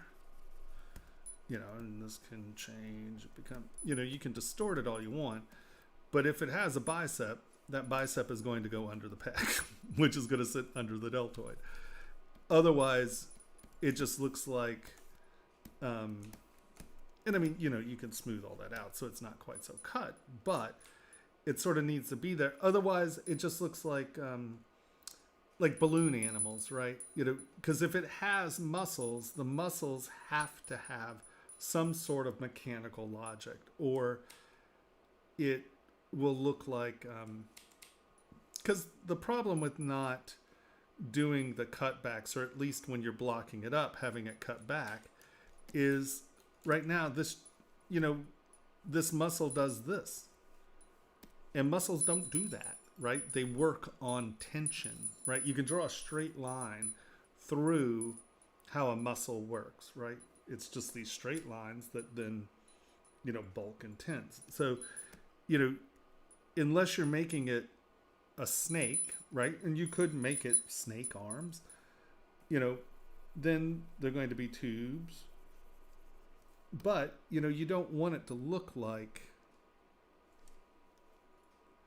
tubes if you have muscle definition, right? I guess that's what I'm saying. So even, let's just take it at its most simple, right? Let's just make it a tube.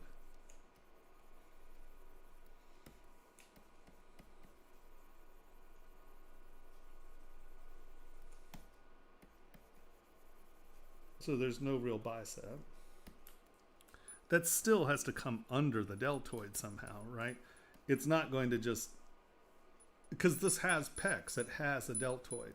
So there has to be some recognition that that is coming under, that is going under the deltoid. Even if you're, you know, hold on, let's.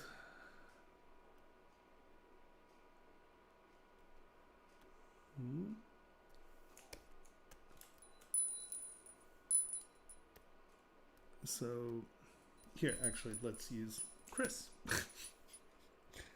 Because, you know, right, let's say you wanted this to be the goblin. Okay, well, you're going to, let's turn X. You know, you can distort the shape and form, but that intersection still has to appear as if something is going on, right? It's not just going to be a tube, especially if you're identifying that there is a deltoid, a pec, and a thing. So, you know, abstraction is taking the original and then abstracting it, right? But even here, if this is the shape and form, right, you know, the pec is still here and it's going under. The deltoid is here, it's going over. And the bicep is here and it's going under. And so this familiar story that we know about anatomy is being still told. But it's been abstracted, right? Does that make sense?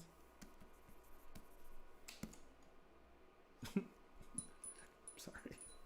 You just already had anatomy. I didn't want to resculpt. So just think about it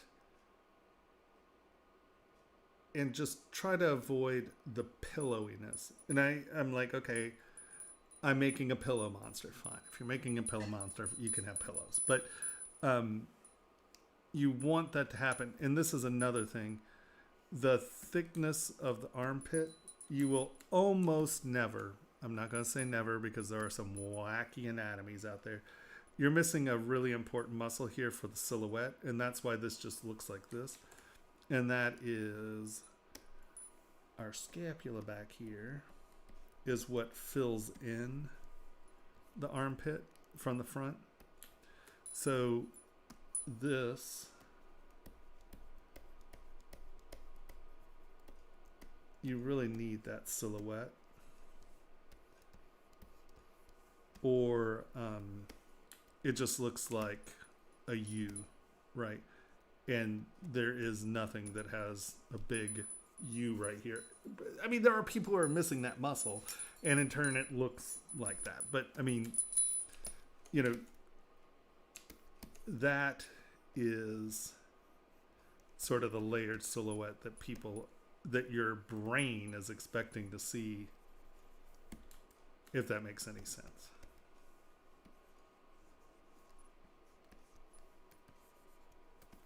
They put an image of what it looked like when it had the more human anatomy in Discord in the general channel, if you want to see what it looked like before.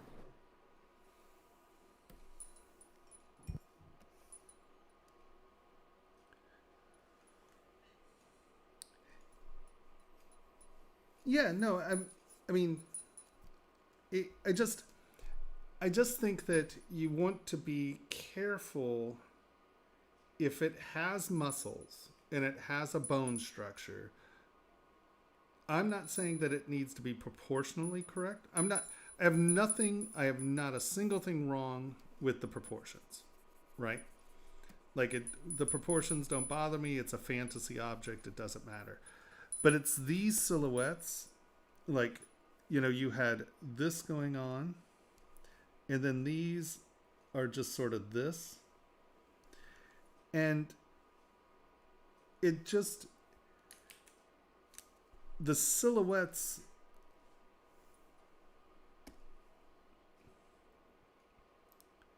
well, it's just bodies don't really do that, right? You know, at the end of the day, you sort of wind up with things that have muscle layers and they kind of interact with one another. And this one, nothing just has a tube here and it just ends in a tube, right? Like this muscle intrinsically has to go under that, and it has to come past the halfway point because this muscle pulls this arm up. So we have that.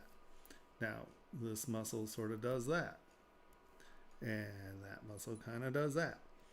And they're going across. And then these are coming back over here. So there's, I guess what it is that there's no real crossover going on, right? Like even your elbow is kind of high and up in here. So like none of the, everything just comes down to this shape. From all directions. You can walk around it and it's going to look like that from all directions. Where an arm, you know, actually the elbow comes past the halfway point. This is coming back up in here. This is scooping and kind of rising. This kind of comes around because that's all bone, right? So really what you get are forms that cross over one another. And I'm just not seeing the crossover here. I guess maybe that's more the point. It's that it's not the shape. It's the fact that it's like a peanut, right? As opposed to this coming down past half, right? Here's half. You get that line. You know, it's just, I think you need to, even if you simplify it, distort it, change the shapes, it can be large, bulky to really tiny. You have to think of the mechanism that's happening. And I just think that if you had taken this, and let's just bring this down.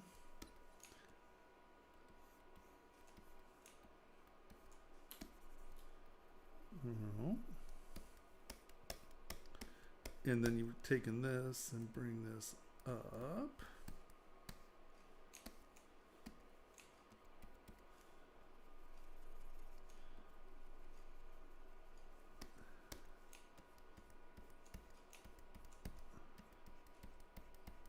Right, where are those crossing over moments?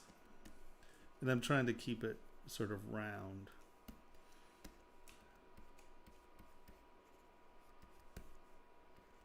You know, that's a high point because that's where it bends. Right, you got to figure out what the bone's doing. Even if it's round. And then here, you know, these are coming up over here. And that's coming in front of that. So there's this, there are these bypasses, right? And there have to be bypasses or it mechanically doesn't work. And these can be big and bulbous.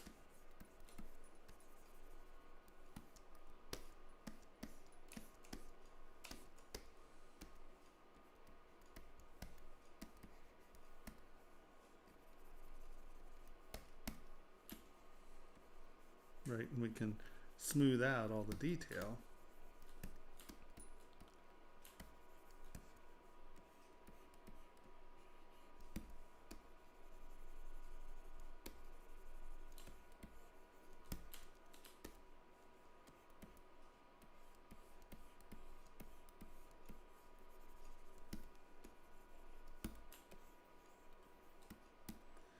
But see, even with that smooth, we're getting a story that tells us that things are going under and over different things. We're getting those muscular bypasses.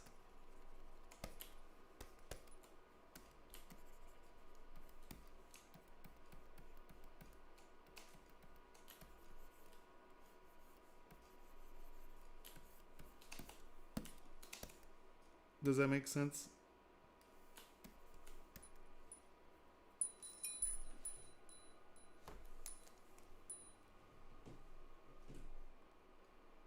Ooh, I don't like that that doesn't update.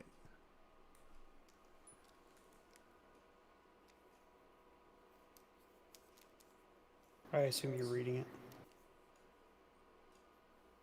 Yeah, I would. I would just, even, I wouldn't worry about, I would say think about mechanical anatomy, if that makes any sense, where I'm not necessarily saying in this, because in all reality, you could have something that, let's say, the deltoid actually is diving in here. So I'm just saying, let's make this completely abstracted anatomy, right? And then you sort of have two biceps, right?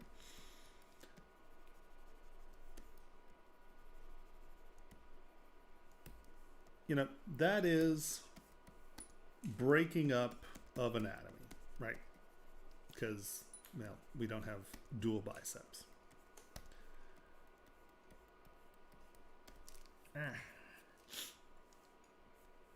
And then the deltoid splits and this becomes super deltoid or something.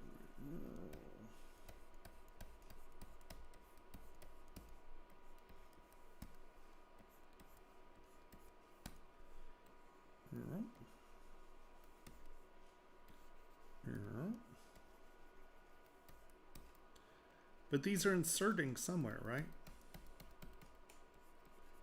Because because this is a hinge, right? Something has to go from here down to here to make it work. So, and once again, these can become super wide.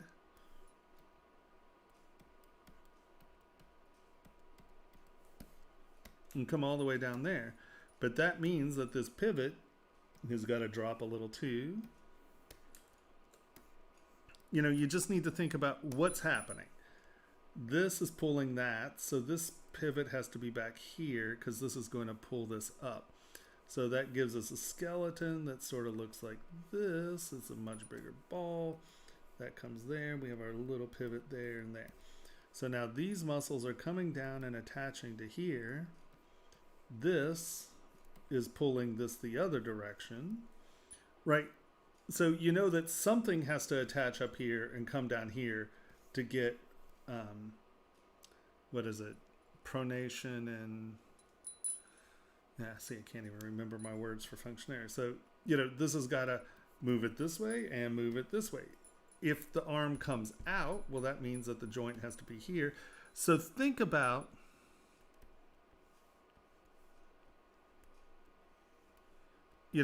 what does the hinge, if you're altering the anatomy,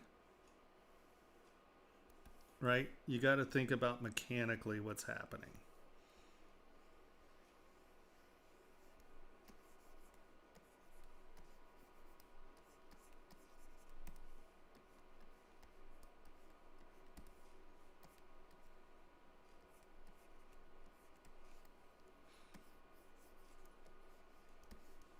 Right? So you need something to bring this in.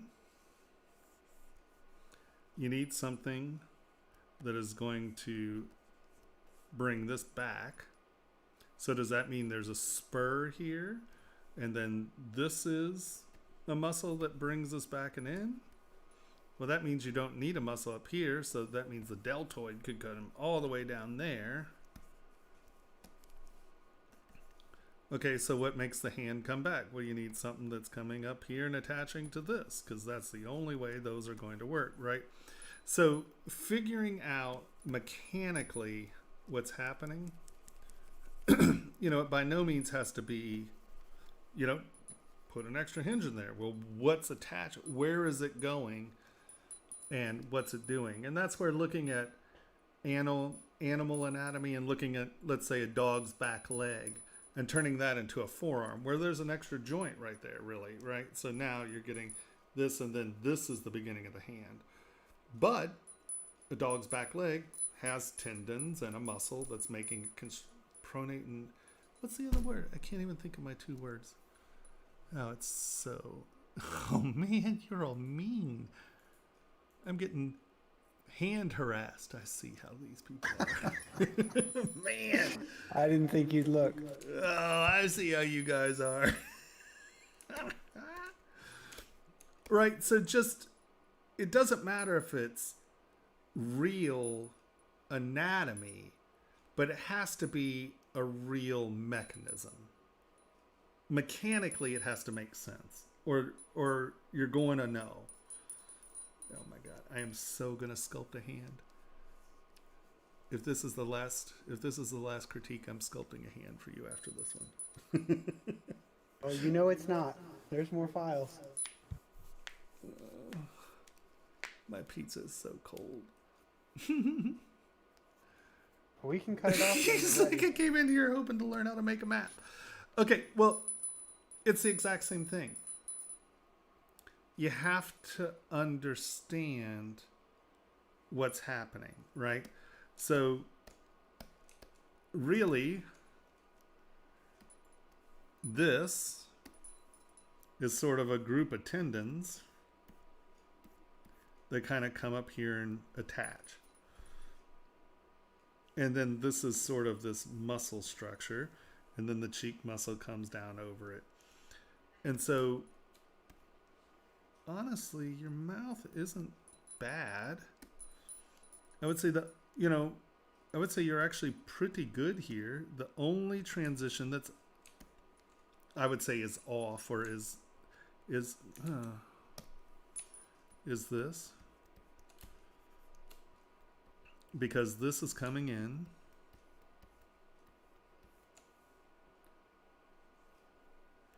And I'm just breaking this into layers. Please don't judge me on my mouth here. Right, this is coming in. This is sort of your cheek muscle, and that's coming down and around. Right? And then this blends in and over. So, you just need this intersection to sort of function kind of correctly. And so now this is where you got to make a decision. So if you really want sort of this webby feeling, if you look at like snakes and stuff, you have this comes back and becomes like a shelf layer because this is a harder structure. And then you'd have that split and that becomes that layer. And then this is web that comes in between them, right? So you can look at a snake's anatomy to get how that is. But if you look at human anatomy, where's our face?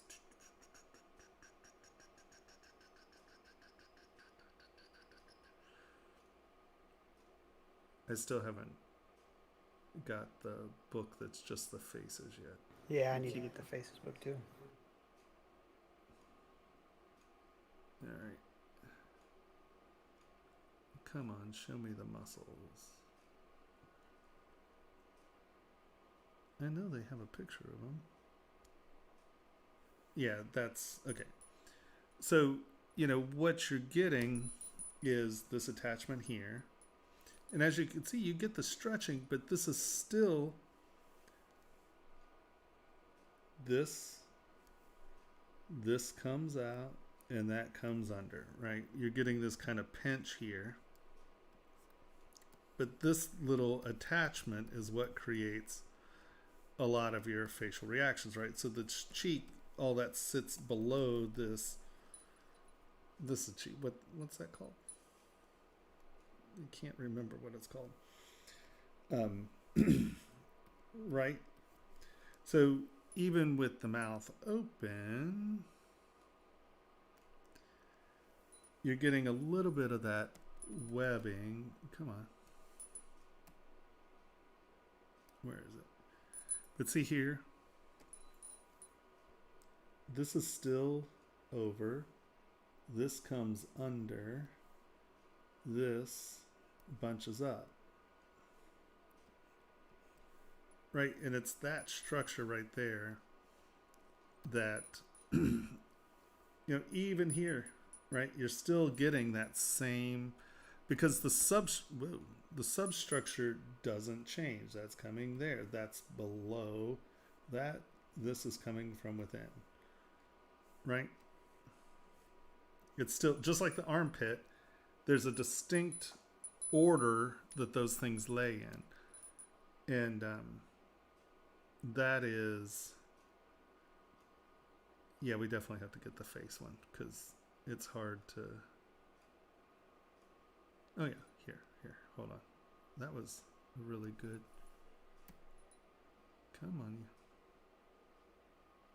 There. Wow, I didn't even know they had this in here. I totally forgot about that. But see, this is the concept, right? The machine has to work. The machine has to make sense. And so when you're making fantasy anatomy, you know, you could have 5 joints in one arm, but something has got to make it do what it does. And that's the same thing with the faces and all of that. You just have to figure out what is happening.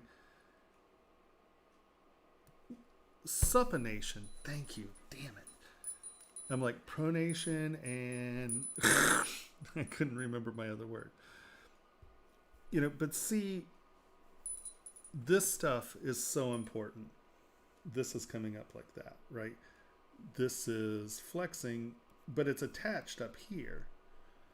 And so your silhouettes really need to reflect that kind of, see, because it's flexing the other direction. See how it's flat and you get much more dip here. It's not this nice smooth curve because it's rotating around. It's using a different type of flexing. And so, you know, no matter what you're doing, it has to mechanically make sense.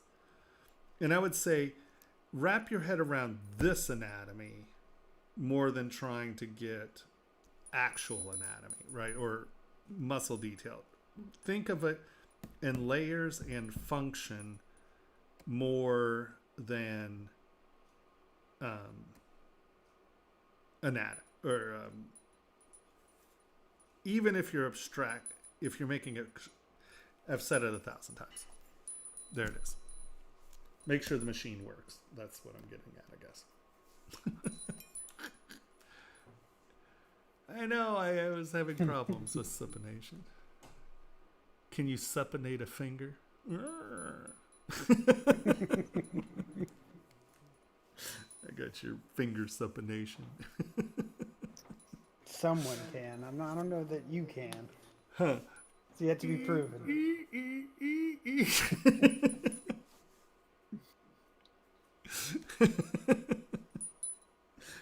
Check out that mechanical function.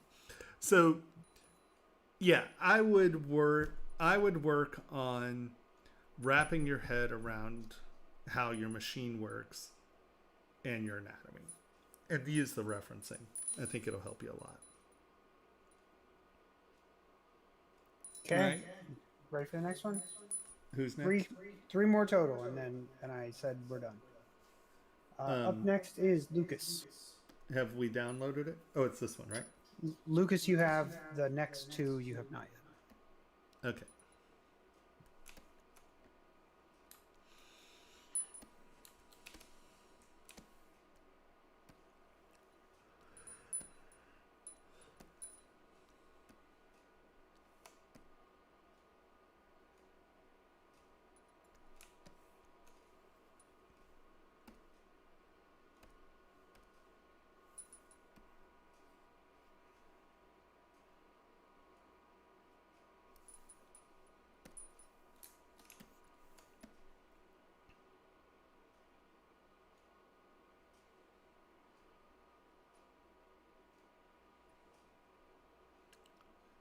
Now they're going to be like, well, those are tubey looking. Look, and that center's there. Well, that's fat rolling over. Actually, there's a different creature going on here. I'm going to get yelled at.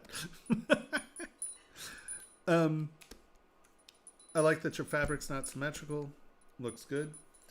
Your anatomy is pretty tight.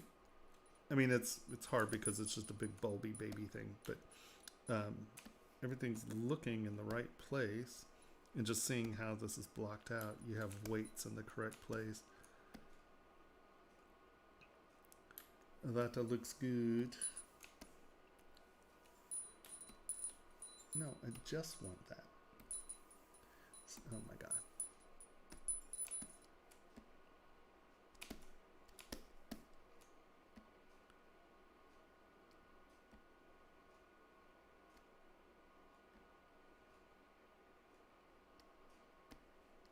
Your anatomy's tight. Looks good. and I know that this is a characterization, so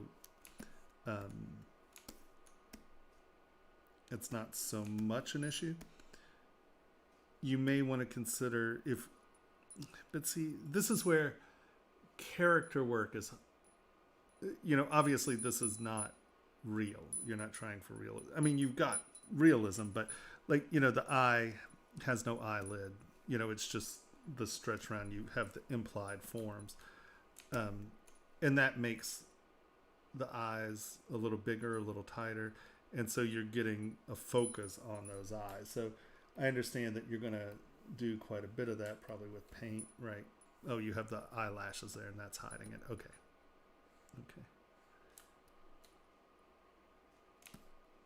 I see. Yeah. Oh, I had those turned off. So never mind. Ignore what I said. That's what I was saying. It's a stylization. So I knew something was happening there.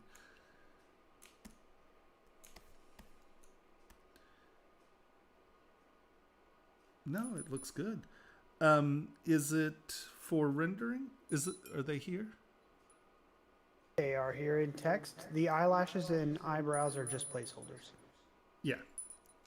But the eyelashes are going to be what's producing the eyelid. Like I was saying, you have no eyelid, so, it looks a little odd. But the fact is that you're doing it with the eyelashes, so that makes sense. Is this for just a rendering, or is this for printing? Animation. Okay. Well, then. There. And they said they're not used to doing stylized characters. Well, it looks great, honestly. I mean, your anatomy is real enough that it works. Your fabric is real enough it works, right? It's not symmetrical. You have some transitional stuff going on. It's nice. The forms are in the right place. I'd say you might want to just give a little bit more of a lip ridge. Just give a little bit more there, just to get the shapes of the lips a little sorted. And I know with animation you're going to do that with colors, so I don't know how important it is, but it gives that light reflective ledge really defines the lip form. So you may want to make that sharper. Once again, though, it's animation, so who knows?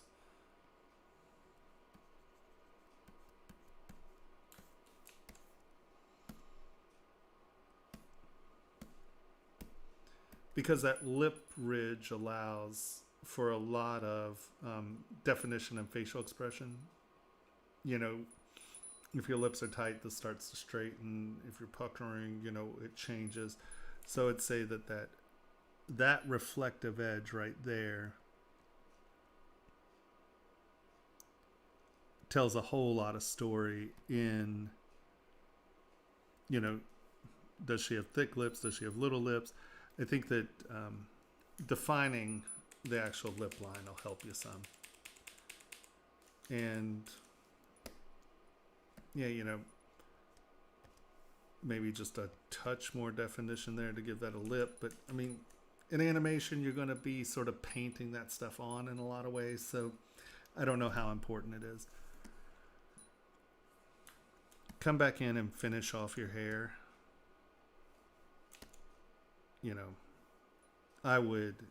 Is this all dynameshed into one form? Just make sure to finish it, right? Just make sure that these lines.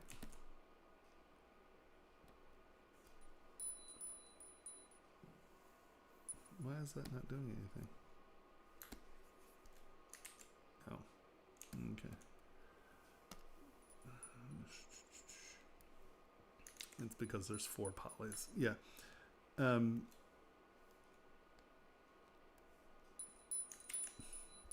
is that just not working? I love it when things just don't work. Like, what is that even doing? All right, here. This is where we have the tool.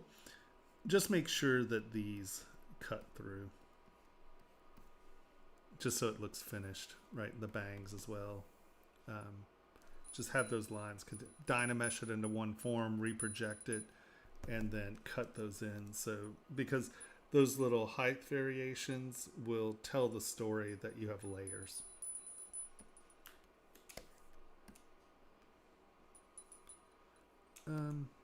Honestly, other than that, I think, like I said, I would give it a lip ridge, whatever your lip is, cut those edges back. You have placeholders for that, so the eyes aren't a big deal. Is your hair actually doing what it needs to be doing? Yep, that's good. Do avoid these little things. This is one of my major pet peeves. Is if you have something that is defined in front, right? This is obviously in front of these. Make sure that all of the hairs go behind it, and define, right? Because if these are going behind this one, it has to come out at some point and cross over. You can't have this one in front and this one behind, right? Because that is really? Oh my God, you're killing me. I obviously am losing my patience with my ability to function, right? If this line is on top, nothing crosses over it. And then this kind of comes down as what it appears and gets thicker.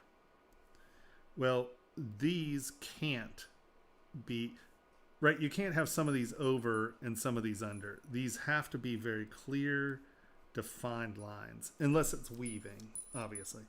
But like, if that's an edge, that's a plait. There's no way for these hairs to do this, right? Either they're all going over one layer or they're not. So make sure to come in and really tune these edges and make sure they're doing what they say they're doing, right? If that's that, if this is coming over and pulling tight, these two hairs cannot be in front of that, right?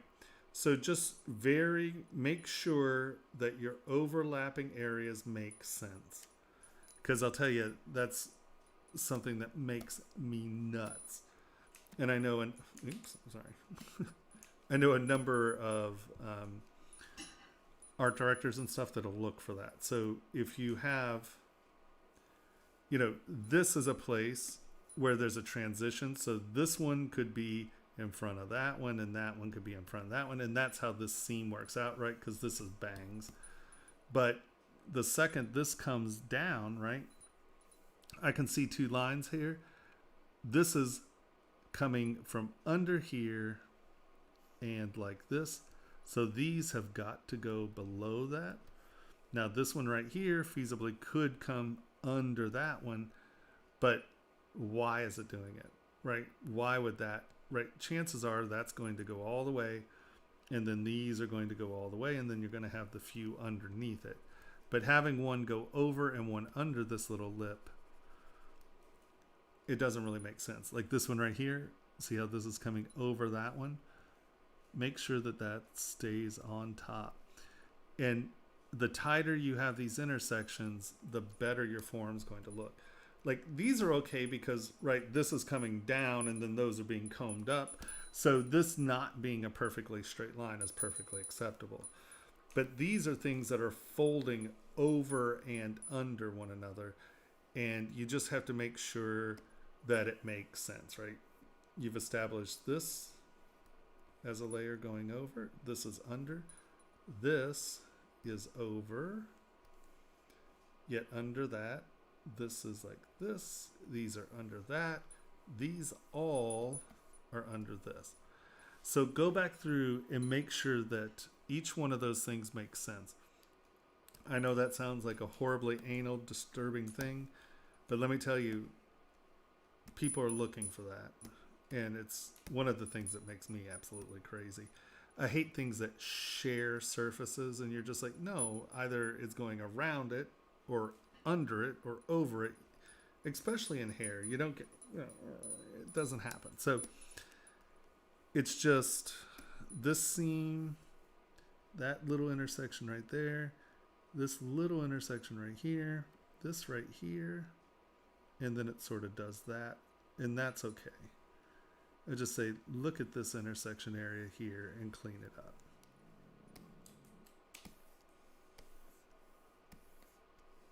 Really, other than that,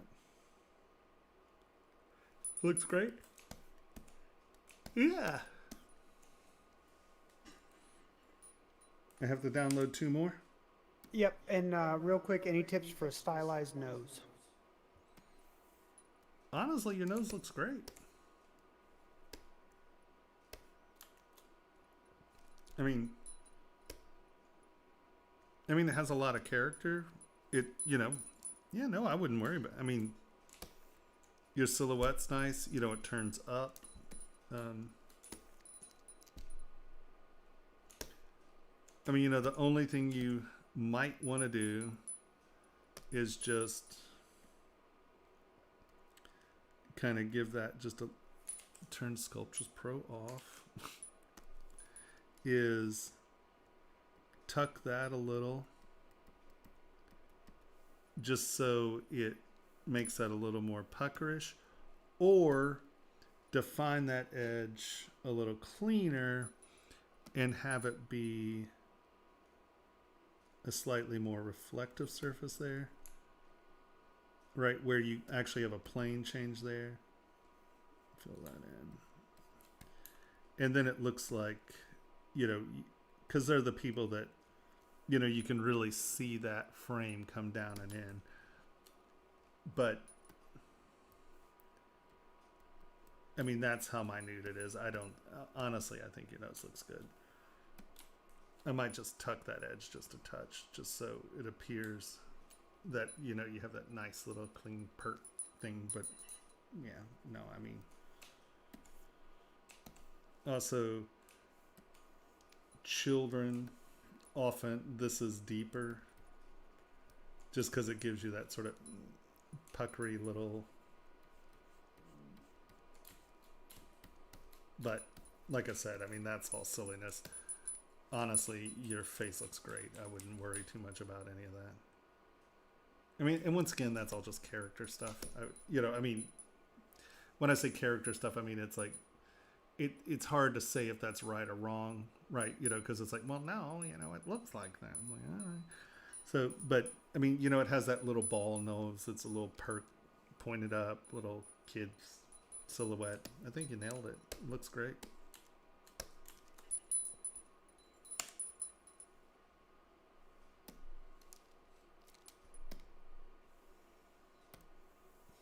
Mm-hmm. Boop.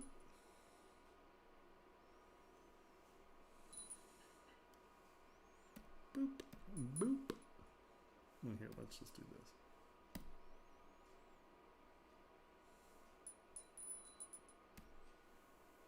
There's no need to have bunches of versions. Let's just download them separately since there are only 2 of them.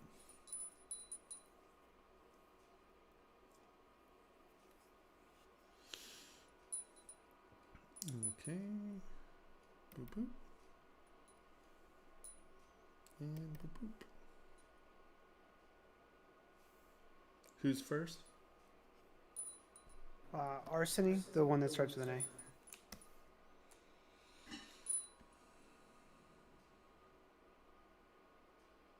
Okay, turn off paint.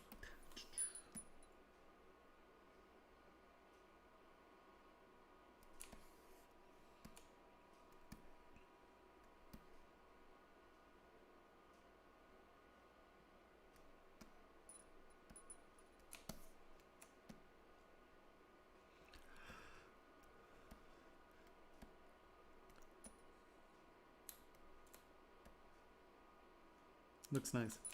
Okay. A couple things.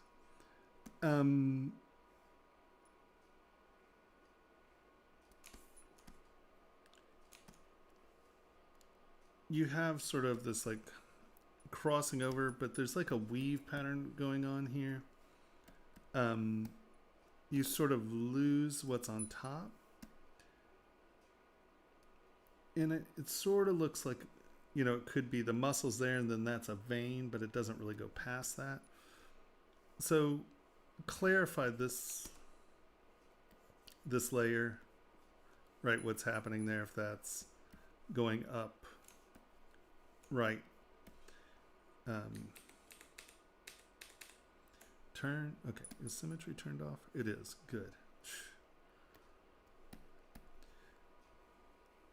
So clarify this function, you know, this one's on top, this one's underneath, this is coming in. It's just right here, you have these two lines that break this surface. And if it were this, right?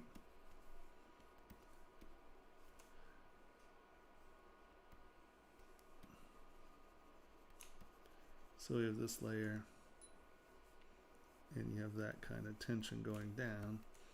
Then you have this layer. And then let's say this were a vein. I don't know what those two little lines are.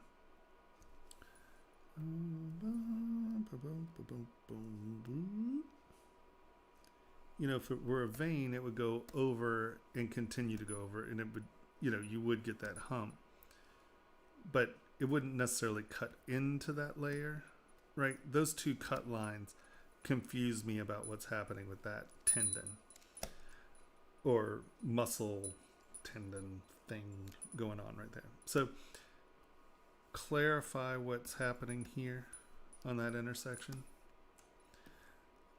Again, here in the jaw, you know, this makes me feel like this is, you know, the muscle striations that you're seeing, sort of that tendon, muscly striated thing. So, you know, do we lose it up here where it gets a little softer, and then these are those muscle striations, and then it has its insertion there, and just make this look as if it's a little subcutaneous as opposed to just lines drawn on the surface, where these are actually something going on here.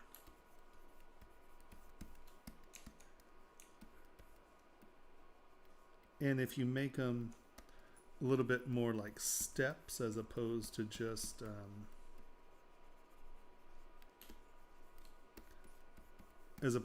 lines, right? Once again, what's doing that? Well, if it's muscular, it would be more like striated steps as opposed to just edges cut in. And if you want them to be dramatic, that's fine.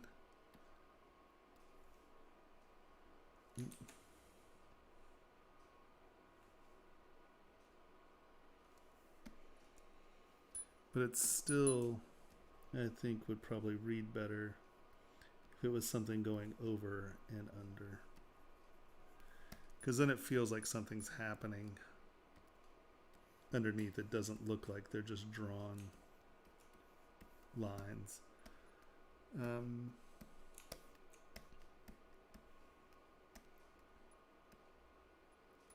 This intersection,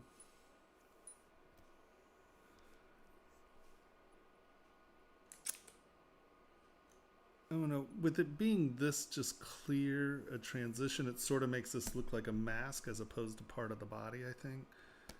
So you may want sort of this to be maybe, and once again, I'm not saying this is the answer, I'm just trying to quickly come up with a solution.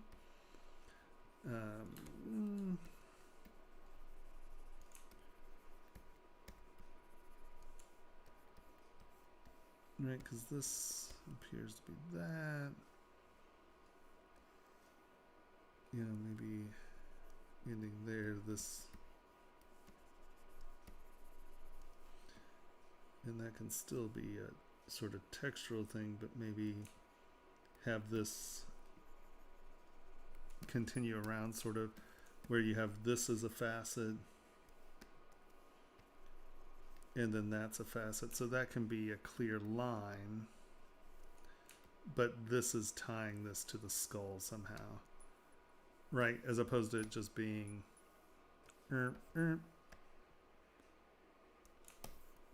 unless that's a muscle or something. If this is muscle, then I think it would probably have a little bit more tension to it, where you get, you know, once again, think in straight lines, right? So if it's kind of doing that and then that's doing that, you know, that might be a little serration, and that explains how this is attaching to this, you know, because it kind of goes thin and then they kind of get wide and do their attachments. So think about this intersection a little.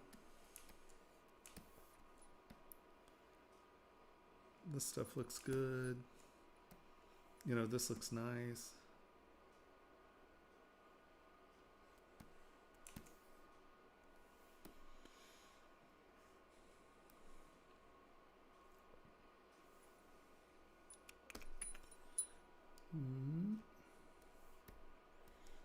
Maybe change the tension on this just a touch, where if you have that and then you sort of have a scoop here, it sort of feels like it's hitting that surface and kind of flattening on it a little.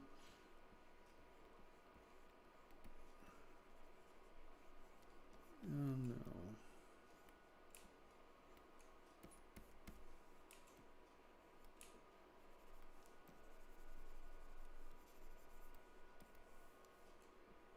Right, just make that intersection a little bit more defined, because if it just falls in there, it doesn't look like it's actually sitting on the surface. Right? Maybe something in that vein.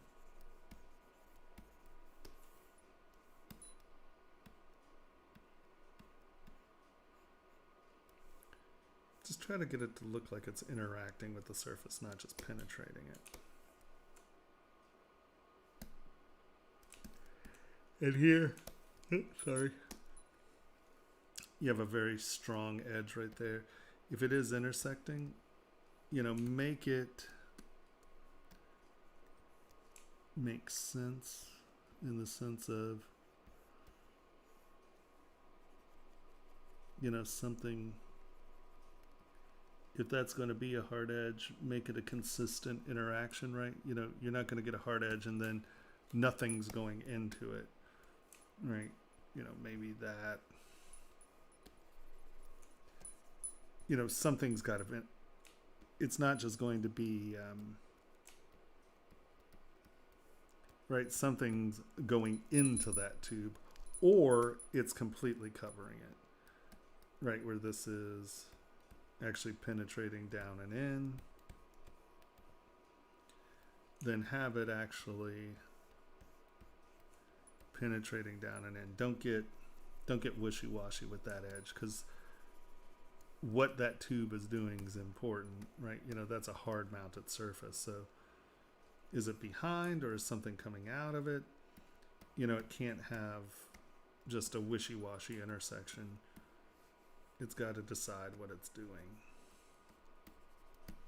And, you know, you can have something coming over it, but if you do, you need airspace on this side, because it's not just going to blend, right? If you have that airspace, then, you know, give it that cut, make it appear if it's going in, that this is sitting in front and then that's sitting behind. You know, just make this a conscientious decision on what's happening at these intersections, because you're going from hard to soft or hard to hard. You know, what is this transition? So I would say it looks great. I would just rethink this intersection, this tendony stuff, and this intersection, and I think that that'll tighten that up dramatically. Looks good though.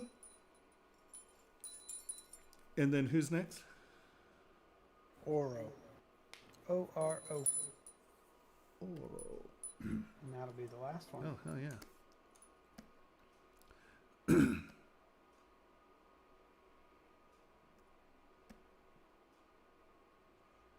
Looks great. So here again, I would just be careful. And even if these are deep lines, right? I'm not saying, oh, these are too deep. But it looks like you took like Damn Standard or a slash and you came in and you cut the groove in, right? And I know I'm being melodramatic. But what it does when you cut lines in, it creates a surface that does this.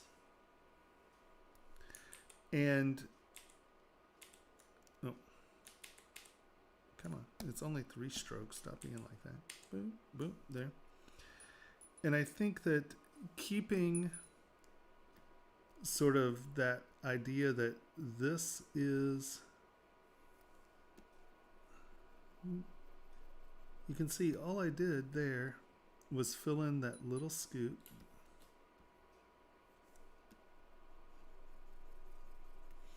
And then come back here and just make sure that that is actually going over that instead of cutting it in. And then just keep symmetry on. Ah, damn it. I don't want symmetry on. Okay. Turn symmetry off.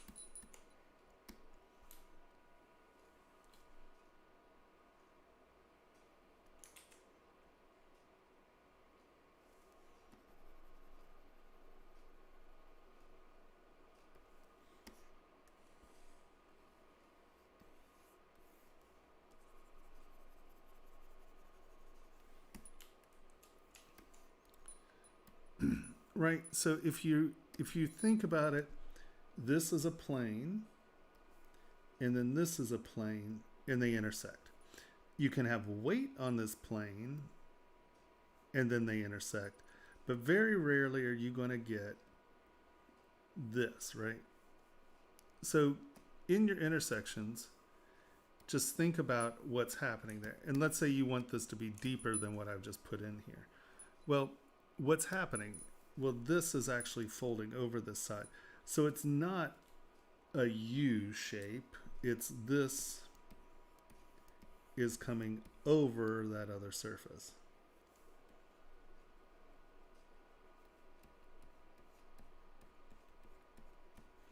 So don't cut those lines in. Sculpt them over and under. And it'll just wind up with a slightly nicer result because you're then telling that dimensional story, right? That's coming behind that. Don't cut it in, actually have them be under that and over that. And so I think, and you have like such good stroke rhythm and stuff going on here. I think that it'll be easy for you to pick it up. I mean, because you're starting, see, you did it here. You've got it going where you're using that edge of your stroke definition to define your forms. And I think you're going to wind up with I think you will be happier with your product if you're not cutting those lines in, but sculpting them on.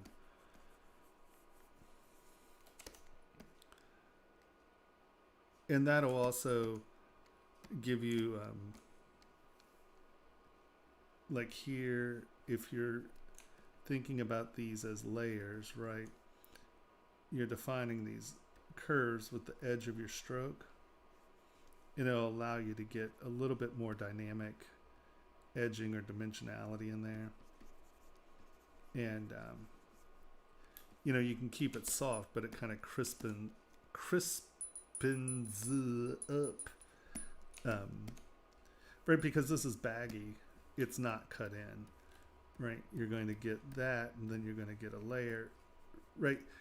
Just like earlier when we were talking about that shin line, you have a form, and these things aren't going to dig too deep into those forms. You're defining those forms by what's folding over something else, usually. But it looks really nice.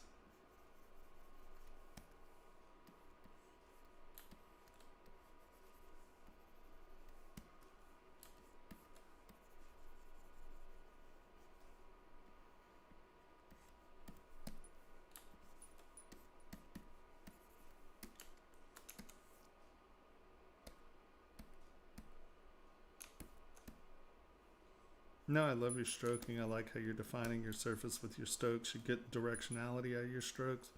It's nice. You know, it's just, I think, and I know that this is soft. You're not trying to get crisp detail out of this, obviously. But, you know, these are meat that is hanging over, you know, it's not just half rounds. And so getting that step, and once again, I'm not saying this is the salute or this is the look you're going for. I'm just trying to show you the steps. And you know, that can then come over in there, but it's, if you're thinking about it in step layers, right, I think that you'll wind up with, and you're already getting there, you're already doing it. So when you get into that cleanup area, or when you start to try to crisp things up, or even just when you're laying your stuff down, think about defining with that edge as opposed to using a groove in tool. But really, that's about it. It looks great. I think the neck is still a work in progress. They said my neck is a mess. Yeah. I mean, I don't think. I think this is very much a, what would you call it? Like a character sketch. It's not an anatomy exercise, or at least that's how I'm viewing it. Now you can now take this and turn it into an anatomy exercise. But yeah, I would just be careful about cutting grooves in and just make them step layers, because it just sells depth and reality a little bit more. Even if you're looking at people who are really old and craggy and, you know, weathered and deep, what still is the cheek muscle coming over and, you know, the lip coming up and under, you know, that functionality's still the same. It doesn't turn into just waves, you know. So think about, you know, like I said, you know, this isn't just a cut in, it's a flat plane going under this muscle, right? So don't get lazy and just cut your lines in. Do it by step, get build up, and I think you're going to be happier with your results. But he looks great. Yeah, it looks super good.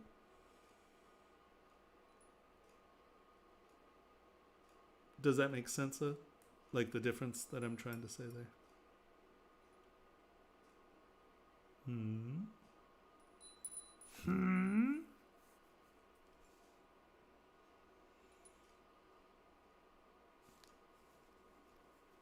Nothing. They said you've been a great help layering. I get it. I'll try. Have a good rest. Cool. Alrighty. Is that where we're at? That's it. All right. We will Now, hold the on. next Everybody models. get We ready. got a couple more. We will hold them until Monday the 18th. That is the next critique session.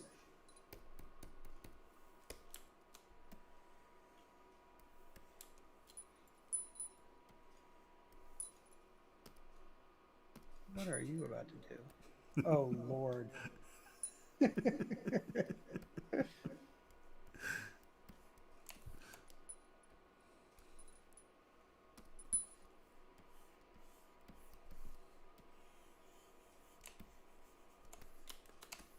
He promised, he delivers. Right? Well, wait a little while. We'll see if he delivers. What do you mean? There it is. A mitten. Yep. It's a mitten. Yep. He's real good at a mitten. There you go. See? You spoke too soon. Technically, I guess that could be a boxing glove. Hold on.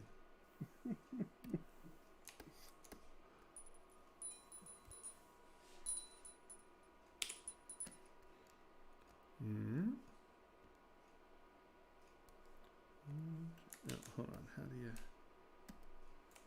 How do you get it to pull out at the same? Is it control? No. I can't even remember my commands.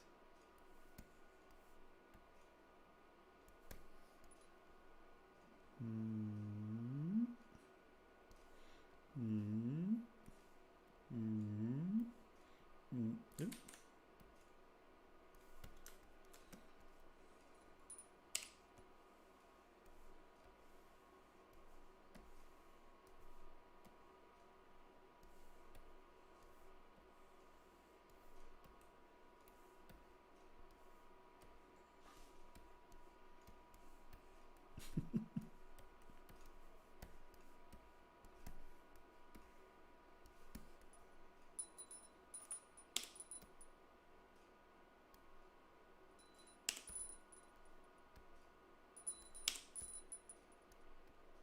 Mm-mm.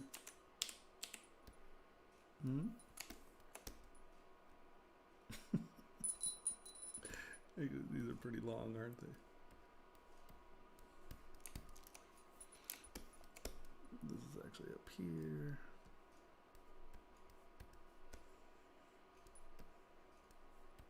Boop. And then these. Yeah, this is actually up here. Now you put your fingers out here. What just happened there? Oh.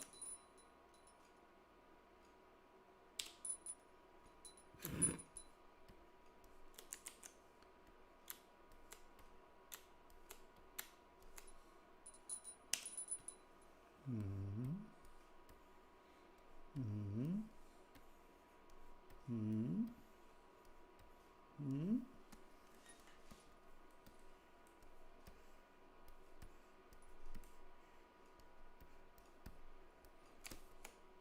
Mm-hmm.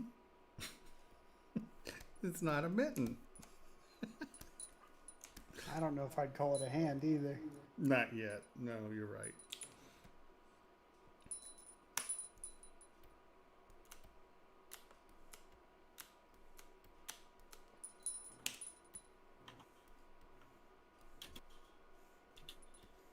I hear you typing. Are you snarking in commentary over there? No, I'm putting our Anatomy for Sculptors discount codes up Okay. for the Anatomy of Facial Expressions book. I'm not sure that our discount codes work on Anatomy of Facial Expressions, but I assume they do. Oh, that's a good question. I don't know. I don't know. I'm about to buy the book here in the next couple days, so we'll find out. We'll find out. See, I did something there.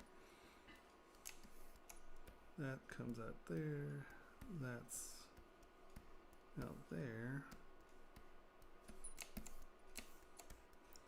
This is too big.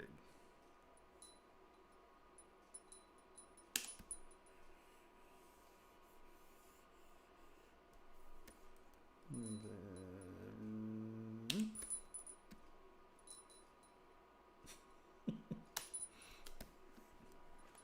Alright, so hold on. Wait for it. Wait. Oh, I'm waiting.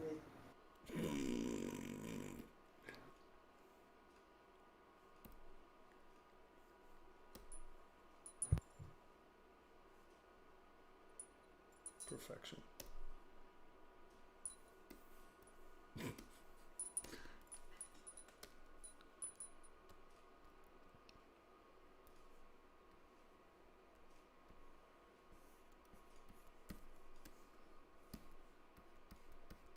ET phone home. Right? ET phone home.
That's a long thumb.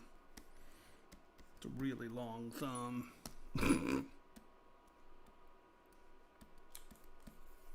The better to grab things with, my dear. The better to grab things with.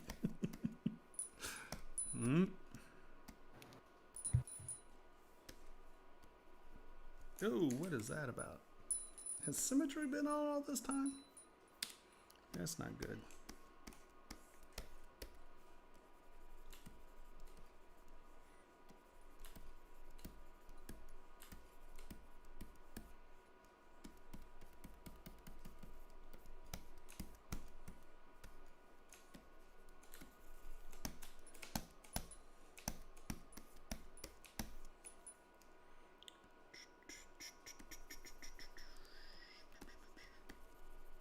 Why is that doing that?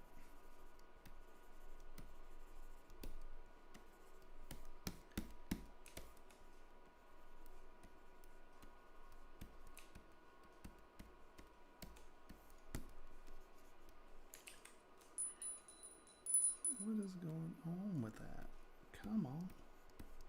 Is backface masking not turned on? It is turned on.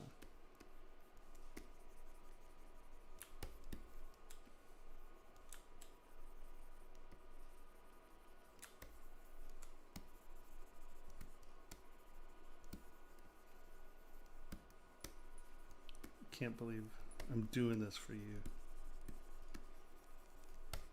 Just for you.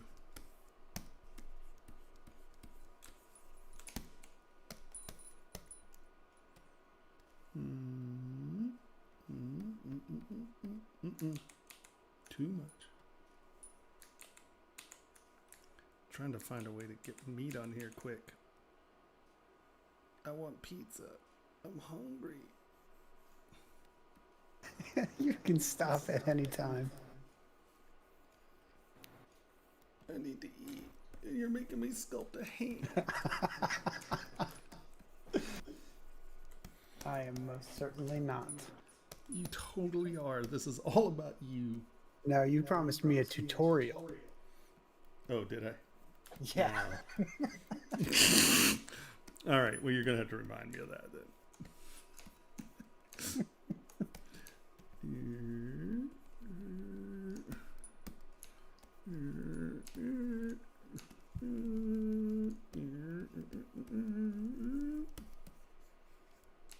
There you go. Look at that. Not a mitten. Indeed, not a mitten. Not a good hand. Actually, this intersection is completely wrong.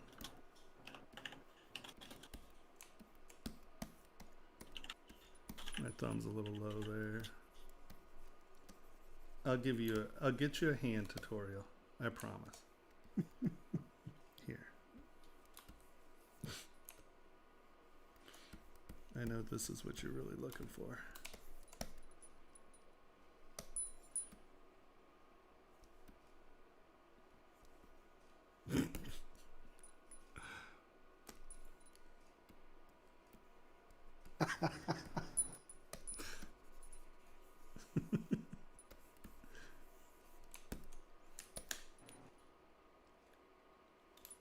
That's a Tomas hand I know and love.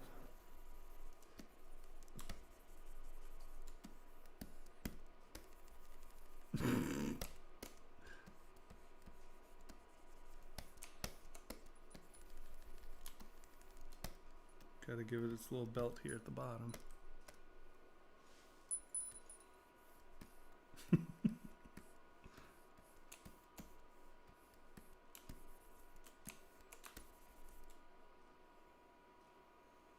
A reminder to everyone, next week's session will be a challenge sculpt. Tomas will only use subtractive tools. And then the following Monday we'll be back to crits. It's like I know everyone's like super excited to watch me sculpt. Isn't this wonderful? I think you're going to sculpt all hands and feet. I am. I'm going to sculpt mittens. I'm going to spend all night sculpting mittens. With only There you go. subtractive tools. There's your mitten. That is a darn good mitten. Darn fine mitten I got there. All right, kind and gentle folk. If you're on YouTube, hit subscribe or like. If you like what you're seeing, hit like. It's important for our algorithm, so do it. And then if you have any questions, put it in the comment section below, and either I or someone from Pixologic will answer your question. I will, the ZBrush Jewelry Workshop, come visit us there. I'm like, brain freeze. Come visit us at ZBrush Jewelry Workshop. I would say you have a YouTube channel, but right now it's not really very compelling. But Instagram, you can check us out there. ZBrush Jewelry Workshop. Discount for you guys for the book. Subscribe, like, and post comments. I think that's all I got. Am I forgetting something? That covered it. Buy ZBrush. If you don't have ZBrush, buy ZBrush or get a trial for of course. ZBrush. Yeah. I keep forgetting that people don't own ZBrush. That's just so perplexing to me. I don't know why would you not own ZBrush? It's awesome.